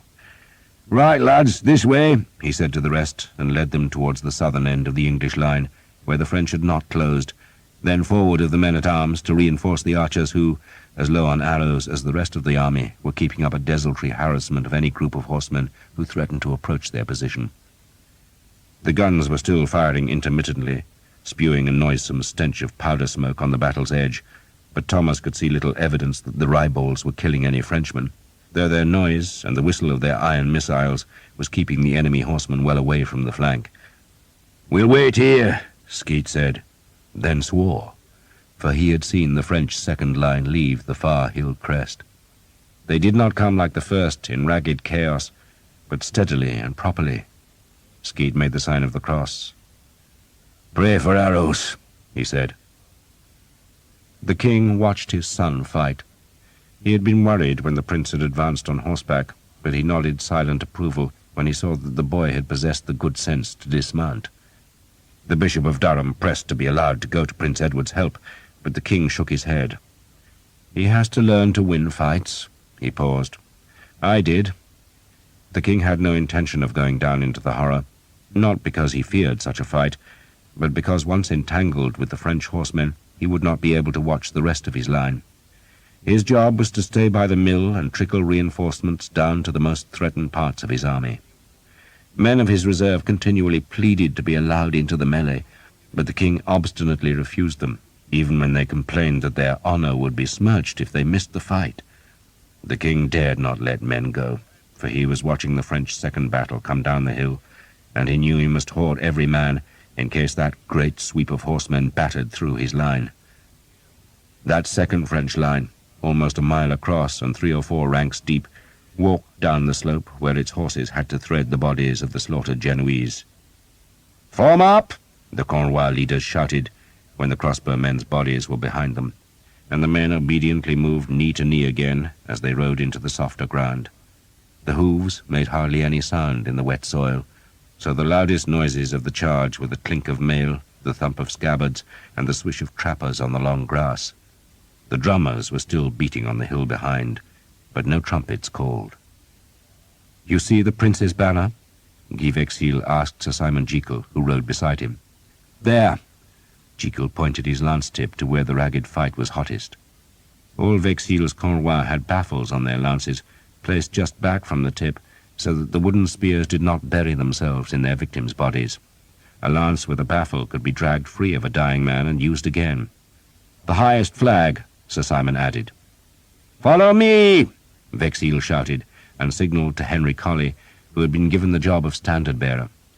Colley was bitter at the assignment, reckoning he should have been allowed to fight with lance and sword, but Sir Simon had told him it was a privilege to carry the lance of St. George, and Colley was forced to accept the task.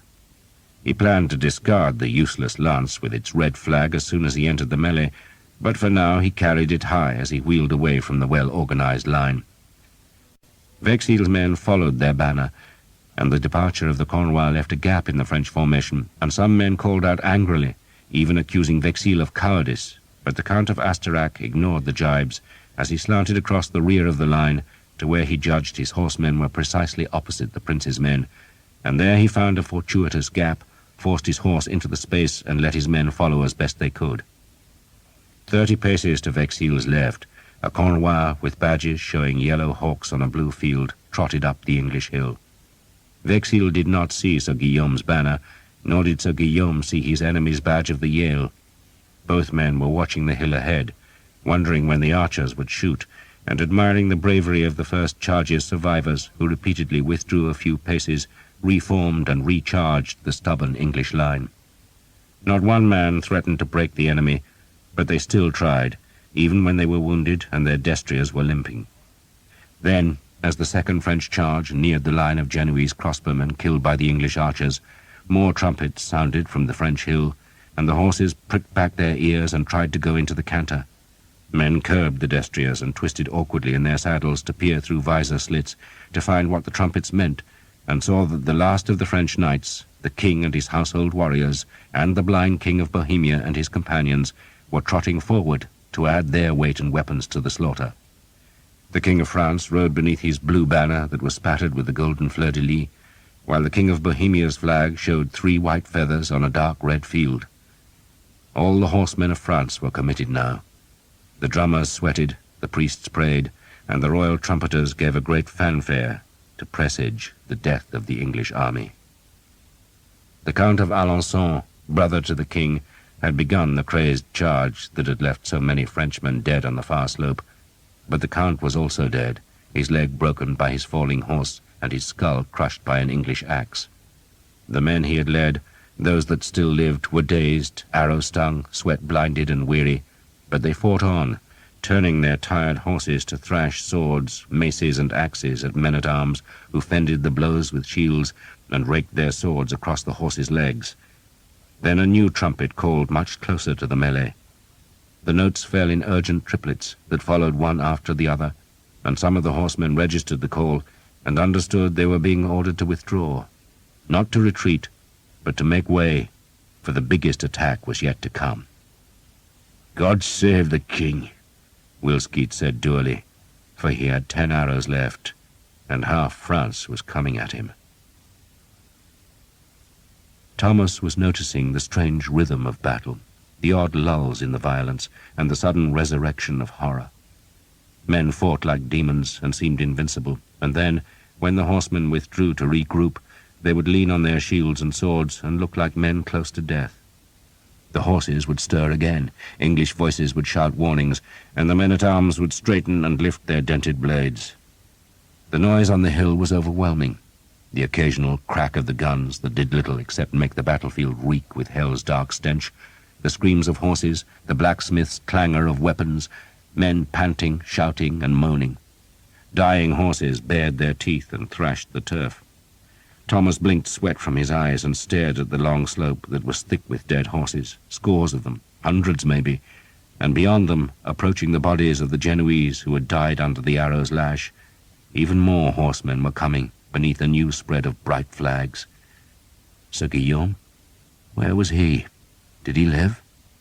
Then Thomas realized that the terrible opening charge, when the arrows had felled so many horses and men, had been just that, an opening.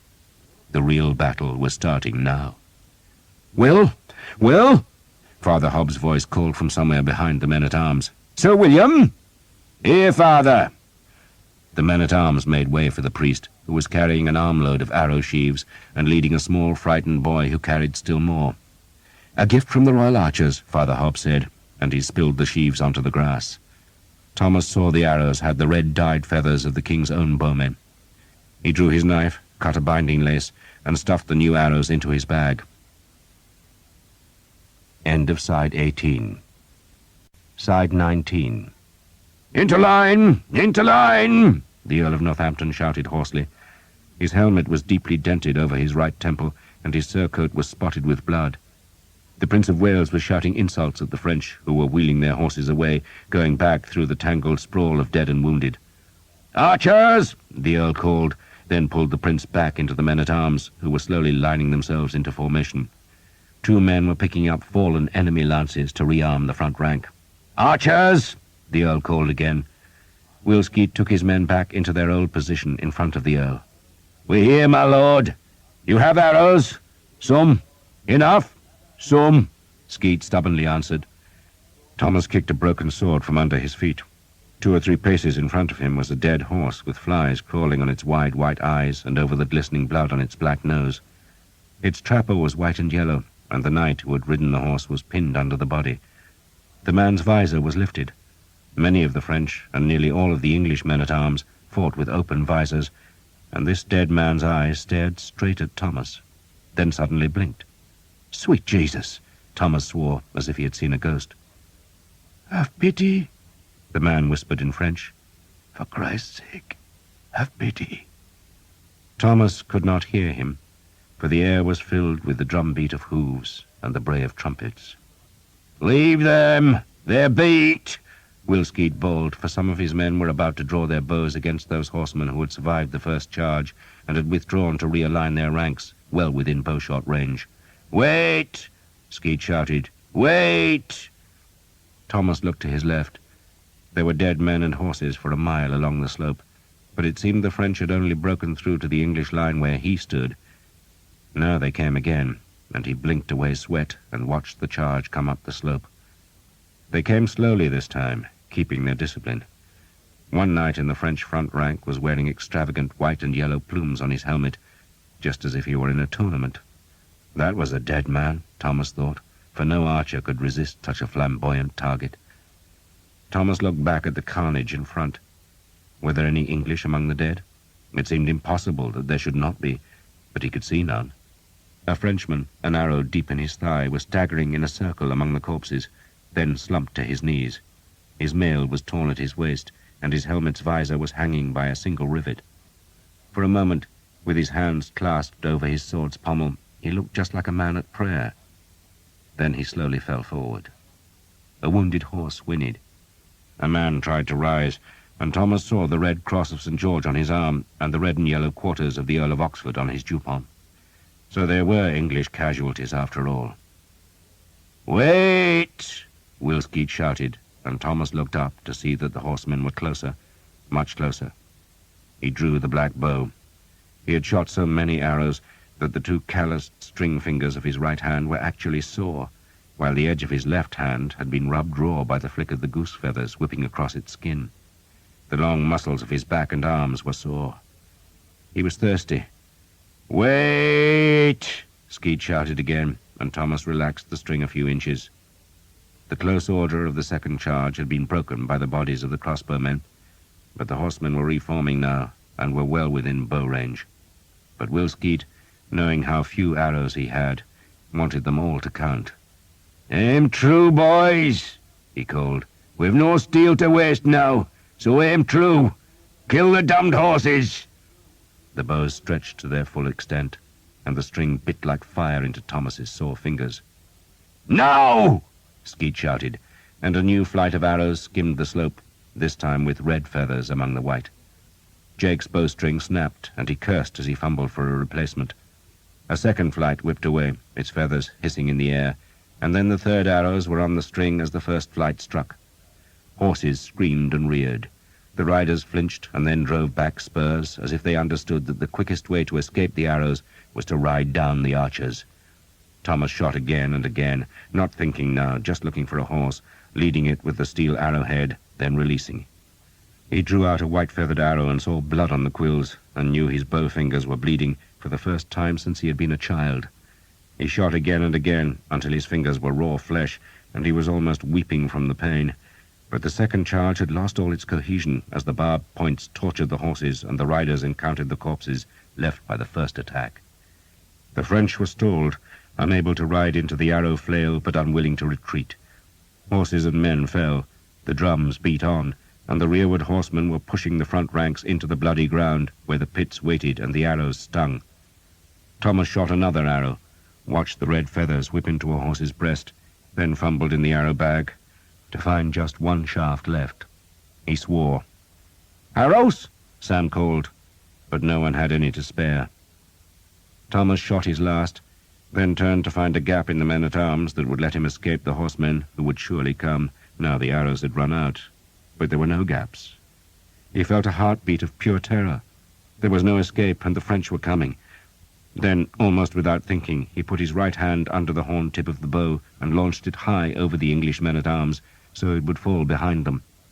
The bow was an encumbrance now, so he would be rid of it, and he picked up a fallen shield, hoping to God it showed an English insignia, and pushed his left forearm into the tight loops.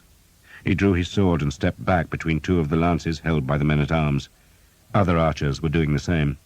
"Let the archers in!" the Earl of Northampton shouted. "Let them in!" But the men-at-arms were too fearful of the rapidly approaching French to open their files. "Ready!" a man shouted. "Ready!" There was a note of hysteria in his voice. The French horsemen, now that the arrows were exhausted, were streaming up the slope between the corpses and the pits. Their lances were lowered and their spurs raked back as they demanded a last spurt from the horses before they struck the enemy. The trappers were flecked with mud and hung with arrows. Thomas watched a lance, held the unfamiliar shield high, and thought how monstrous the enemy's steel faces looked. "You'll be all right, lad," a quiet voice spoke behind him. "Hold the shield high and go for the horse." Thomas snatched a look and saw it was the grey-haired Reginald Cobham, the old champion himself, standing in the front rank. "Brace yourselves!" Cobham shouted. The horses were on top of them, vast and high, lances reaching, the noise of the hooves and the rattle of mail overwhelming. Frenchmen were shouting victory as they leaned into the lunge. "Now kill them!" Cobham shouted. The lances struck the shields, and Thomas was hurled back, and a hoof thumped his shoulder, but a man behind pushed him upright, so he was forced hard against the enemy's horse. He had no room to use the sword, and the shield was crushed against his side. There was the stench of horse sweat and blood in his nostrils. Something struck his helmet, making his skull ring and vision darken. Then, miraculously, the pressure was gone, and he glimpsed a patch of daylight and staggered into it, swinging the sword to where he thought the enemy was. "Shield up!" a voice screamed, and he instinctively obeyed, only to have the shield battered down. But his dazed vision was sharpening, and he could see a bright-coloured trapper and a mailed foot in a big leather stirrup close to his left. He rammed his sword through the trapper and into the horse's guts, and the beast twisted away. Thomas was dragged along by the trapped blade, but managed to give it a violent tug that jerked it free so sharply that its recoil struck an English shield. The charge had not broken the line, but had broken against it, like a sea wave striking a cliff. The horses recoiled, and the English men-at-arms advanced to hack at the horsemen, who were relinquishing lances to draw their swords. Thomas was pushed aside by the men-at-arms. He was panting, dazed, and sweat-blinded. His head was a blur of pain. An archer was lying dead in front of him, head crushed by a hoof. Why had the man no helmet? Then the men-at-arms were reeling back as more horsemen filed through the dead to thicken the fight, all of them pushing towards the Prince of Wales's high banner. Thomas banged his shield hard into a horse's face, felt a glancing blow on his sword, and skewered the blade down the horse's flank. The rider was fighting a man on the other side of his horse, and Thomas saw a small gap between the saddle's high pommel and the man's mail skirt, and he shoved the sword up into the Frenchman's belly, heard the man's angry roar turn into a shriek, then saw the horse was falling towards him. He scrambled clear, pushing a man out of his path before the horse collapsed in a crash of armour and beating hooves. English men-at-arms swarmed over the dying beast, going to meet the next enemy. A horse with an iron garrow deep in its haunch was rearing and striking with its hooves. Another horse tried to bite Thomas, and he struck it with the shield, then flailed at its rider with his sword. But the man wheeled away, and Thomas looked desperately for the next enemy. "No prisoners!" the Earl screamed, seeing a man trying to lead a Frenchman out of the melee. The Earl had discarded his shield and was wielding his sword with both hands, hacking it like a woodman's axe, and daring any Frenchman to come and challenge him. They dared. More and more horsemen pushed into the horror. There seemed no end of them. The sky was bright with flags and streaked with steel. The grass was gouged by iron and slick with blood. A Frenchman rammed the bottom edge of his shield down onto an Englishman's helmet, wheeled the horse, lunged a sword into an archer's back, wheeled again and struck down at the man still dazed by the shield blow. "Montjoie, Saint-Denis!" he shouted. "St. George!" The Earl of Northampton, visor up and face streaked with blood, rammed his sword through a gap in a chanfron to take a horse's eye. The beast reared, and its rider fell to be trampled by a horse behind. The Earl looked for the prince and could not see him, then could not search more, for a fresh Cornwell with white crosses on black shields was forging through the melee, pushing friend and foe alike from their path as they carried their lances towards the prince's standard. Thomas saw a baffled lance coming at him, and he threw himself to the ground, where he curled into a ball and let the heavy horses crash by. "Montjoie, Saint-Denis!" the voices yelled above him, as the Count of Astorac's Cornwell struck home. Sir Guillaume d'Evêque had seen nothing like it. He hoped he never saw it again. He saw a great army breaking itself against a line of men on foot. It was true that the battle was not lost, and Sir Guillaume had convinced himself it could yet be won, but he was also aware of an unnatural sluggishness in himself. He liked war. He loved the release of battle. He relished imposing his will on an enemy, and he had ever profited from combat, yet he suddenly knew he did not want to charge up the hill. There was a doom in this place, and he pushed that thought away and kicked his spurs back. "Montjoie, Saint-Denis!" he shouted, but knew he was just pretending the enthusiasm. No one else in the charge seemed afflicted by doubts. The knights were beginning to jostle each other as they strove to aim their lances at the English line. Very few arrows were flying now, and none at all were coming from the chaos ahead, where the Prince of Wales's banner flew so high. Horsemen were now charging home all along the line, hacking at the English ranks with swords and axes, but more and more men were angling across the slope to join the fury on the English right. It was there, Sir Guillaume told himself, that the battle would be won and the English broken. It would be hard work, of course, and bloody work, hacking through the prince's troops, but once the French horsemen were in the rear of the English line, it would collapse like rotted wood, and no amount of reinforcements from the top of the hill could stop that panicked rout. So fight, he told himself, fight! But there was still the nagging fear that he was riding into disaster. He had never felt anything like it, and he hated it, cursing himself for being a coward. A dismounted French knight, his helmet's facepiece torn away and blood dripping from a hand holding a broken sword, while his other hand gripped the remnants of a shield that had been split into two, staggered down the hill, then dropped to his knees and vomited. A riderless horse, stirrups flapping, galloped white-eyed across the line of the charge, with its torn trapper trailing in the grass. The turf here was flecked by the white feathers of fallen arrows that looked like a field of flowers. "Go! Go! Go!" Sir Guillaume shouted at his men, and knew he was shouting at himself. He would never tell men to go on a battlefield, but to come, to follow, and he cursed himself for using the word, and stared ahead, looking for a victim for his lance, and he watched for the pits, and tried to ignore the melee that was just to his right. He planned to widen the melee by boring into the English line, where it was still lightly engaged. Die a hero, he told himself, carry the damned lance right up the hill, and let no man ever say that Sir Guillaume d'Evêque was a coward. Then a great cheer sounded from his right, and he dared look there, away from the pits. He saw the Prince of Wales's great banner was toppling into the struggling men. The French were cheering, and Sir Guillaume's gloom lifted magically, for it was a French banner that pressed ahead, going over the place where the prince's flag had flown. And then Sir Guillaume saw the banner. He saw it and stared at it. He saw a Yale holding a cup, and he pressed his knee to turn his horse, and shouted at his men to follow him. "To war!" he shouted. To kill. And there was no more sluggishness and no more doubts, for Sir Guillaume had found his enemy. The king saw the enemy knights with the white-crossed shields pierce his son's battle, and then he watched his son's banner fall. He could not see his son's black armor. Nothing showed on his face. "Let me go," the Bishop of Durham demanded. The king brushed a horsefly from his horse's neck. "Pray for him," he instructed the bishop. "What the hell use will prayer be?" the bishop demanded, and hefted his fearful mace. "Let me go, sire." "I need you here," the king said mildly, "and the boy must learn as I did." "I have other sons," Edward of England told himself. though none like that one. That son will be a great king one day, a warrior king, a scourge of our enemies, if he lives. And he must learn to live in the chaos and terror of battle.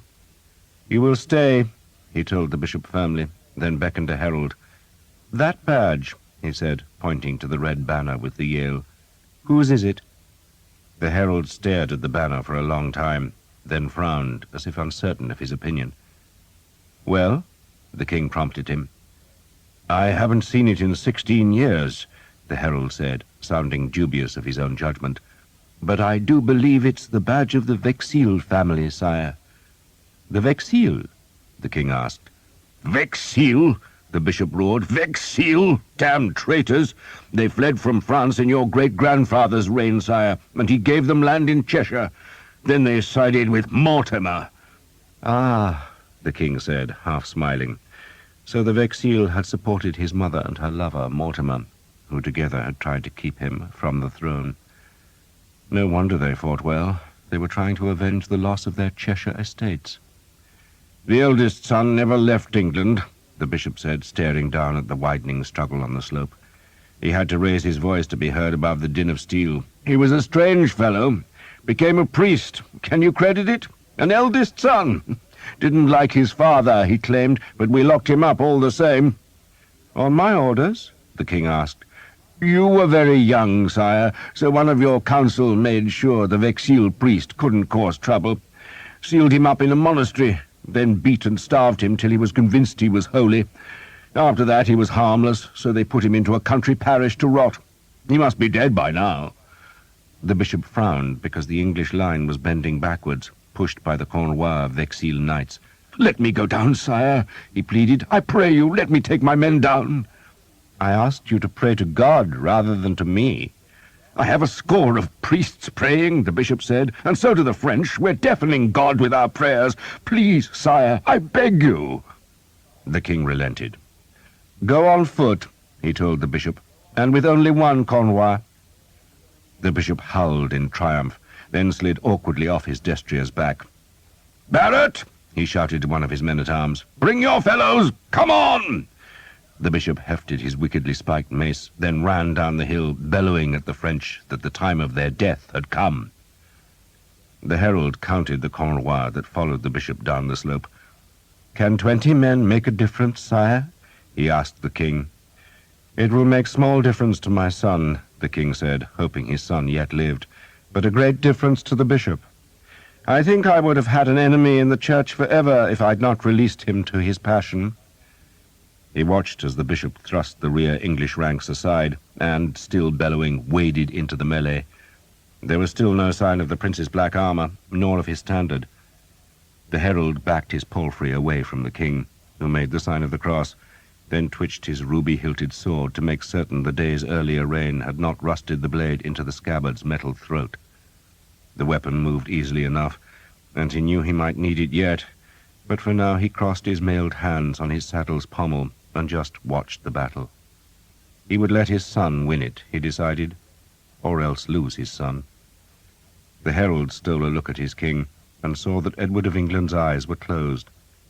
The king was at prayer. The battle had spread along the hill. Every part of the English line was engaged now, though in most places the fighting was light. The arrows had taken their toll, but there was none left, and so the French could ride right up to the dismounted men-at-arms.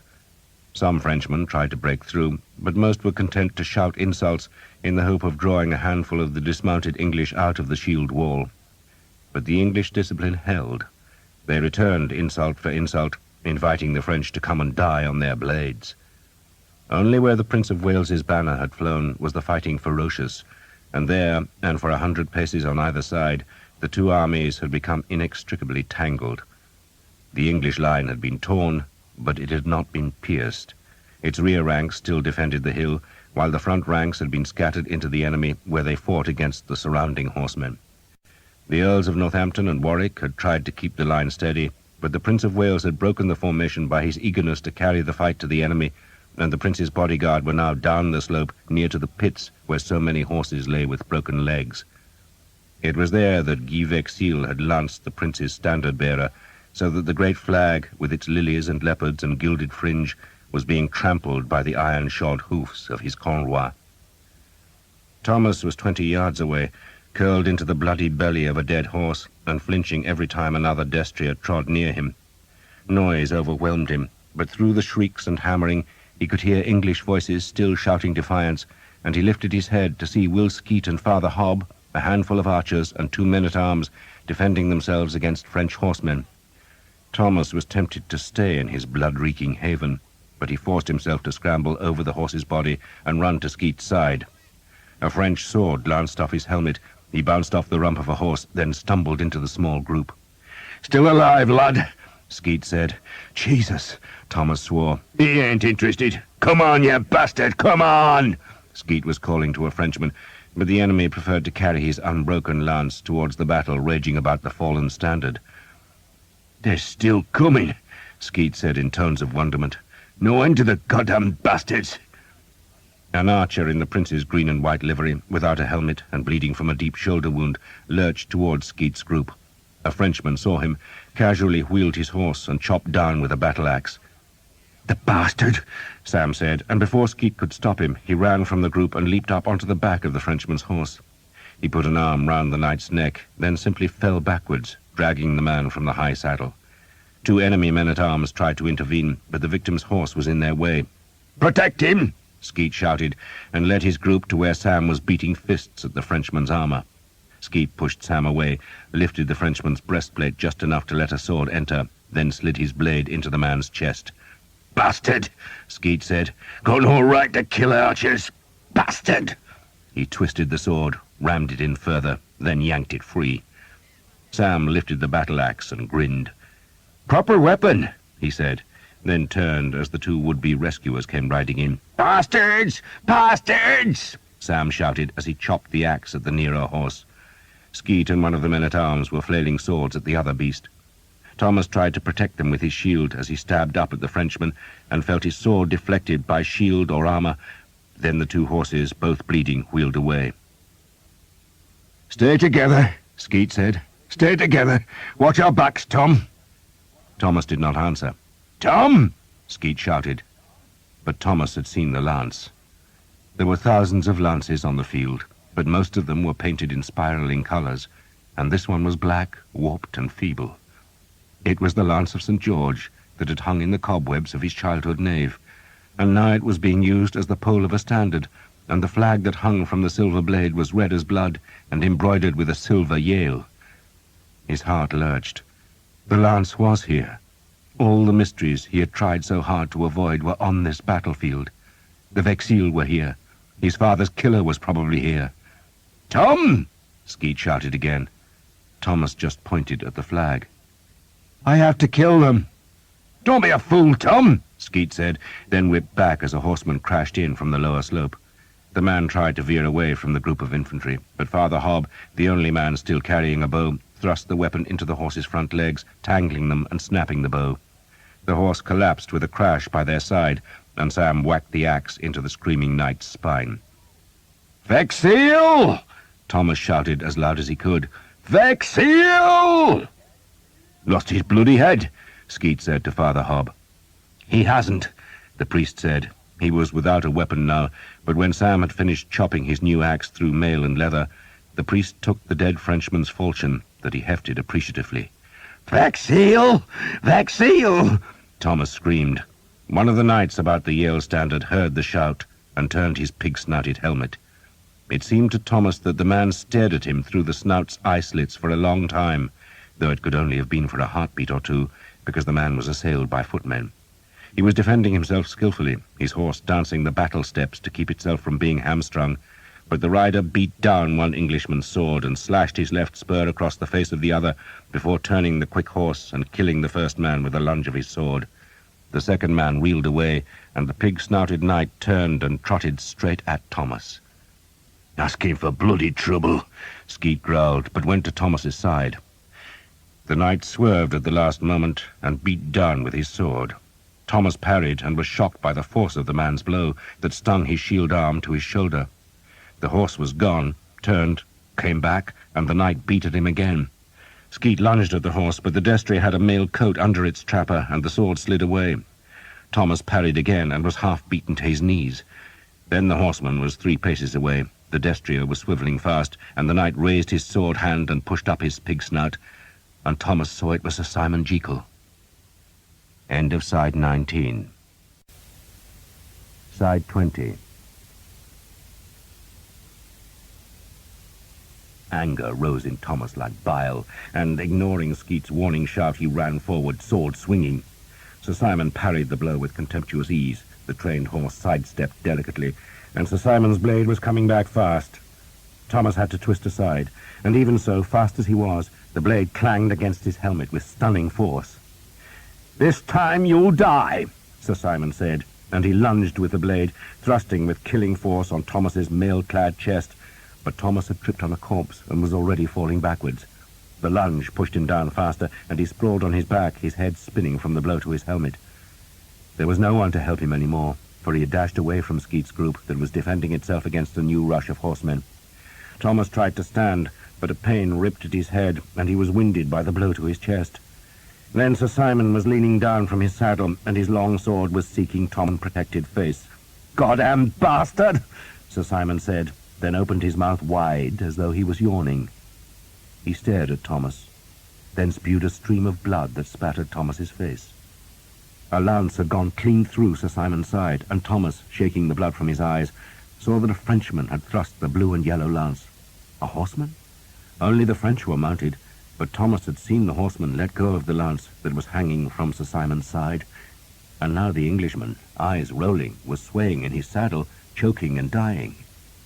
Then Thomas saw the trappers of the horsemen who had swept past him. They showed yellow hawks on a blue field.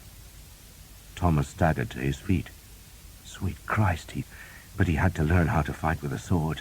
A bow was not enough. Sir Guillaume's men were past him now, cutting into the Vexil Cornwell. Will Skeet shouted at Thomas to come back, but he stubbornly followed Sir Guillaume's men. Frenchman was fighting Frenchman. The Vexil had almost broken the English line, but now they had to defend their backs, while English men-at-arms tried to hold them from their saddles. "Vexil! Vexil!" Sir Guillaume shouted, not knowing which visored man was his enemy. He beat again and again on a man's shield, bending him back in his saddle. Then he chopped the sword down on the horse's neck, and the beast dropped, and an Englishman, a priest, was slashing the fallen knight's head with a falchion. A flash of rearing colour made Sir Guillaume look to his right.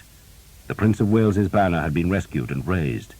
He looked back to find Vexil, but saw only a half-dozen horsemen with white crosses on their black shields. He spurred towards them, raised his own shield to fend off an axe blow, and lunged his sword into a man's thigh, twisted it clear, felt a blow on his back, turned the horse with his knee, and parried a high sword blow. Men were shouting at him, demanding to know why he fought his own side. Then the Vexil's standard-bearer began to topple as his horse was hamstrung. 2 archers were slashing at the beast's legs, and the silver Yale fell into the melee as Henry Colley let go of the old lance to draw his sword. "Bastards!" he shouted at the men who had hamstrung his horse. "Bastards!" He slashed the blade down, hacking into a man's mailed shoulder. Then a great roar made him turn to see a heavy man in plate and mail, and with a crucifix about his neck, wielding a mace. Colley, still on his collapsing horse, swung at the bishop, who hammered the sword away with his shield, and then slammed the mace down onto Colley's helmet. "In the name of God!" the bishop roared as he dragged the spikes free of the mangled helmet. Colley was dead, his skull crushed, and the bishop swung the bloody mace at a horse with a yellow and blue trapper, but the rider swerved at the last instant. Sir Guillaume never saw the bishop with his mace. Instead, he had seen that one of the Vexil Cornwell had finer armor than the others, and he raked back his spurs to reach that man, but felt his own horse faltering, and he looked behind to glimpse, through the constricting slits in his visor, that Englishmen were hacking at his horse's rear legs. He beat the swords back, but the animal was sinking down, and a huge voice was shouting, "Clear my way! I want to kill the bastard! In the name of Christ, out of the way!" Sir Guillaume did not understand the words, but suddenly an arm was around his neck, and he was being hauled out of the saddle. He shouted in anger, then had the breath driven from him as he thumped onto the ground. A man was holding him down, and Sir Guillaume tried to hit him with his sword, but his wounded horse was thrashing beside him, threatening to roll on him, and Sir Guillaume's assailant dragged him free, then twisted the Frenchman's sword away. "Just lie there!" a voice shouted at Sir Guillaume. "Is the goddamn bastard dead?" The bishop roared. "He's dead," Thomas shouted. "Praise God! On! Kill!" "Thomas," Sir Guillaume squirmed. "Don't move," Thomas said. "I want Vexil." "They've gone," Thomas shouted. "They've gone! Lie still!" Guy Vexil, assailed from two sides and with his red banner fallen, had pulled his 3 remaining men back, but only to join the last of the French horsemen. The king himself, with his friend the King of Bohemia, was entering the melee.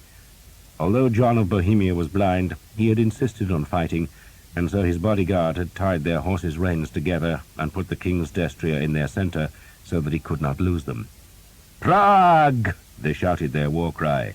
"Prague!" The king's son, Prince Charles, was also tied into the group. "Prague!" he shouted as the Bohemian knights led the last charge, except it was not a charge, but a blundering advance through a tangle of corpses and thrashing bodies and terrified horses. The Prince of Wales still lived. The gold fillet had been half cut from his helmet, and the top edge of his shield had been split in a half-dozen places. But now he led the countercharge, and 100 men went with him, snarling and screaming, wanting nothing else but to maul this last enemy who came in the dying light to the killing place where so many Frenchmen had died. The Earl of Northampton, who had been mustering the rearward ranks of the prince's battle to keep them in line, sensed that the battle had turned. The vast pressure against the English men-at-arms had weakened, and though the French were trying again, their best men were blooded or dead, and the new ones were coming too slowly, and so he shouted at his footmen to follow him. "Just kill them!" he shouted. "Just kill them!" Archers, men-at-arms, and even hobelards, who had come from their place inside the wagon circles that protected the guns on the flanks of the line, swarmed at the French. To Thomas, crouching beside Sir Guillaume, it was like the mindless rage at the bridge of Caen all over again. This was madness released, a blood-crazed madness, but the French would suffer for it. The English had endured deep into the long summer evening, and they wanted revenge for the terror of watching the big horses come at them, and so they clawed and beat and slashed at the royal horsemen. The Prince of Wales led them, fighting beside archers and men-at-arms, hacking down horses and butchering their riders in a frenzy of blood. The King of Mallorca died, and the Count of St. Paul, and the Duke of Lorraine, and the Count of Flanders. Then Bohemia's flag, with its 3 white feathers, fell, and the blind king was dragged down to be butchered by axes, maces, and swords. A king's ransom died with the king, and his son bled to death on his father's body, as his bodyguard, hampered by the dead horses that were still tied to the living beasts, were slaughtered one after the other by Englishmen, no longer shouting a war cry, but screaming in a howling frenzy like lost souls. They were streaked with blood, stained and spattered and soaked in it, but the blood was French. The Prince of Wales cursed the dying Bohemians, blaming them for barring his approach to the French king, whose blue and gold banner still flew. 2 English men-at-arms were hacking at the king's horse. The royal bodyguard was spurring to kill them. More men in English livery were running to bring Philip down, and the prince wanted to be there, to be the man who took the enemy king captive. But one of the Bohemian horses, dying, lurched on its side, and the prince was still wearing his spurs, and one of them became caught in the dying horse's trapper. The prince lurched, was trapped, and it was then that Guy Vexil saw the black armor and the royal surcoat and the broken fillet of gold, and saw too that the prince was unbalanced amidst the dying horses. So Guy Vexil turned and charged. Thomas saw Vexil turn. He could not reach the charging horseman with his sword, for that would mean clambering over the same horses where the prince was trapped. But under his right hand was a black ash shaft tipped with silver, and he snatched up the lance and ran at the charging man. Skeet was there too, scrambling over the Bohemian horses with his old sword. The lance of St. George struck Guy Vexil on the chest. The silver blade crumpled and tangled with the crimson banner, but the old ash shaft had just enough strength to knock the horseman back and keep his sword from the prince, who was being pulled free by 2 of his men-at-arms. Vexil hacked again, reaching far from his saddle, and Will Skeet bellowed at him and thrust his sword hard up at Vexil's waist, but the black shield deflected the lunge, and Vexil's trained horse instinctively turned into the attack, and the rider slashed down hard. "No!" Thomas shouted. He thrust the lance again, but it was a feeble weapon, and the dry ash splintered against Vexil's shield. Will Skeet was sinking. blood showing at the ragged gash in his helmet. Vexil raised his sword to strike at Skeet a second time as Thomas stumbled forward. The sword fell, slicing into Skeet's head. Then the blank mask of Vexil's dark visor swung towards Thomas. Will Skeet was on the ground, not moving. Vexil's horse turned to bring its master to where he could kill most efficiently, and Thomas saw death in the Frenchman's bright sword. But then, in panicked desperation, he rammed the broken end of the black lance into the destrier's open mouth and gouged the ragged wood deep into the animal's tongue. The stallion sheared away, screaming and rearing, and Vexil was thrown hard against his saddle's cantle. The horse, eyes white behind its chanfron and mouth dripping blood, turned back to Thomas, but the Prince of Wales had been freed from the dying horse, and he brought 2 men-at-arms to attack Vexil's other flank, and the horseman parried the prince's sword blow, then saw he must be overwhelmed, and so drove back his spurs to take his horse through the melee and away from danger. "Calix meus inebrians!" Thomas shouted. He did not know why. The words just came to him, his father's dying words, but they made Vexil look back. He stared through the eye slits, saw the dark-haired man who was holding his own banner.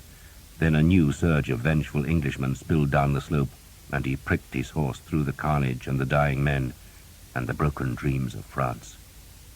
A cheer sounded from the English hilltop. The king had ordered his mounted reserve of knights to charge the French, and as those men lowered their lances, still more horses were being hurried from the baggage park, so that more men could mount and pursue the beaten enemy. John of Hainault, Lord of Beaumont, took the French king's reins and dragged Philip away from the melee.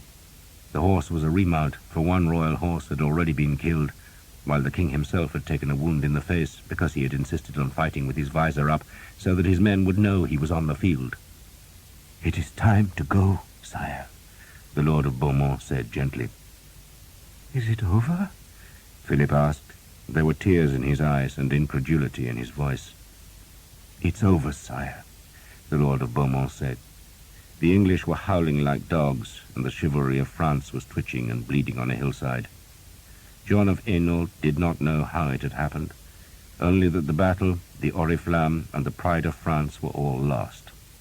"Come, sire," he said, and dragged the king's horse away. Groups of French knights, their horses' trappers rattling with arrows, were crossing the valley to the far woods that were dark with the coming night. "That astrologer, John," the French king said. "Sire, have him put to death. Bloodily. You hear me? Bloodily." The king was weeping as, with the handful of his bodyguard that was left, he rode away. More and more Frenchmen were fleeing to seek safety in the gathering dark, and their retreat turned into a gallop as the first English horsemen of the battle burst through the remnants of their battered line to begin the pursuit. The English slope seemed to twitch as the men-at-arms wandered among the wounded and dead. The twitching was the jerking of the dying men and horses. The valley floor was scattered with the Genoese who had been killed by their own paymasters. It was suddenly very quiet. There was no clang of steel, no hoarse shouts, and no drums. There were moans and weeping and sometimes a gasp, but it seemed quiet. The wind stirred the fallen banners and flickered the white feathers of the fallen arrows that had reminded Sir Guillaume of a spread of flowers. And it was over. Sir William Skeet lived. He could not speak. There was no life in his eyes, and he seemed deaf. He could not walk, though he seemed to try when Thomas lifted him, but then his legs crumpled and he sagged to the bloody ground. Father Hob lifted Skeet's helmet away, doing it with an extraordinary gentleness. Blood poured from Skeet's grey hair, and Thomas gagged when he saw the sword cut in the scalp. There were scraps of skull, strands of hair, and Skeet's brain all open to the air. "Will?" Thomas knelt in front of him. "Will?" Skeet looked at him, but did not seem to see him. He had a half smile and empty eyes. "Will," Thomas said. "He's going to die, Thomas," Father Hob said softly. "He is not. God damn it, he is not. You hear me? He will live. You bloody pray for him." I will pray. God knows how I will pray, Father Hob soothed Thomas. But first we must doctor him. Eleanor helped. She washed Will Skeet's scalp, and then she and Father Hob laid scraps of broken skull like pieces of shattered tile. Afterwards, Eleanor tore a strip of cloth from her blue dress and gently bound the strip about Will Skeet's skull, tying it beneath his chin, so that when it was done he looked like an old woman in a scarf. He had said nothing as Eleanor and the priest bandaged him, and if he had felt any pain, it did not show on his face. "Drink, Will," Thomas said, and held out a water bottle taken from a dead Frenchman, but Skeet ignored the offer. Eleanor took the bottle and held it to his mouth, but the water just spilled down his chin. It was dark by then.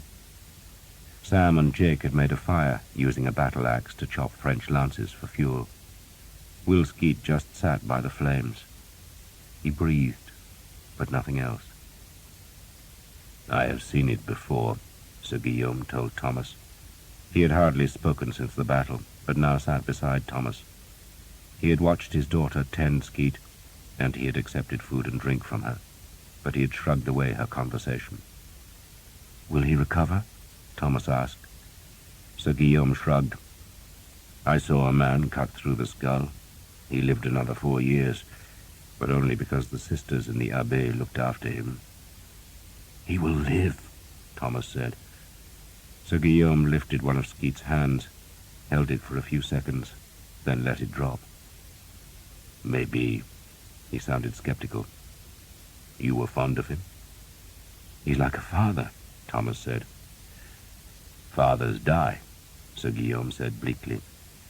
He looked drained, like a man who had turned his sword against his own king and failed in his duty. "He will live," Thomas said stubbornly. "Sleep," Sir Guillaume said. "I will watch him." Thomas slept among the dead, in the battle line where the wounded moaned and the night wind stirred the white feathers flecking the valley. Will Skeet was no different in the morning. He just sat, eyes vacant, gazing at nothing, and stinking because he had fouled himself. "I shall find the Earl," Father Hob said, "and have him send Will back to England." The army stirred itself sluggishly. 40 English men-at-arms and as many archers were buried in Crecy's churchyard, but the hundreds of French corpses, all but for the great princes and noblest lords, were left on the hill. The folk of Crecy could bury them if they wished. Edward of England did not care. Father Hob looked for the Earl of Northampton, but 2,000 French infantry had arrived just after dawn, coming to reinforce an army that had already been broken, and in the misty light they had thought the mounted men who greeted them were friends, and then the horsemen dropped their visors, couched their lances, and put back their spurs. The Earl led them. Most of the English knights had been denied a chance to fight on horseback in the previous day's battle, but now, this Sunday morning, they'd been given their moment, and the great destriers had torn bloody gaps in the marching ranks, then wheeled to cut the survivors into ragged terror.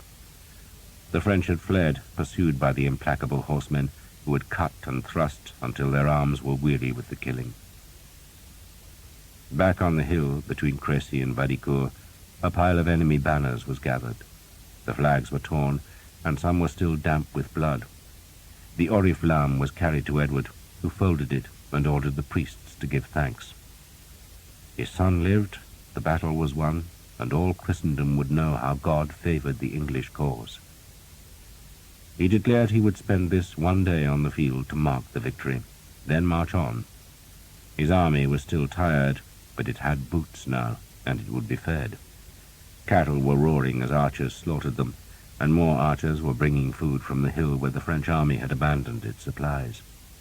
Other men were plucking arrows from the field and tying them into sheaves, while their women plundered the dead.